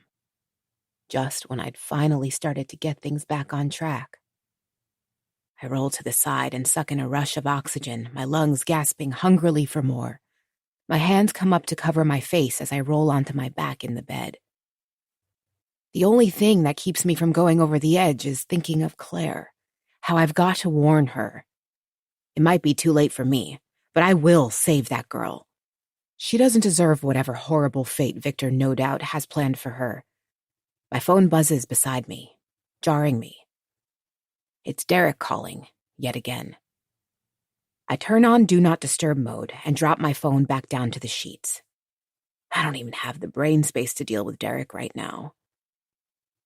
It's past 1 a.m., but there's absolutely no chance of me sleeping. Victor's message still rings loud and clear in my mind. As the hours drag on, the knot in my stomach lessens slightly. It seems I was right. Victor doesn't want to call the police. That at least is something, though not nearly enough. The stress of everything else is a boulder that drags my spirits down with it. This battle I found myself in is not one I'm prepared to fight. My thoughts again return to Claire. All I need to do is warn her. Warn her, and I'll be satisfied. My hands move to my phone again, the glow burning my eyeballs as I pull up her social media. She posted pics from an evening wine get-together with her girlfriends, all of them leaning in with their glasses raised. The table setting is filled with faux fall foliage, the leaves scattered across the tabletop. I bite my nail as my eyes flick over the image, the bright screen burning into my retinas. The wind presses hard against my windows, bringing my attention to them. I shiver despite the warmth in the apartment as I think of my time out on the landing. My head still pounds. Shakily, I manage to push myself off the bed and pad up to the fridge, where I pull out my water filter and pour myself a glass of water. There isn't much left in the filter, meaning I have to refill it from the sink. Even the idea of doing that seems impossible right now, so I don't. I'm just so exhausted, mentally and physically. My palm stings from where it slammed into the brick. I cup the glass between my hands, the cold liquid sliding down my dry throat and fluttering across my chest. Once I've drunk my fill, I set the glass down and go back to bed. The television next door lets off a round of gunshots, the barely muffled pops hardly even jarring me as I slip beneath the covers. Somehow I manage to drift off, even without my headphones. My eyes snap open the next morning as I push myself upright. Light comes in through the foggy windows, dull due to the season. I still have a distant headache that makes me wince as I rub my eyes. My stomach grumbles for the first time in what feels like days. After using the bathroom, I dig through the pantry and pull out some crackers. Pairing that with deli meat and slices of cheese, I've got mini sandwiches. I peck at them like a bird while I run through the events of last night again in my mind.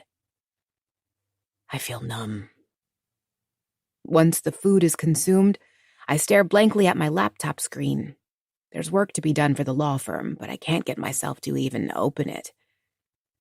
My thoughts keep drifting back to Claire and my promise to get the information to her. The problem now is that to do so, I have to leave my apartment. I don't have a printer here, which means I'll have to go to the library or an office store to print out the images so I can put them in the envelope. The alternative is reaching out over social media, but I'm worried if she knows it's from me, she'll think I made it all up. That means I've got to step foot outside the apartment. It's a struggle just to pull my trench coat over my sweatshirt, my arms feeling like they weigh 1,000 pounds. What if he's waiting for me? As terrifying as that thought is, my desire to get this information to Claire somehow outweighs it. It fills me with enough strength to pull on my trusty Crocs, even as my fingers tremble a little. I'm just about to start walking down the hallway when I look back to the kitchen counter. I've got a knife in one of the drawers. If Victor tries something on the way back, at least I'll have that to defend myself. It's not much, more for peace of mind than anything else. I stuff the knife into the deep pocket of my trench coat and grab my keys. It's quiet as I approach the door, moving as silently as I can. With no television, the hall is hushed. Dropping my eye to the peephole, I give the hall a once-over. All clear. Carefully, I undo the deadbolt and then bring my door open, only to lock eyes with Victor, who has done the same on the other side. He was watching me. Now he's walking right toward me. Chapter 30. I slam the door shut and slam the deadbolt into place. Victor's fist pounds against the wood a second later. "Salem!" he hisses through the frame. I stagger backwards, drawing the knife from my pocket in a shaking hand. "We need to talk," he says. My head begins to shake a vehement refusal, even though he can't see me. I know that talk will end up with me handcuffed behind the faux wall in his apartment. I'll never be seen again. "Stay away from me," I manage, my voice coming out stronger than I anticipated. It's a welcome surprise and fills me with a little more courage as I grip tighter to the knife. "I know what you are," I say. "You don't understand," Victor responds in a hushed tone.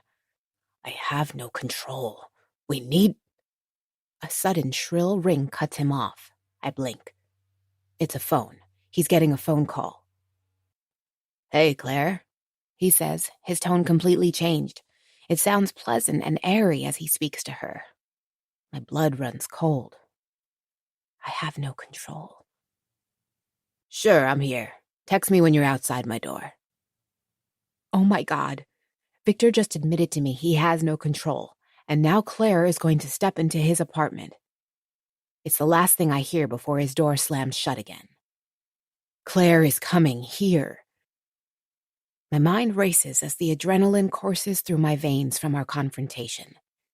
This could be my chance to warn her, but will she even believe me? I have to try. Her very life may depend on it. Racing back into my apartment, I plaster myself against the glass of the window to get a view of the street at the end of the alley. There, a flash of blonde hair as Claire passes by. She'll be at the front door in moments. Now is my chance, and I have to take it. I've got the pictures I took last night on my phone. It has to be enough. I have to convince her they're real. I can't let her go into that apartment again. I'm a jumble of nerves as I move back to the hallway again, my trench coat and sneakers still on. Save Claire. That's the only thing I'm thinking. Save Claire. I don't know if Victor is about to snap or what, but I'm not taking any chances. I throw open my door and shoot across the hall to the stairs, practically flying down them in a race to the first floor. I can hear Claire coming inside, the front door closing and cutting off the sounds of the city. My feet come down on the second floor landing, and then I'm rounding the corner and taking the next flight of stairs.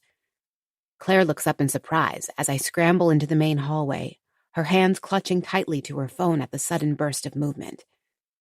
Once the shock is gone, however, I see the recognition in her eyes, followed by a slight recoil as her mouth opens. I don't let her speak. "You have to listen to me," I say, swallowing around ragged breaths as I fumble for my phone. "Please. I know it sounds utterly insane, but I have proof, I swear. Victor is dangerous." Claire blinks, her mouth still hanging open for another second before she closes it and crosses her arms. "What proof?" I feel a glimmer of hope. She's giving me a chance, and that's all I need. Hurriedly, I unlock my phone and tap over to the photos. The images of the cuffs on the brick wall as well as shots of the enclosed space appear on my screen. I flip it around to show her, heart pounding. "I found a secret room in Victor's apartment, with handcuffs," I say. Claire squints a little, and then her eyes widen as she realizes what she's looking at. "What?" I nod. "It's behind the couch in his apartment. Claire, I think he's been hiding bodies in there. Bodies of girls." Claire's face has gone a shade paler. Her lips pursed as she flicks her large eyes up at my face. She's probably trying to decide if I'm nuts or if she should listen to me. "This room is in Vic's place?" I nod again. "How did—" My hand comes up to stop her. "Please don't ask. Just listen to what I'm saying. Victor has threatened me multiple times, and I think he's going to hurt you too. You've got to stay away."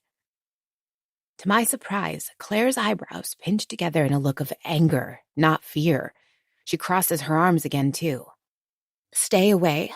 Are you kidding me? I want an explanation." From him?"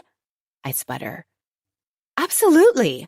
I want to look him in the eyes and show him these photos. That'll tell me everything I need to know," she says. She's much stronger than I am. "But what if he—" Claire looks over at me, her eyes fiery. "He tries anything? I wish he would." She opens her purse, revealing a tiny black handgun stuffed inside. It's the smallest gun I've ever seen, but it's clear from her expression it's no toy. I blink, staring at it as she flashes me a smile.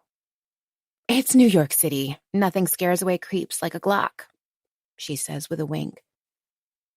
I can't believe how brave she is. Before I know it, Claire is moving toward the stage. Enjoy the stillness between chapters. Let the music cradle you gently until we resume. Thank you for being a listener.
staircase.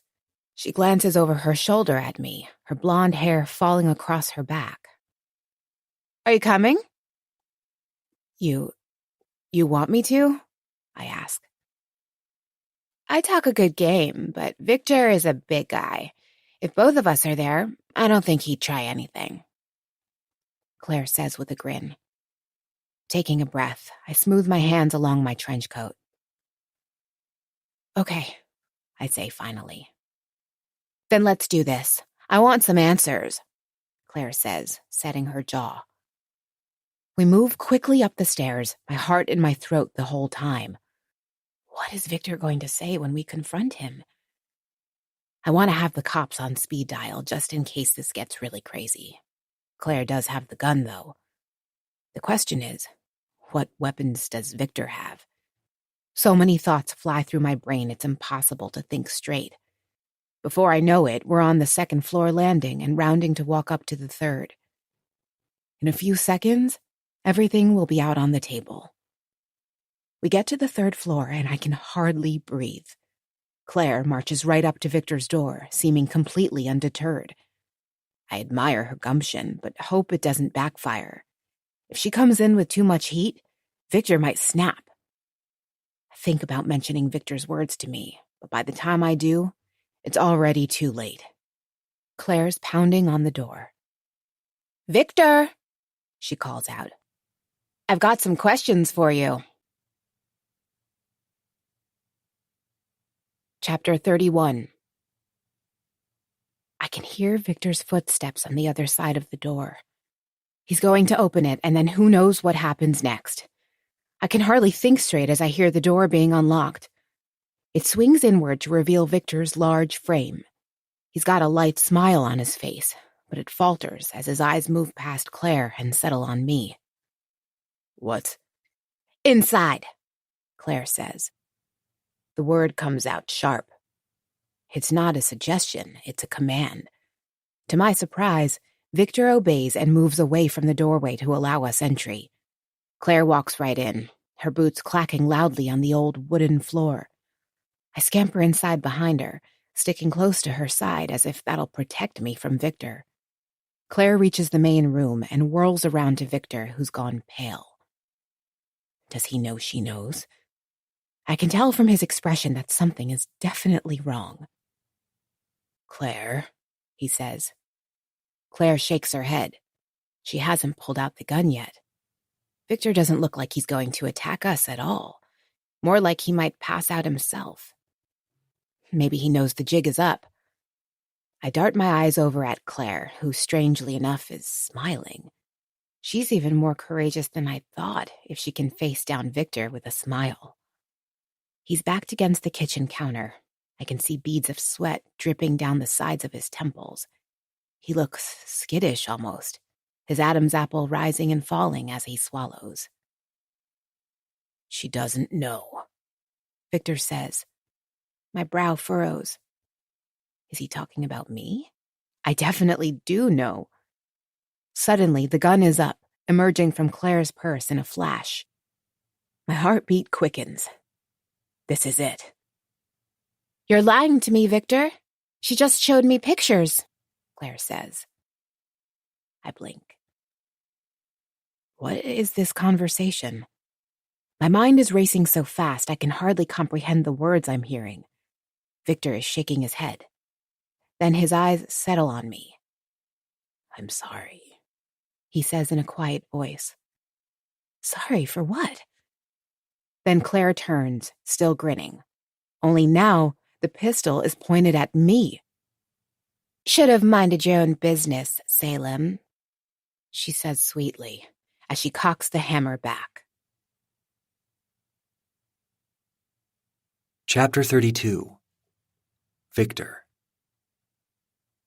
I warned Salem she should have minded her own business, but she didn't listen. All she had to do was keep her head down and not ask questions. Now, Claire's going to do something awful to her. The same thing that was done to me. My heart thuds against my sternum as I see the color drain from Salem's face. It's obvious she's confused at the sudden turn of events. So was I. all those years ago when Claire revealed her true self to me. "What's going on?" Salem asks in a small voice, her body pressed against the wall. I want to go to her, defend her. But I know if I move, Anya will pay for it. Claire's smile only widens at Salem's confusion. "I know all about the secret room, sweetie. I'm the one who put it in," she says, her voice still dripping with that false sweetness that makes my skin crawl. She turns back to me, waving the pistol in my direction and making me stiffen. "Where do you think I put Victor when he's been a bad boy?" My heart hammers in my chest at the thought of being locked inside that cell again. The walls are soundproofed. No one can hear me shout, no matter how loudly I yell. The first few times she locked me in, I shouted until my throat was raw. It didn't help. No one came. No one heard me. The first time she locked me in, it was because I tried to escape the apartment. It only took 2 3-day sessions of no food and water, completely alone in the darkness, to dispel that idea from my mind. Besides, Claire has Anya. Anything I try, she punishes Anya for it. Salem looks as if she's about to cry. "I don't understand," she says. Claire rolls her gorgeous blue eyes in a mocking gesture. "Obviously, that's the point. I don't want the whole world to know what I'm up to, do I?" Salem swallows quickly, her eyes darting over to me. I stare back at her, but there's nothing to say. It's all out in the open now. Now that Salem knows part of the truth, I know what's going to happen. She'll be a prisoner here, like me, like the rest of us. None of us can ever leave. "What are you doing?" Salem asks. "Why doesn't big, handsome Vic tell her?" Claire asks in a sickly sweet tone. It's lovey-dovey, but there's absolutely no love behind it. I know the true Claire, if that's even this monster's real name. I doubt any of her friends know what I know. My jaw remains clenched, unwilling to reveal the last bit of truth to Salem. Even though I know it's too late, I don't want to be the one who has to tell her, who has to explain why she can never leave this apartment again. Claire is going to make me, though. Her bright blue eyes narrow in a silent order. I can tell by her face she's enjoying this. She gets off on the suffering of others. My suffering most of all. Like when she makes me get with those prostitutes she sends over, watching the entire thing on the camera hidden in the dresser. She knows what Anya means to me. We were going to be married. Now I've been forced to cheat on her so many times I've lost track. That doesn't stop me from weeping after every encounter, though. It breaks my heart. But I know if I don't do what Claire commands, she'll punish Anya even more than she already does. Claire waggles the gun at me again. "Go ahead, Vicky Bear. Tell Salem here what goes on," she says, flashing her perfect teeth. I take a shaking breath and glance over at Salem. I'm unable to meet her eyes. I can't watch another person break before me, watch the hope drain from their eyes to be replaced by utter despair. "We make pills in the basement. Everyone here, we work for Claire," I manage. Claire smiles even wider. This is her favorite part. "And I take the finished product and hide it in meat before putting it in the trash." A look of understanding flashes across Salem's face a moment before it's replaced by complete bewilderment again. "Because who wants to dig through stinky trash?" Claire says, wrinkling her perfect button nose. She turns the gun back to Salem. "It's a good thing you're so nosy, actually. Production has been lacking recently. I've been looking for a fresh pair of hands." I shudder as I think of Agatha, the older woman from the second floor. She had arthritis in her fingers and wasn't able to work as fast as the rest of us. That put her on Claire's radar. Then, Agatha made the mistake of trying to warn Salem when she first moved in. When Claire found out, she locked Agatha in the secret cell in her room. That was days ago, and I haven't seen her since. Salem's head is shaking now, her entire body trembling in fear. "Please," she says. Claire cocks her head. "I thought... Please, just let me go," Salem pleads. "Oh, sweetie," Claire says with a click of her tongue. "From the moment you signed the lease, I was never going to let you go." Claire owns the entire building. I didn't know it either when I first signed on.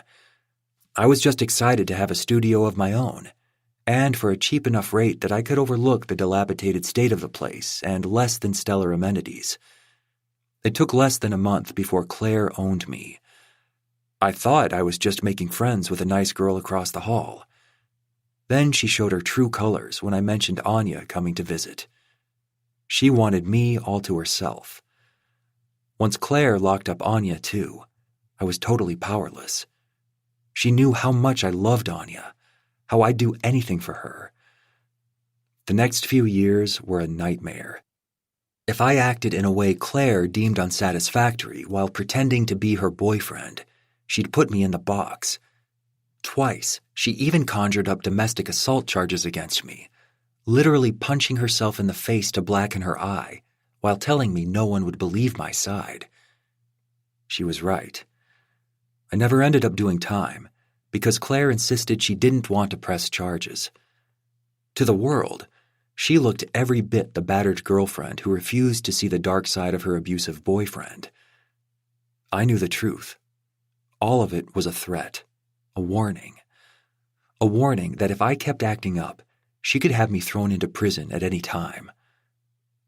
Life has been a true nightmare for the past 4 years. It feels like much, much longer. Every day I exist is filled with torment. Now, that will be Salem's life, too. Claire is smart, brutally smart. She knows exactly who to let into the building. New hires, she calls them.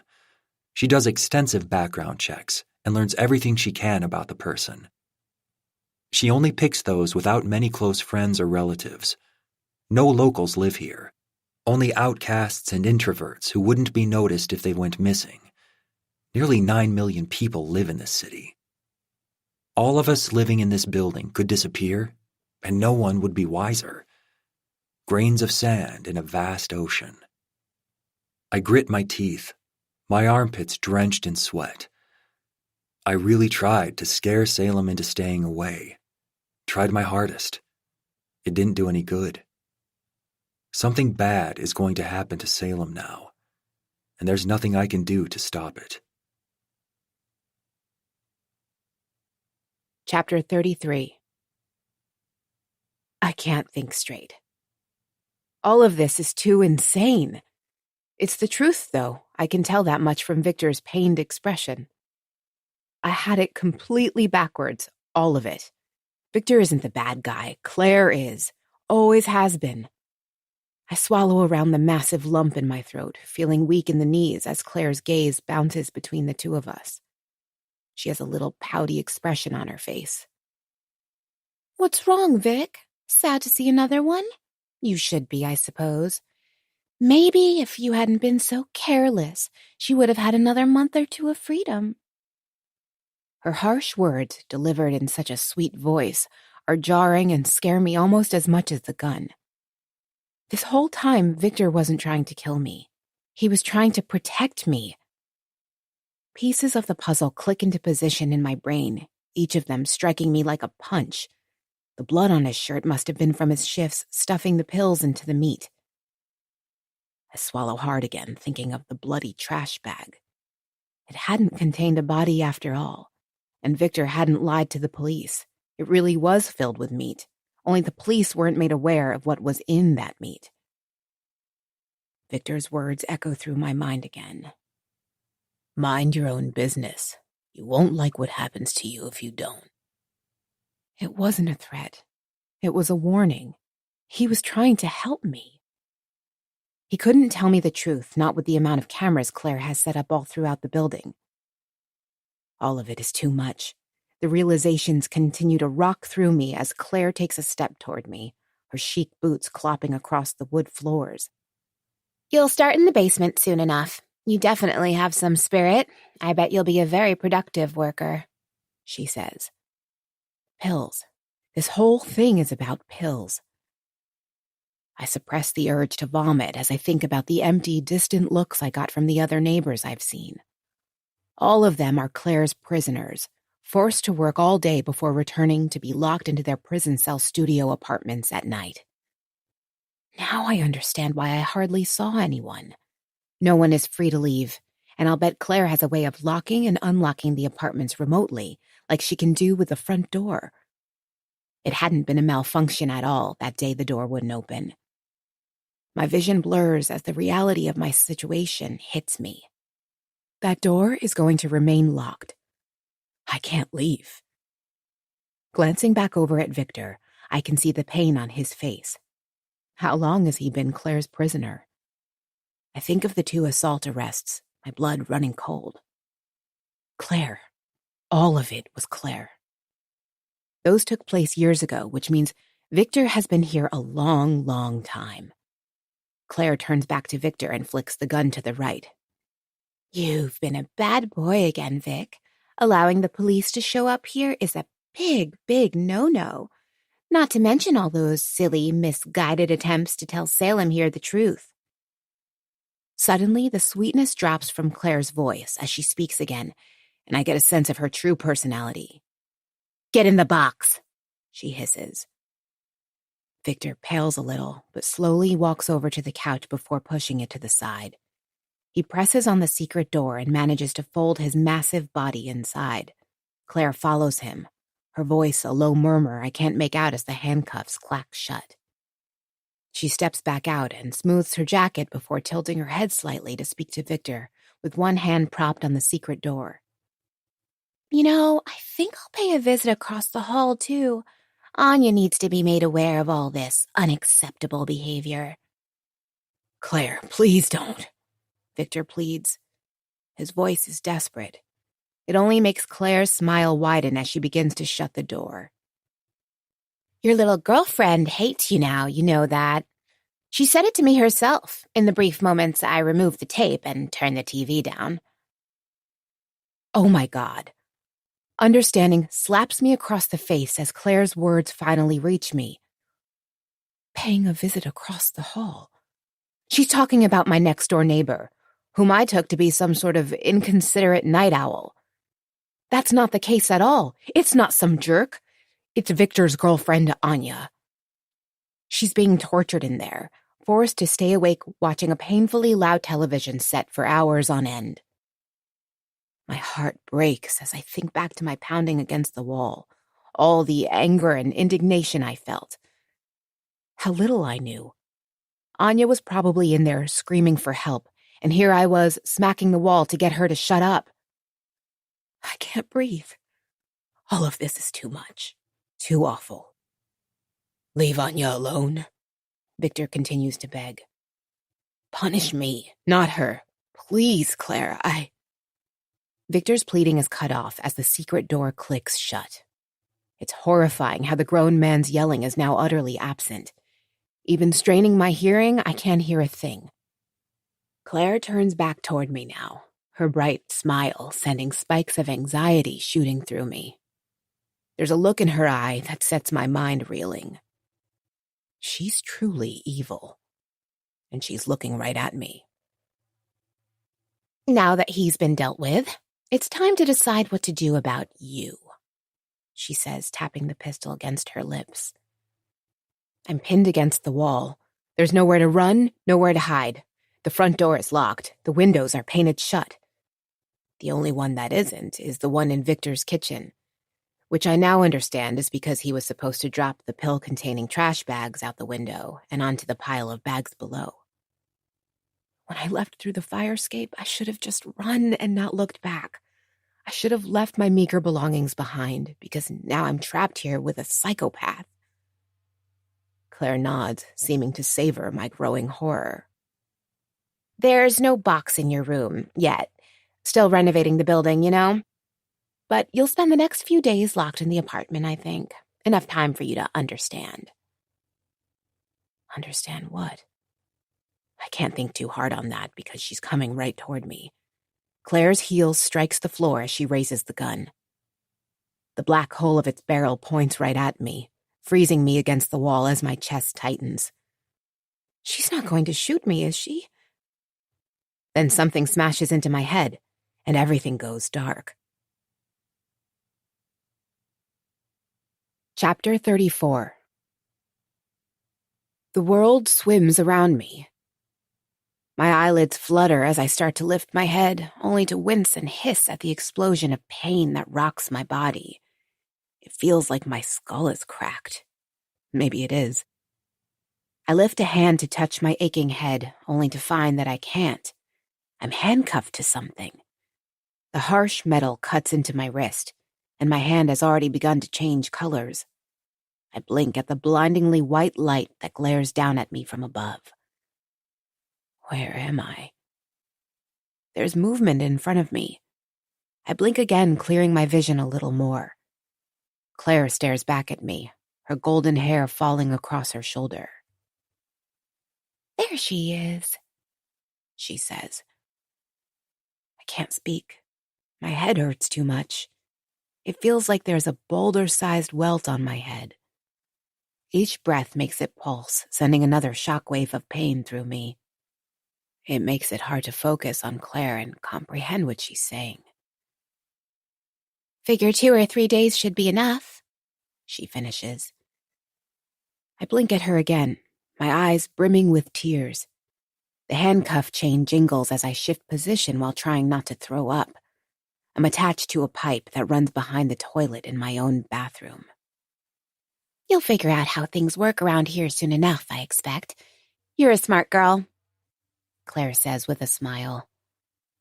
Her teeth are perfect.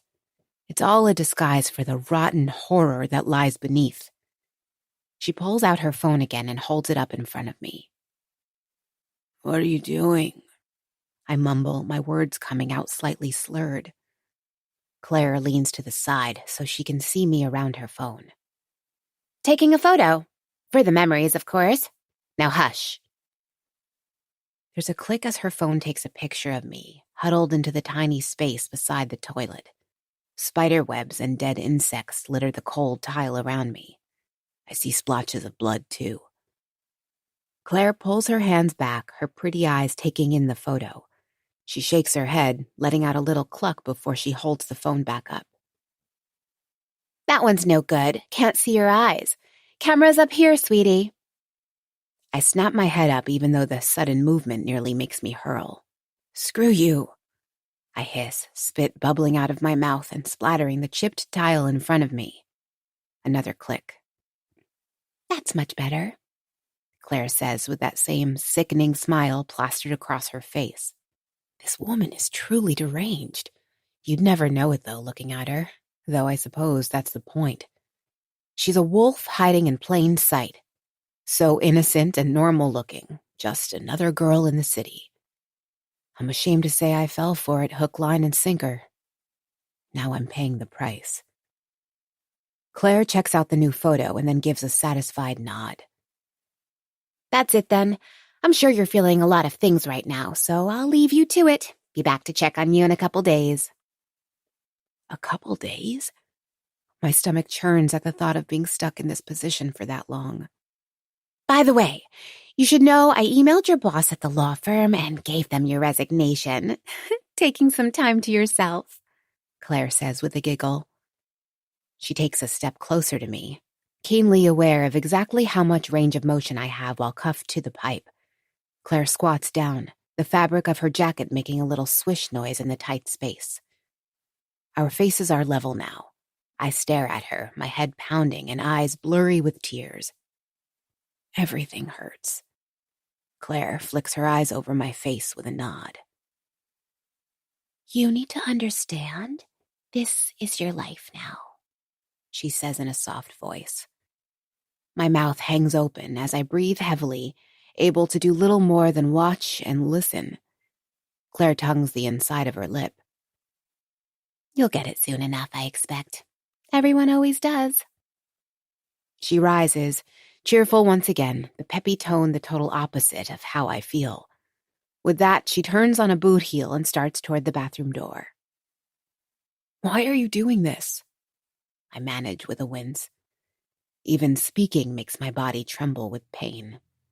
The reverberations of my words bounce around my skull, the wound on my head screaming in agony. Claire pauses with her hand on the doorknob. The bright smile is still plastered across her face, but I can see now what a mask it truly is.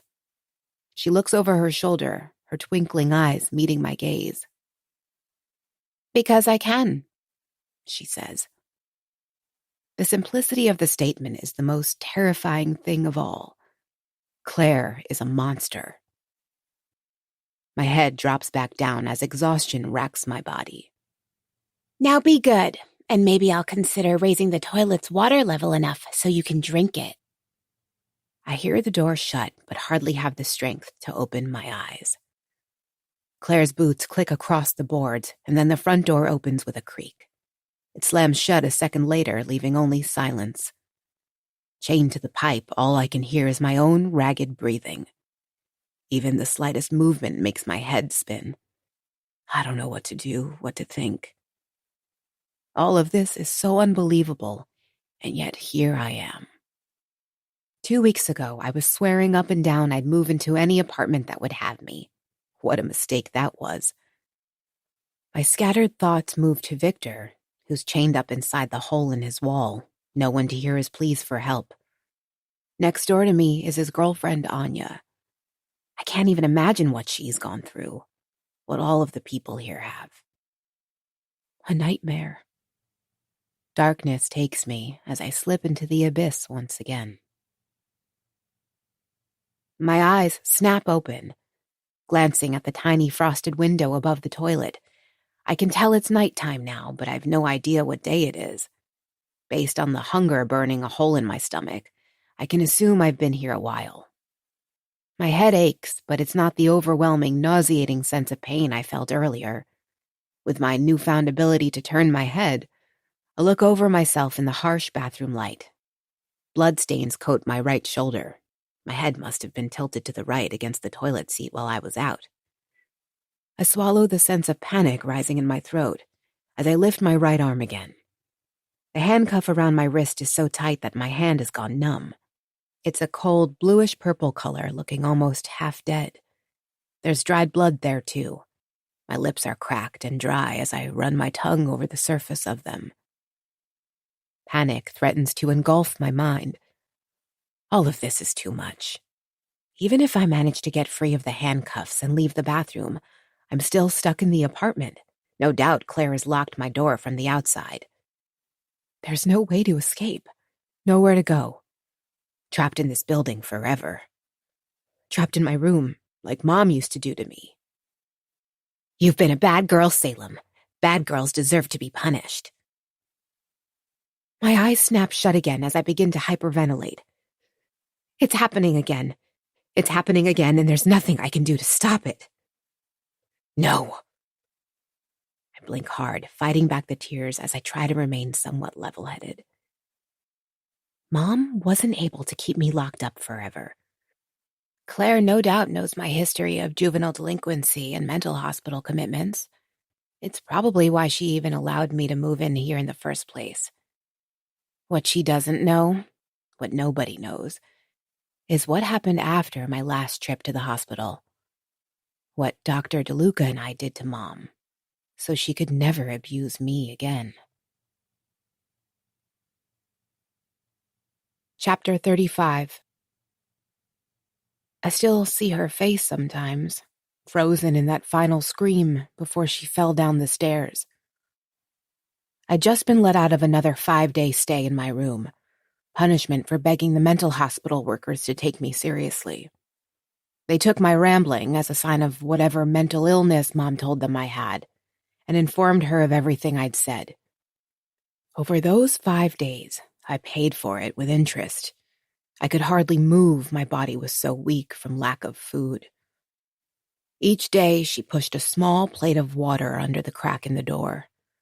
I had to lap at it like a dog, and there was never enough. It was only just enough to keep me alive.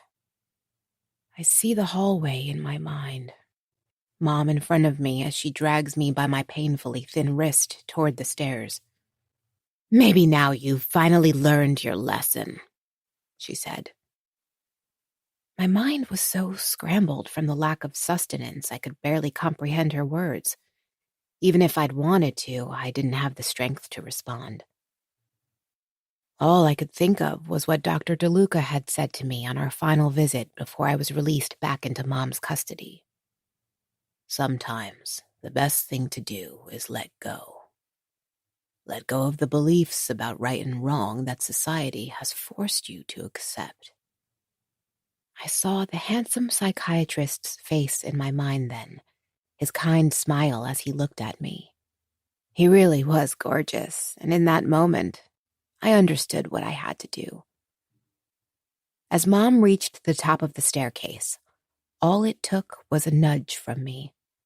A nudge was all I could muster from my broken, drained body.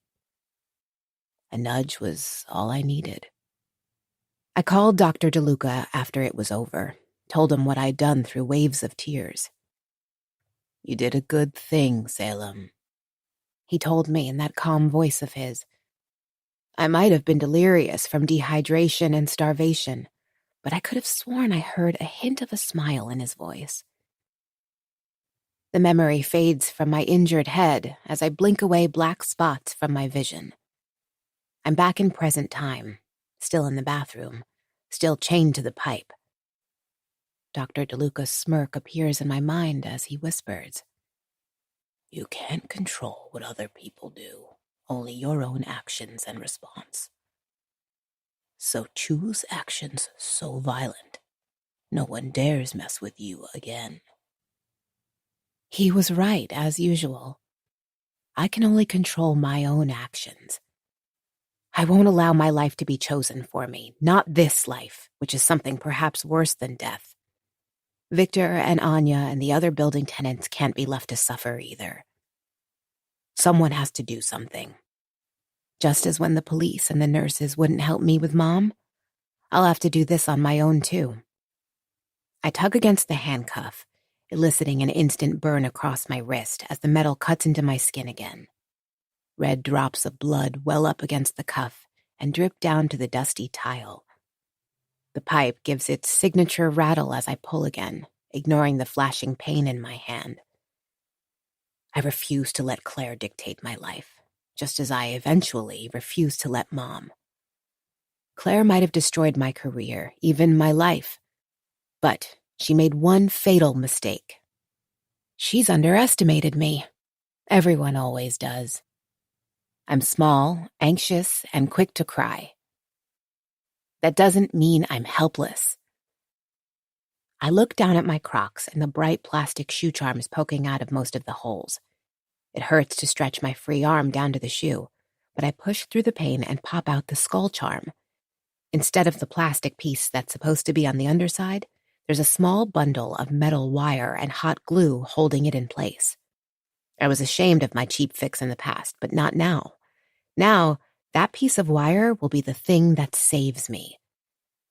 Dr. DeLuca taught me how to pick a lock, how to escape a cell.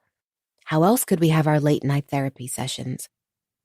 I clasp the small skeleton charm in a trembling hand, focusing hard even though it makes my head pound. Bringing my hands together, I'm able to unfurl the wire and rip the glued piece off the back of the charm. It takes almost a minute, but then the handcuff emits a soft click, and my hand instantly lets out an interior sigh of relief as the blood rushes back to my cold fingers. I'm free. I pull my wrist to my chest, my other fingers working over my numb hand to try and massage some life back into it. My head pulses, my thoughts clouded and sticky. I think I've got a concussion. It takes a while to get back to my feet. The world swims more than once, but finally I'm standing upright again and bracing myself against the wall as I breathe in and out. One staggering step toward the door. Another. My hand comes down on the handle, my blood-stained fingers wrapping around it. I twist, and the door creaks open. My apartment is dark, barren. Claire has taken my computer, my phone, my food. My stomach pangs as I lean against the fridge. It hits me in waves, but there's nothing I can do. I stumble over to the sink, but find that no water comes out of the faucet, even when I twist the handles all the way. She's cut off the water, too.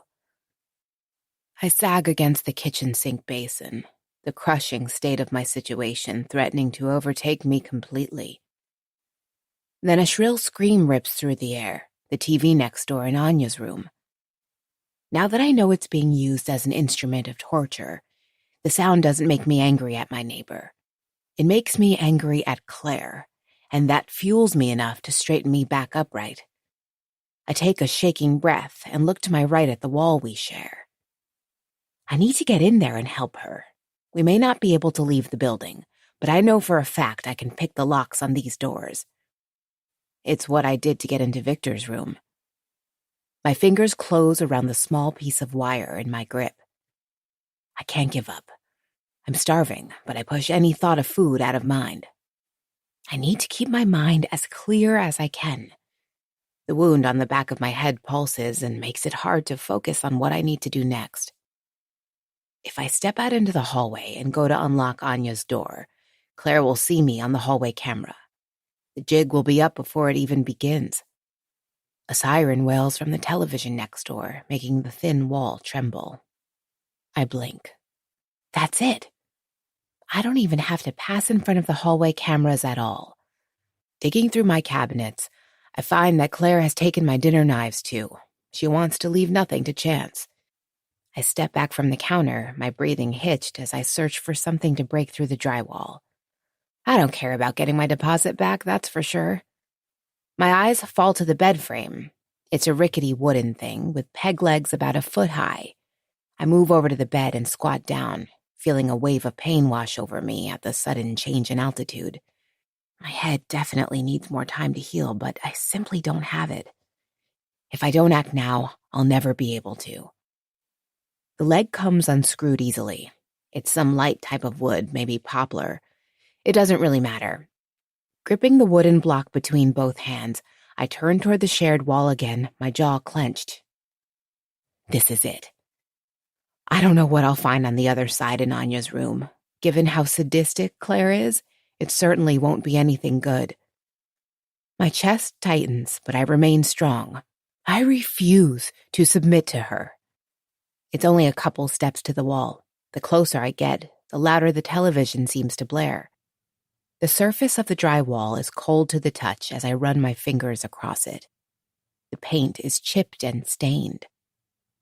Then I raise the bed frame leg and bring it down hard. Chapter 36. Dust kicks up into the air as I attack the drywall with every ounce of my strength. My wound is screaming at me, but it only fuels me further. I know if I don't get through this wall, much worse will happen to me. A hole appears. I'm pulling at the wall now, yanking off chunks with my fingers before tossing them to the floor. The air is choked with white dust. I hack a cough into my sleeve and continue my onslaught. After another few strikes, the hole is wide enough for my head to poke through. There are a few thin pieces of wood making up the skeletal frame of the wall. More drywall hits the floor. I'm looking at the backside of Anya's wall now. The TV is so loud it makes my ears pulse in tune with the pounding across the back of my head. I push through it, bringing my piece of wood up again before thrusting it like a spear into the wall. The drywall begins to crack and crumble. Shouts from the show fill in the gaps. Almost there. Gritting my teeth, I force the bed leg through the wall again, and this time, the hole is wide enough I have a glimpse of the other apartment. It's dark. The hole widens as I pull pieces off, my fingers ghostly white with the amount of dust accumulating on them. I step into the wall itself, positioning myself between the wood supports to get better access to the second wall. The hole in it is nearly big enough now for me to fit through. I let out a grunt as I snap off a large piece and throw it carelessly behind me. There's a ghastly glow lighting Anya's apartment from the television. It's also louder than I would have ever thought possible. That noise can't be coming from the TV alone, can it? There's a smell filtering into my nostrils now that makes me gag. With a final gasp, I push through the hole and stumble into my neighbor's apartment. That's when I see her, and my stomach drops. In the glow of the television, I can make out the details of the sparse apartment. There isn't much at all besides a large black leather recliner sitting less than a foot from the TV. Positioned around it are floor-standing speakers, all of them blaring the noise at absolutely deafening levels toward Anya. The girl is sagging against cuffs and binds that have been added to the recliner. From the look of them, she hasn't been free in a long, long time. Her oily hair hangs in front of her face as she remains tilted forward, unmoving. There's a long neon orange bendy straw duct-taped over her mouth. My eyes follow it down to the base of the chair, where a small mountain of meal replacement shake bottles lie empty. Oh my God. This is the worst thing I've ever seen. It makes my stomach turn. I rush over to her, my heart in my throat. Is she still alive? She hasn't reacted in the slightest to my demolition session. Please, don't be dead. Please. The speakers are so deafening I can't think straight as I stagger forward. My head is pounding so hard it's literally making my vision flicker. My breath comes in heaving gasps as I grab hold of one of the speakers, my hands vibrating from the sound level emanating from it. I toss it backwards, tipping it over. There's movement from Anya, who wrenches her head to the side, eyes wide with pure fear. My heart breaks even further at the sight of her full face in the light. She's deathly thin, nothing but a layer of skin draped across bones. Anya! I shout to be heard over the noise from the TV. The girl doesn't react. I've got to turn this off. Where's the remote? I look down at the TV stand, feeling a twinge in my chest. The remote is inches from Anya's hand, but just out of reach. I've got absolutely no doubt Claire positioned it there on purpose to torture Anya even more. Thoughts of being trapped like this for weeks or months flood my brain, making tears well up in my eyes as I scoop up the remote with trembling hands.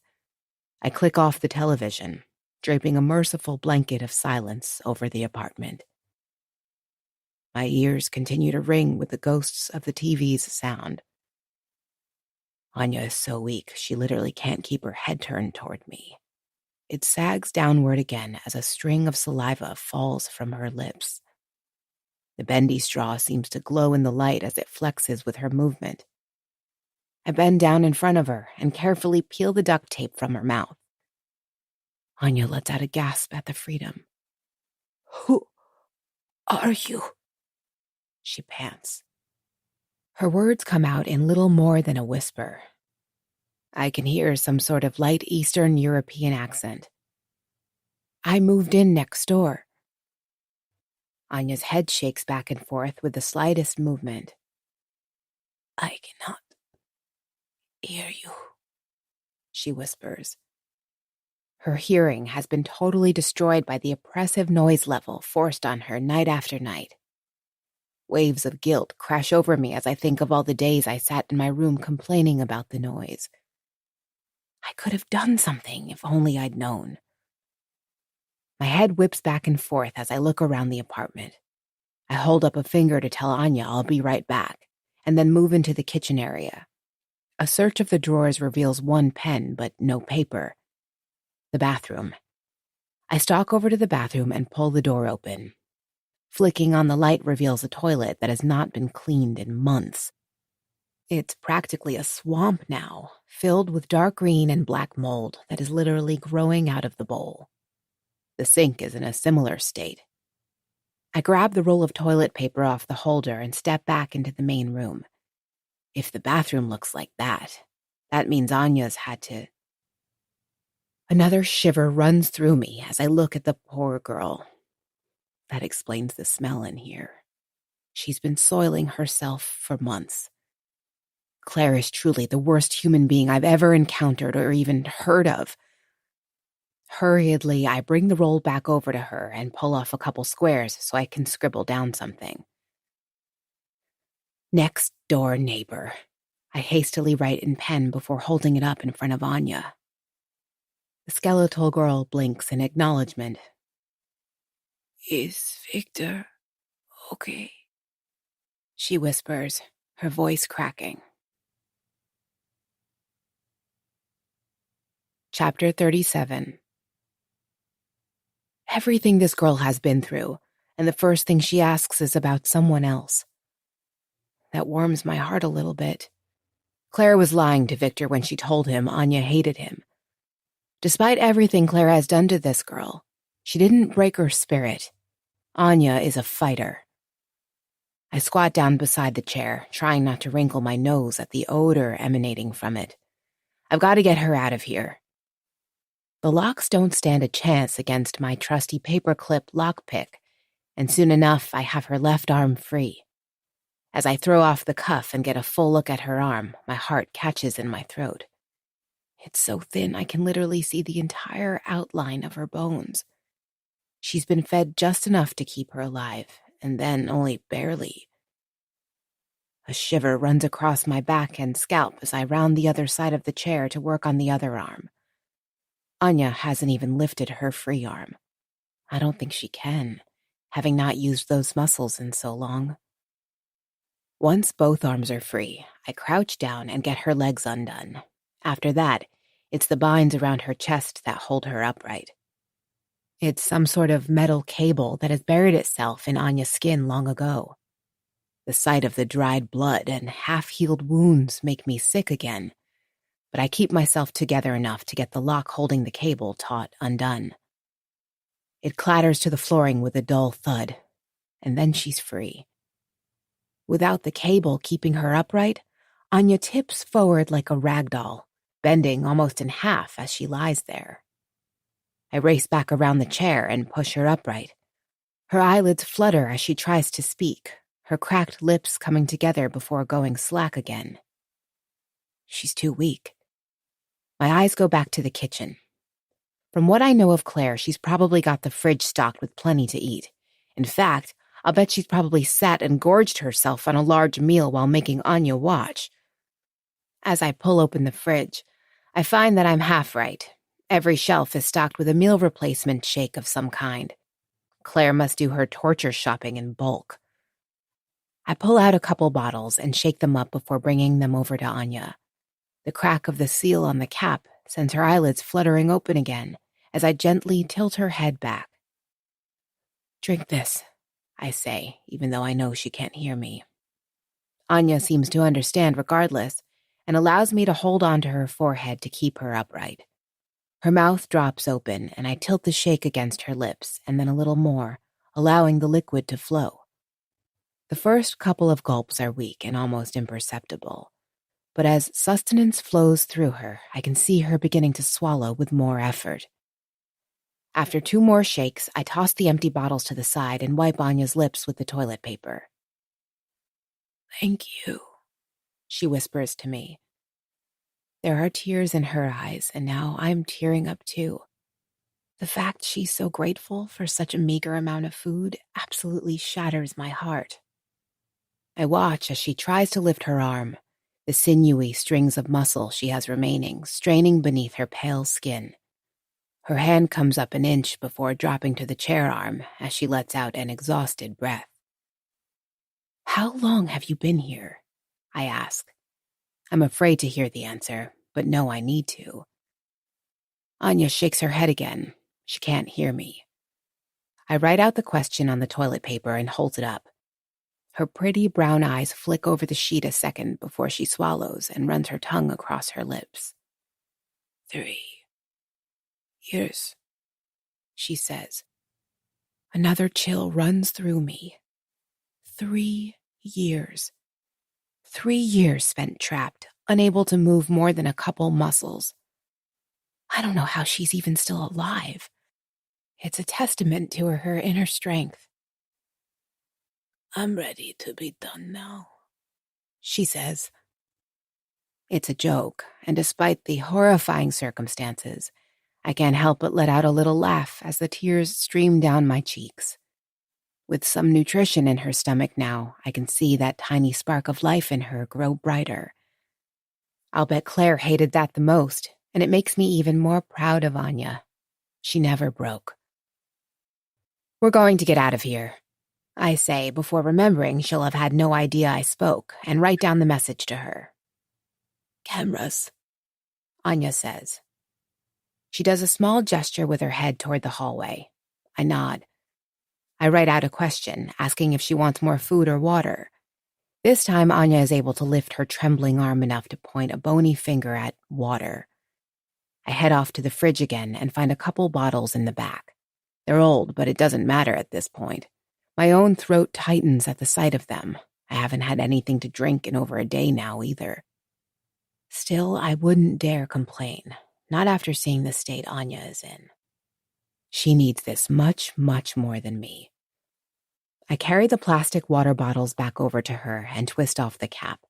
She brings up her skeletal hands to grip the bottle, but she's too weak to hold it. I help her, tilting it into her mouth as she gulps down the liquid. That definitely helped. There's more life in her eyes now, as she looks around with alertness. She glances down at her hands, turning them over slowly in front of her, as if just seeing the state of herself for the first time. Anya is definitely beautiful. There's no denying that, even in her current state. With proper nutrition, a haircut, and a skincare routine that actually allows her to wash, she could be a model in New York Fashion Week. She begins to try and push off of the recliner, but lets out a cry and falls back into it. I rush in to help her, wrapping an arm around her. Goosebumps race across my skin as my arms come into contact with her spine. She's so thin, it's like I'm touching the bones themselves.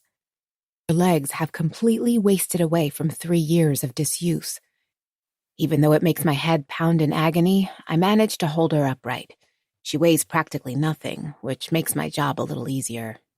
She's taller than me by a couple of inches, but with the hunch of her back, we are about the same height. I half drag her toward my apartment. I simply can't let her stay in this room anymore.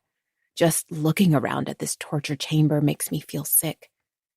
Coming up with a plan for next steps will take place in my apartment. It's no room at the Ritz, but at least it isn't this. The journey through the walls takes a few minutes, as my return trip has to take Anya into consideration. She's essentially dead weight in my arms, supported only by my own shaky strength. Her knobby knees tremble with effort as she tries to step with me. Eventually, she gives up in favor of being dragged. Somehow, I manage to get her through the wall without either of us winding up on the floor. Standing in my living room, I pant as I try to decide what to do next. I don't have any running water to help Anya clean herself, but I do have some wipes in the bathroom. We stumble toward the bathroom and push inside. Anya's eyes go wide again as she gets a look at the blood and handcuffs beside the toilet as I lower her down onto it. You escaped? Anya breathes. I nod. Then I reach under the sink and pull out the wipes before holding them up so she can see. Anya bows her head in thanks. It takes a few minutes, but we get her cleaned up before stripping off the dirty rags she's worn for the past 3 years. I toss them to the floor of the shower and then head for the door to grab some spare clothes for her. Please don't leave me, Anya says, her voice trembling. I turn around, finding she's stretched out a bony arm as far as she can toward me. There is true desperation in her eyes. She doesn't want to be left behind, left to Claire's devices once again. Be right back, I promise. I scribble onto a sheet of toilet paper that I hold up for her. I don't have many clothes, but I don't hesitate to share them with Anya. I scoop up a sweatshirt and pair of sweatpants before returning to the bathroom. Anya has her skeletal arms wrapped around her frame in a pitiful attempt to hold in her body heat. Together we get her clothed, while silent tears drip down her cheeks. I'm crying too. How could I not? Once that's done, I help her out of the bathroom and lower her onto my bed. The two of us sit together and catch our breath.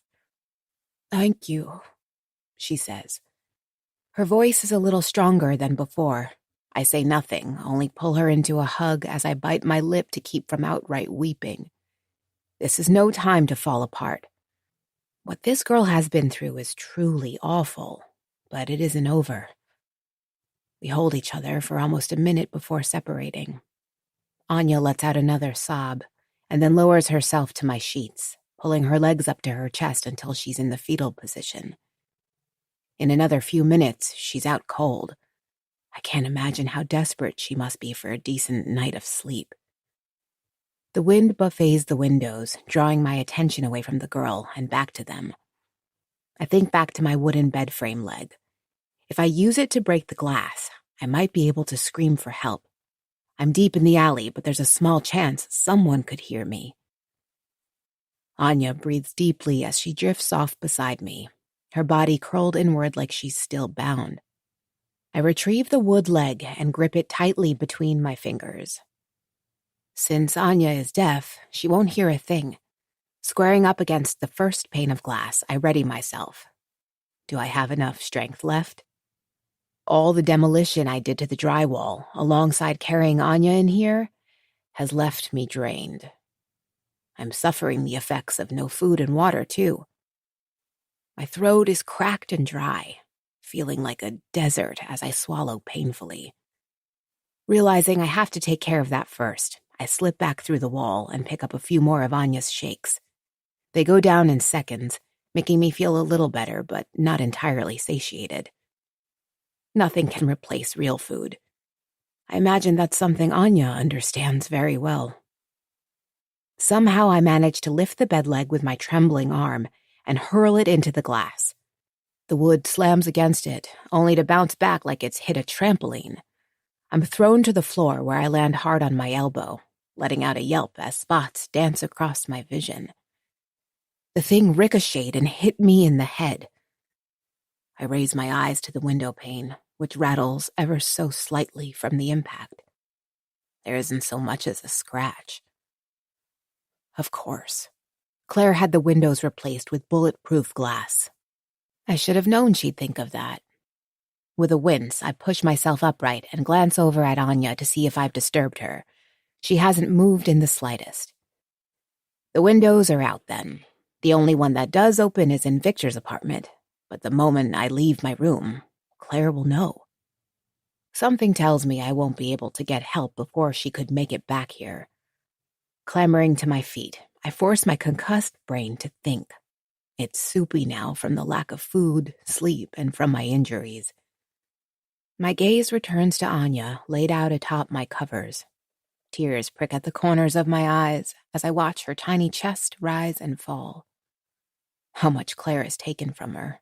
Her freedom, her body, her hearing. Then an idea hits me. An impossibly dangerous idea, but one that just might work. Chapter 38. It takes me the rest of the night to hammer out the details.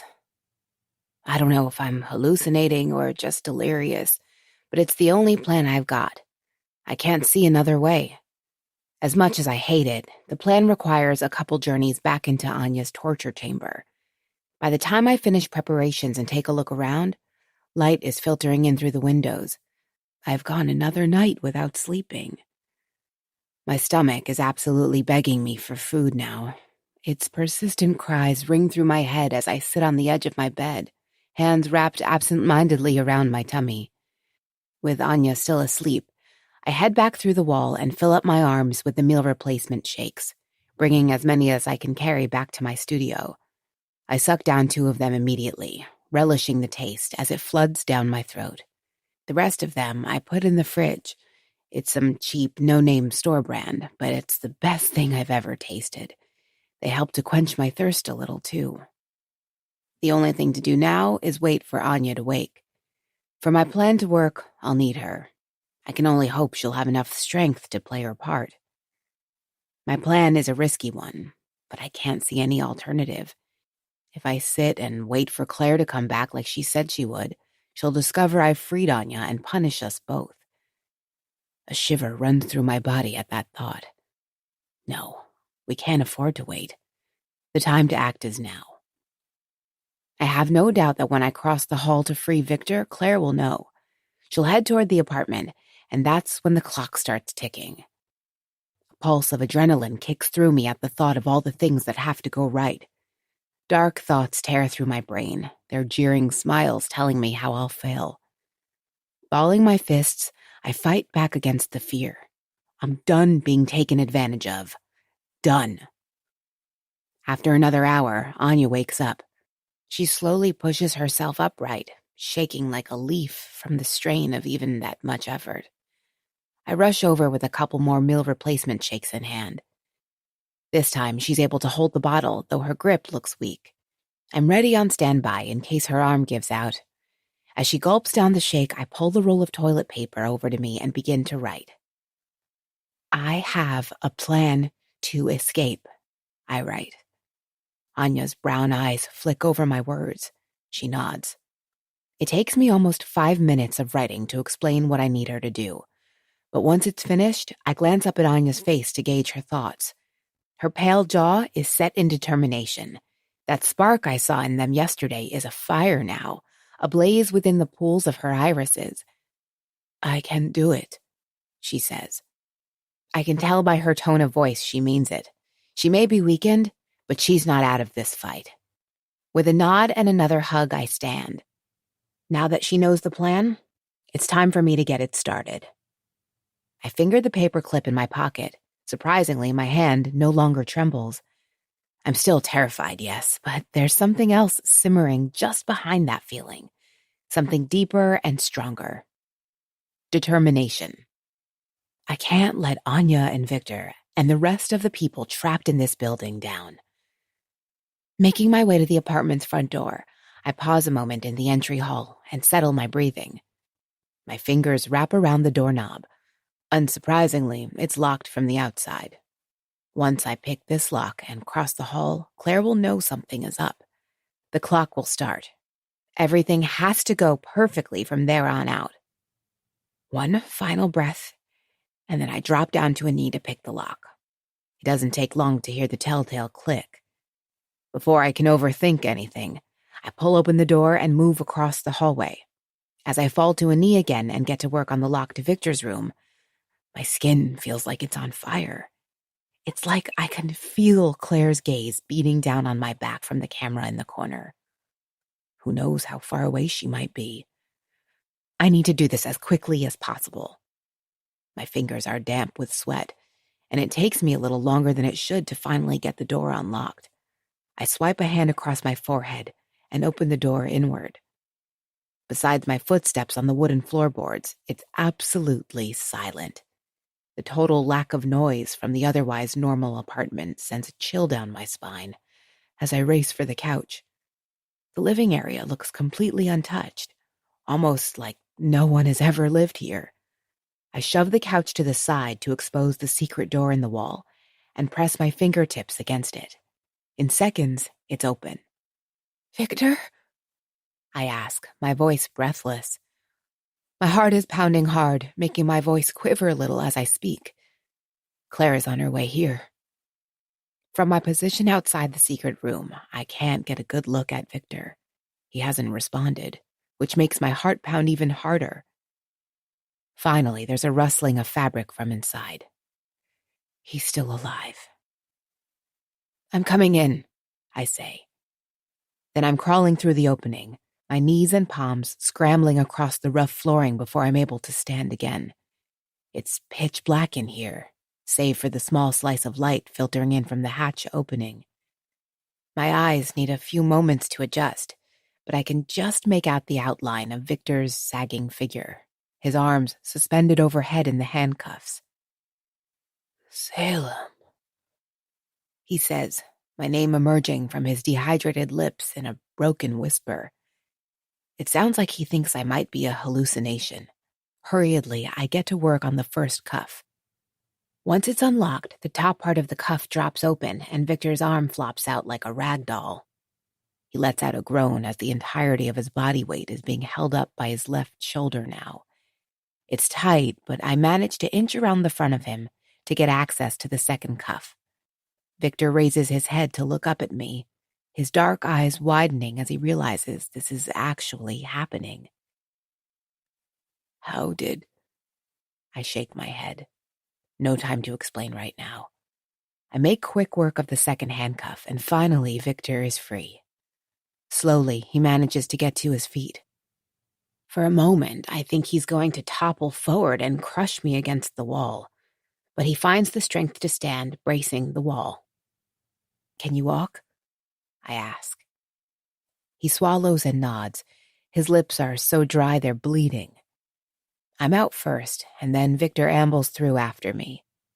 Each of his movements seems to take a tremendous amount of effort, but he manages to crawl out before collapsing on the floor. Victor, I say. Water, he whispers. I nod and head for the kitchen. There are a few glasses in the cabinets. I grab one and move to the sink. Mercifully, the water hasn't been cut off to this apartment. Watching the clear water flow from the tap fills me with a shot of strength. Claire hadn't prepared for this. Didn't expect me to get in here or for Victor to get out. I fill up his glass, my own throat screaming for water as I walk it over to him. He's propped himself up against the seat of the couch, looking haggard. Victor accepts the glass from me, his large hand shaking a little and spilling a few drops before he tilts it back and gulps down the entire thing. I'm already back at the sink filling up a glass of my own and thirstily sucking it down. It's just tap water, but I couldn't care less. I've never tasted water so heavenly. Every sip soothes my parched throat, loosening the baked earth tightness that had stiffened my entire body. The refreshment allows my thoughts to flow freely, like water springing from rock as my thirst is quenched. Victor staggers back to his feet and joins me at the sink. We alternate filling our glasses and chugging their contents. Finally, we're both satiated, and I set my glass on the counter. Claire has cameras in here. She'll know you've gotten out, Victor says after wiping a massive hand across his mouth. I nod. I know, we don't have long. I rescued Anya too, and... Anya? Where is she? Victor's head whips around the room as he looks for her before his shoulders sag downward a little. She's in my room, I reply. His eyes lock in on mine again. How is she? Tears sting the corners of my eyes as I picture Anya's frail body in my mind. I bite my lip and Victor curses under his breath. Listen, Victor, I'm so sorry about everything, calling the police and all that, I say, turning his attention back toward me. I thought I saw a lot of red flags. I never suspected Claire of anything. I finish. Victor chews his lip as he nods. No one ever does. That's how she's gotten away with this for so long. He looks around again before stalking over to a dresser against the wall. He rips out a stack of books and throws them to the floor. His massive foot comes down atop the stack, and I hear a mechanical crunch as the camera inside them breaks. She'll be here soon, I'm sure. We've got to figure out what to do. Does the window still open? I ask. He moves behind me in the kitchen to stand in front of the window. My breath catches in my throat as Victor places his fingers on the windowsill. It opens, and cold air rushes in. The window stops in the same place as before. You want to try and escape through here? Victor asks. Did it once before. His eyebrow hikes up in surprise, but it's quickly replaced by obvious dismay. He shakes his head. I don't think I'll make it. Even if I could get through the opening, I weigh too much. It's definitely true. The rickety fire escape could barely hold me when I was out there. Not to mention the fact that Anya can barely move across a flat surface on her own. The three of us descending the wobbly ladders as they swing in the breeze, not going to happen. That's not my escape plan, though. Victor steps aside as I go to the window and slip my body halfway through it. I shiver as the blast of crisp fall air hits my face. The fire escape twinges below me, rocking ever so slightly. My gaze falls to the rusted bolts holding the slats of the landing in place. They look like with enough pressure they'd snap clean in half. I pull my head back inside. Do you have anything like a hammer in here? Victor looks at me questioningly, but walks over to a drawer and pulls out a small hammer before holding it up. Here, how is breaking that going to help us? I thought you wanted to escape, not trap yourself here. If my plan works, we won't be going out there, I reply. Again, Victor props up an eyebrow. It's clear he has questions, but he's too exhausted and drained to ask them. With the hammer in hand, I squeeze myself back through the window and start banging away. What I need to do doesn't take long. Clearly, Claire has little interest in maintaining fire safety codes for the building. That's working in our favor now. The work is progressing smoothly when I hear Victor shout my name from inside. I can't see him from the position I'm in, so I scramble for the opening. His tone isn't the kind you ignore. The back of my head scrapes the bottom of the window as I drag myself back inside, and I wince as spots dance across my vision. The pain is the least of my concerns once I spot Victor standing near the other set of windows that face the street. His face is deathly pale as he stares back at me. She's here. She's coming. Chapter 39. Blood pounds in my ears. Claire is already here. That was way sooner than I'd anticipated. I need more time. I practically throw myself back out the kitchen window, nearly dropping the hammer in the process before I resume my task. I have to finish. If I don't, my plan won't work. None of it will. Behind me, Victor is busy forcing a chair up against the front door, attempting to barricade it. Naturally, Claire has a key. I can hear him grunting and straining as he shoves the leather seat back into position. Salem, Victor says. She just walked inside the building. You need to get out, now. I'm not leaving you and Anya behind, I shout over my shoulder. It's too late for us. You can make it. Go, now. The hammer comes down hard one last time, the impact jarring me as well as making my head pulse in agony. But I'm finished. I pull myself back inside the apartment, my chest rising and falling as I look up at Victor. I'm not leaving you to face Claire alone. She'll kill you. He shakes his head. I'm sorry I couldn't warn you about her, Salem. It was not my intention to scare you, but I thought if you feared for your life, maybe you'd leave before it was too late. Victor looks as if he's on the verge of tears. The remaining seconds of our freedom are ticking down quickly now that Claire is in the building. He's worried about Anya, about me.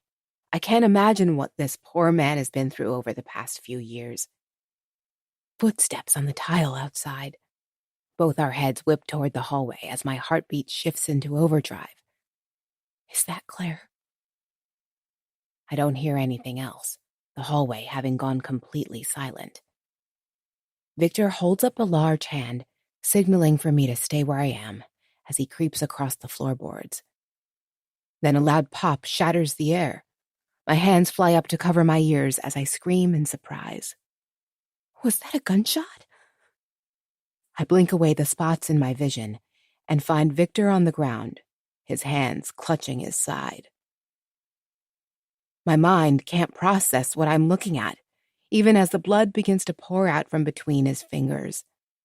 His mouth drops open, his breath coming in short gasps, the streams of blood spilling out of him making me feel faint. You forgot about the camera in the door, Vicky Bear, Claire says from the hallway. Her saccharine sweet voice spikes my pulse even more as I stare at Victor's blood staining the floor. He's got his hands pressed tightly to his side, but there's so much blood. She's watching us through a second camera. Now, Salem, come unblock this door before I put him down for good, okay? Claire says in a patient tone worthy of a preschool teacher. My eyes flick back over to Victor.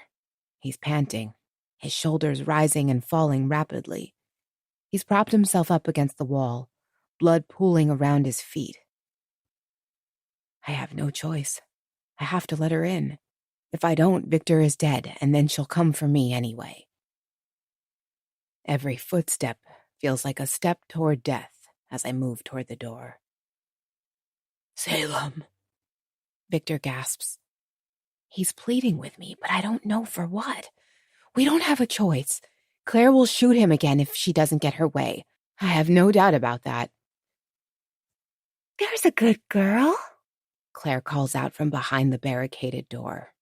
Her voice is slightly muffled by the thick wood. My eyes are riveted to the bullet hole marring the surface of the door. I swallow hard, wondering if Claire will simply shoot me too when I open it. Clean house. Start over with new hires. My fingers wrap around the sides of the chair, and I begin to drag it backward. The second it's removed from beneath the doorknob, I hear the lock click. The door swings inward to reveal the nightmare that is Claire. She's all dressed up in a cute fall outfit, a tan trench coat, jeans, and brown suede boots that would blend in at any brunch place in the city. It's the gun in her hand that mars the pretty picture. Claire flashes her teeth again, but her smile now resembles a wolf baring its fangs. I'm trembling so hard I nearly trip over my own feet as I stumble away from her. She shuts the door gently behind her, then turns toward me, shaking her head back and forth as she tisks me. Very, very naughty you are, she says. I continue walking backward until I feel the wall behind me. My heel catches on Victor's pants as he lies sprawled at my feet. Did you think I wouldn't find out? Claire chides. That I wouldn't stop you? I swallow hard, finding speech impossible as she aims the gun at me. She purses her pouty, painted lips, sliding her gaze to Victor. How are you holding up, Vicky Bear? He says nothing. For a long moment, his gasping breaths are the only sound breaking the silence. When Claire straightens again, there's a sick smile spread across her face. The look of it has me paralyzed with fear. She's actually enjoying this. I have a fun idea, she says. It's clear I can't keep the both of you here. That's a recipe for trouble. So why don't you sort that out amongst yourselves? I blink. What is she saying? She wants me and Victor to kill each other? Go ahead. I'll just watch. Victor knows how much I love to watch, she says with a wink. Claire, please. Victor gasps from somewhere behind me. I stumble away from the wall, shaking my head. I don't want to hurt Victor. I won't. She nudges the gun at him. Her lips curl back in a snarl. You'll hurt Salem, or I hurt Anya. I think that's more than fair.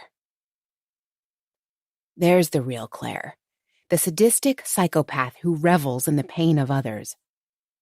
Victor lets out a groan of agony as he staggers to his feet. He looks like he's about to pass out at any moment. Our eyes meet. There's so much pain in his dark brown eyes. Everything he's been through. This will finally break him. I don't want to hurt him, and he doesn't want to hurt me. Claire waves her hands eagerly like an impatient child. Come on already. I want to see blood, she whines. Suddenly, there's the sound of heavy footsteps from the hallway, drawing all three of our heads toward the door. Salem? My heart pounds. That's Derek. What's he doing here?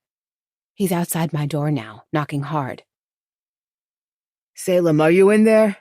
I just want to know that you're okay, he shouts. He hasn't heard from me in days.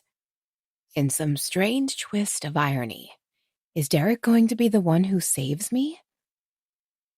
I'm in here! I shout before Claire can silence me. Chapter 40. Derek is here. Tall, bearded, slightly scary Derek. Claire wouldn't shoot him too, would she? I throw a look over at her. She's frozen in place, the gun still in hand. She looks as if she's racking her brain for what to do next. Salem? Derek calls again. In here, Derek! Help me! I shout back. And be careful. She has a gun.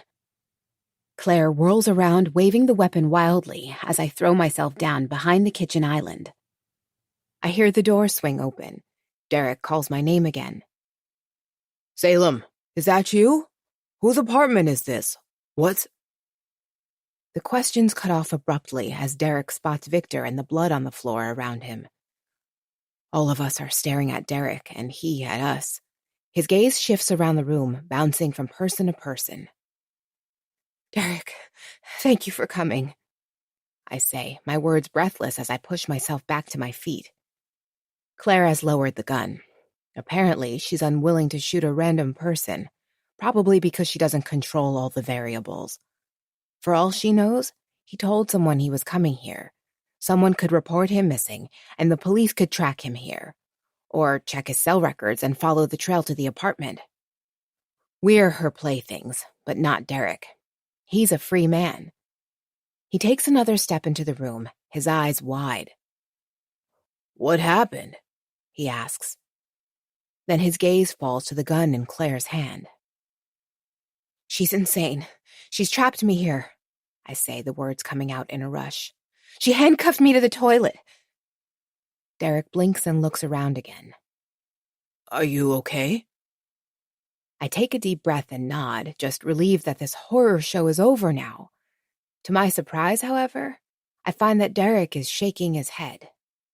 I wasn't talking to you, he says. The words are cold, stunning me. His eyes shift and meet Claire's. I was talking to my girlfriend. Chapter 41. What? The world feels like it's collapsing around me as Derek crosses the room to stand at Claire's side. He pulls her into an embrace before kissing her deeply. I can do nothing but stare in stunned silence at the two of them locked together. Derek's girlfriend. All the times he mentioned his stupid girlfriend. Honestly, I thought she didn't even exist. But it's been Claire the whole time. I don't know what to think anymore. My knees buckle, and I have to lean against the counter for support. Derek pulls away from Claire for a moment and looks her over. I know you told me to wait in the lobby, but I heard the gunshot and got worried, baby, he says. I was just having some fun, she replies. The sight of the two of them standing there together makes me want to vomit. I can hardly even think straight. None of this makes sense. Derek seems to sense my confusion and smiles at me. We met on my route. When she told me about the idea of moving the drugs through the trash, I thought it was genius. No one thinks twice about the garbage man, he says. While she's the brains of this whole scheme, he's the arm, enabling the pills produced in the basement to be moved around the city. Derek comes and picks up the trash bags full of pills, and no one is the wiser. Another realization rocks my body. Then that means... I start, my voice barely above a whisper as it dawns on me. It was no accident I found the open room, yeah. Claire mentioned she needed some new blood working in the basement, and I figured you'd be perfect. I blink hard as the tears begin to pulse at the corners of my eyes. Derek knew exactly what went on here when he told me about the apartment. He didn't just happen to come across this place on a garbage route. All of this had been on purpose. He knew what he was sending me into. My only friend in the city. The fight drains out of me like water from a broken vase, and I sag more heavily against the counter. Kind of makes you wish you'd treated me with a little more respect now, huh? Derek says with a sneer. I don't have the strength to reply. Victor has sunk to the floor again, his hands pressed ineffectually against his side. He's growing paler by the second, bleeding out. Maybe if you weren't such a tease, we could have worked something out, Derek says. You could have been part of the operation, the bigger picture. My stomach churns as he and Claire both stand there with those putrid smiles plastered across their faces. A matched pair, both of them utterly insane. I love you, baby, Derek says as he pulls Claire close again. Not as much as I love you, she whispers back. Their noses nuzzle together. I have no words for what I'm seeing. I don't have any faith left in my plan now either. I didn't for 1 second factor Derek into any of it. I appreciate you checking up on me, sweetums, Claire says as they separate again. Now that you're here, any input on what we should do with them? Derek smiles down at her. I'm game for whatever you decide, babe. You always have the best ideas.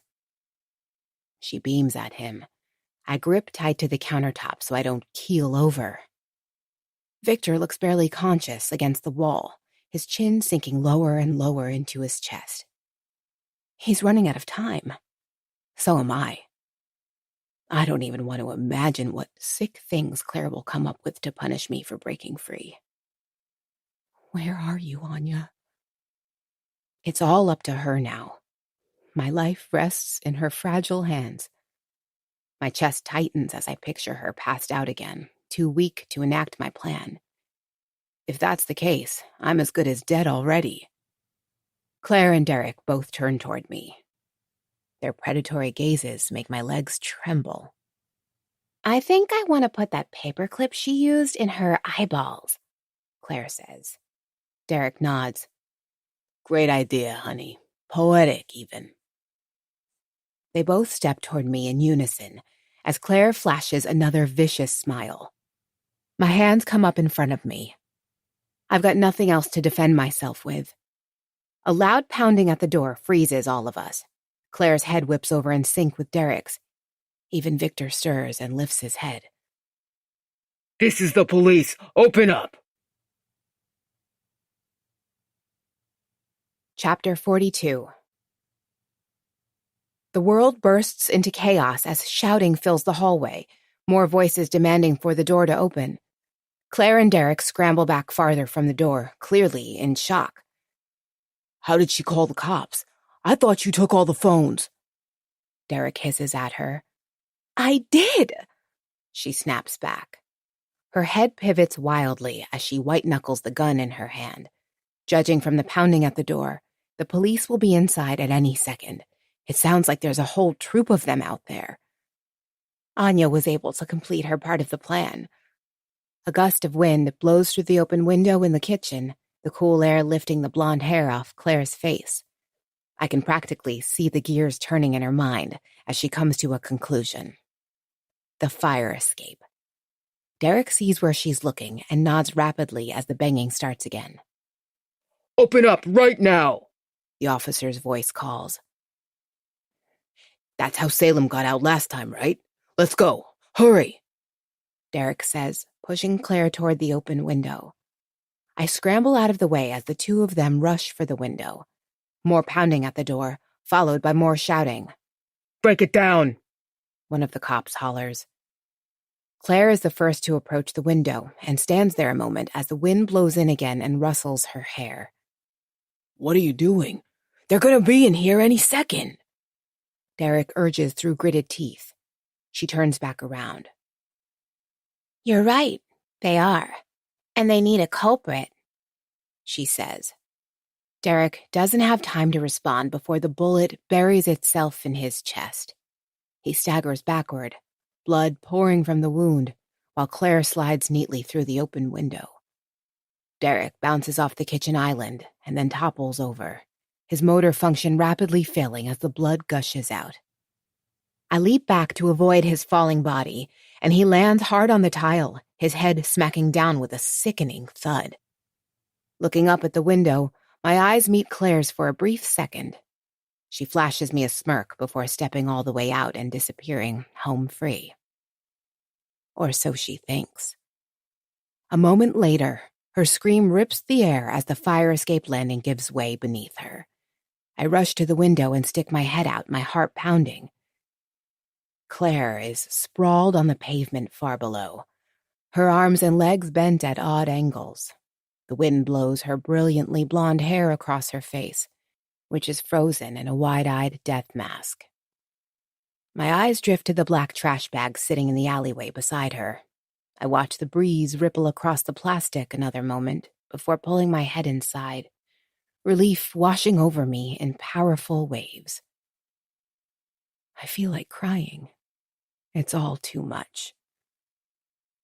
I'm filled with an out-of-body sense of unreality as I step back away from the window. Victor has managed to get himself back to his feet, one hand clutching his side, while the other is pressed against the wall. The paint is smeared with his blood, but he's alive. At my feet, Derek lies motionless, his head facing away from me. I step over him, taking care to avoid the dark blood seeping into the cracks in the tile around him. How did you manage to call the cops? Victor asks. I shake my head. I didn't. Victor's brow furrows in confusion. Who did then? No one. I walk down the narrow hallway to the front door, where the sounds of the police pounding on the door continue. It becomes so deafening as I draw near to the door that I wince before pulling it open to reveal the truth. Anya stands there, her TV remote in hand. Blocking the doorway are two of the floor-standing speakers that sat in her room torturing her for years. Victor staggers forward. I recorded the opening of the cop show Claire forced Anya to listen to every night, I explain, but I'm not sure he hears me. As if in a daze, he makes his way to the girlfriend he hasn't seen in years, the woman he willingly endured years of torture and abuse to protect. Victor stares in amazement for a second before Anya's eyes come up to meet his. He freezes. In shock? In horror at the evidence of the torture she's suffered? For a moment, they only gaze at each other. Then he's rushing forward, emitting sounds I've never heard from a human, as he and Anya finally embrace. I take a step back, tears filling my eyes as I watch the two of them hug. Victor has his massive arm wrapped around her, sobbing. Anya wails as she grips tight to his blood-soaked shirt.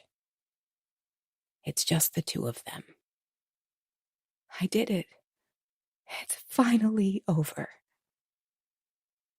I slide slowly down the wall, drawing in a deep breath as Victor draws Anya inside his apartment where they kiss each other again and again. I've missed you so much, he says between racking sobs. I didn't know. I didn't. Anya nods, tears streaming down her cheeks as she buries her head in his chest. My love, my love, my love, she says over and over. My head pounds. There's blood splattered all over me. Derek's blood. It's seeped into the fabric of my clothes. My vision swims at the thought. Everything that happened rushes back to me and starts to loop in my mind, until I can't focus on anything but Claire's scream as she fell. Chapter 43. The pounding at the door starts up again. It's the police wanting to get in. I can hear their voices as they call out to me through the thick wood of the old door. Another fist thuds down, but my brain tunes it out until it's little more than background noise. My eyes drift to the wall across from me. Blood is everywhere. It stains the framed pictures of painted forests, the splattered red running down like tiny river streams before it pools between the old floor tiles. The cops shout again, their calls frantic as they knock hard. Even though I know I should open the door, I'm frozen to the spot. My feet won't move. Can't move. When they come inside, everything will change. The small window to my left lets in a cool winter breeze, the cold air wafting over my sweat-soaked face and rustling my hair. My eyes follow the trails of blood down the wall, tracing every inch of the red stains, before finally my gaze settles on the body itself. Here there's even more blood. Pools of it, the dark liquid sinking deep into every crevice. I hear the policeman's insistent commands to open the door, but only distantly. I can't pull my eyes away from the body. So still. The door frame shakes as another thunderous boom echoes out in the dingy apartment. Soon they'll be inside. Another breeze touches my skin, drawing my gaze toward the open window. Almost in a trance, I stand slowly and begin taking careful steps toward the window as the cops break through the door behind me. The wood begins to splinter under the constant assault. I hear them shout my name, but my head doesn't turn. I reach the window and lower my forehead to it, taking a deep, shaking breath as I peer down to the alleyway below. The glass is cool against my skin. No doubt there will be alarm when they see the body on the floor. I just wonder what they'll say when they find out there's another one outside the window, too. Finally, they burst inside, a stream of men brandishing pistols that they sweep over the room. Victor and Anya look up from their position huddled together on the couch. There, Victor croaks, pointing to Derek's body on the floor. The men continue to sweep inward. Salem, Ripley, a man asks as he spots me, his gun lowering. I nod, unable to speak. It's truly finished. The nightmare is over. We got your call, the officer says. My fingers finally unfurl from Derek's phone. I've had it clutched in my palm since we called the real police. My hand aches from squeezing it so hard for so long, not wanting to let go of it for fear of never being able to reach the outside world again. Distantly, I hear the officer's gentle voice as he guides me to the couch beside Anya and Victor, both of them under the inspection of paramedics now. They're checking me out too, pulling open my eyelid as I sit dazedly. I don't mind. The image of Claire's shattered body outside on the pavement is stuck in my mind, and it's all I can see when my eyes are shut. Her perfect skin, perfect hair, perfect life. All of it a mask for the darkness that lay beneath. It's finally over. Anya is moved onto a stretcher to be transported to the nearest hospital where she'll be treated for severe malnutrition. Victor remains holding her hand the entire time, his eyes never leaving hers. They're never going to let each other out of their sights again. The officer is still talking to me, but I can't hear him. There's a distant ringing in my brain as a paramedic bandages my head and guides me up off the couch. Out of the corner of my eye, I notice they put Derek on a stretcher too. As they lift him, his arm flops to the side, but I see his chest rise and fall. He's still alive somehow. I'm being helped onto a stretcher of my own. Staring up at the ceiling, all I can think about is how hungry and tired I am. I feel like I've been hit by a truck. The entire building is swarming with police. Lifting my head as we pass the laundry room, I see an officer step out of the doorway holding a bag packed with white pills. Everything after that is a blur. Chapter 44. 1 month later. A scream rips through the air, making me jump. Even though I've seen this movie a dozen times, the jump scares never fail to get me. Chuckling to myself, I get up off my couch and pad over in my Crocs to the kitchen with a glance at my phone. Victor and Anya should be here any minute now, and I want to check on the food. I've started cooking for myself, and I'm finding myself really enjoying it. There's a comforting sense of control that comes from creating a dish from nothing, deciding what does or doesn't go in it. Cooking has helped me to work through things over the past month. Not completely, still working on it, and it will probably take some time. When Derek woke up in the hospital, he told the police everything. The drug ring, the slave labor, the garbage routes. All of it came out, and it was the talk of the city for a couple weeks. People were amazed something like this could have been happening right under everyone's noses. I wasn't.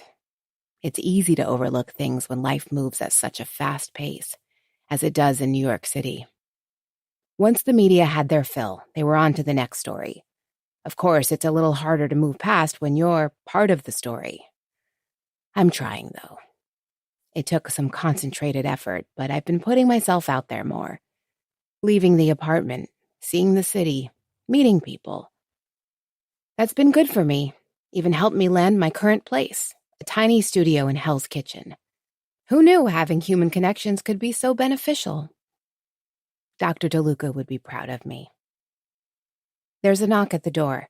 I step away from the stove where I've got some pasta sauce simmering. I can hear their voices through the door as I step up to it. Opening it, I greet Victor and Anya with a smile. They're bundled up against the cold weather, pale faces peeking from between scarves and wool hats. Both of them are looking much better, Anya especially. It was a tough period of recovery for her, but she's been able to put on a few pounds.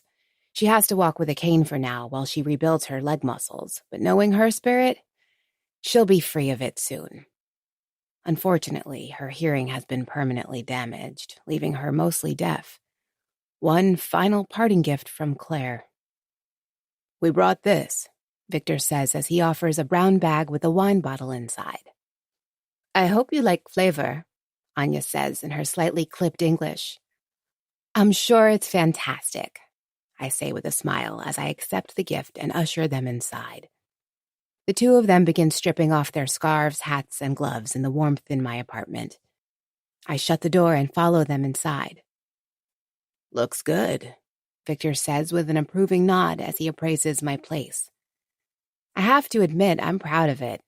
There isn't a whole lot of stuff in here, but it's filled with things I love. My blanket, my bed, a little desk for me to work at. There are plenty of plants, too, which fill up the corners of the room and add much-needed bursts of color and life to the space. I'm done with dreary apartments and putting up with whatever. It's my space, and I want to be happy in it. Anya takes a look at the stove. "What are we having?" she asks. "Pasta and meatballs," I reply. Anya looks at me a moment before glancing over at Victor. He uses sign language to sign pasta and meatballs to her, and she gives a satisfied nod. "I like that," she says with a rub of her belly. She's still frail, but there's so much life in her. In both of them. As we sit down for dinner, I realize that's not all. There's still so much life in me, too. I've got friends now, and I've changed. I'm no longer the girl who gets pushed around. We all carry scars from our pasts, but as Dr. DeLuca says, sometimes the best thing to do is let go. This recording of The Apartment Across the Hall was presented by Dreamscape Media, LLC. Narrated by Katie Zuckerman and Rusty Miwa. Produced by David Bendina. Text copyright 2024 by Jack Dane. Sound recording copyright 2025 by Dreamscape Media, LLC. Thank you for listening. Please check dreamscapepublishing.com for Dreamscape's latest releases.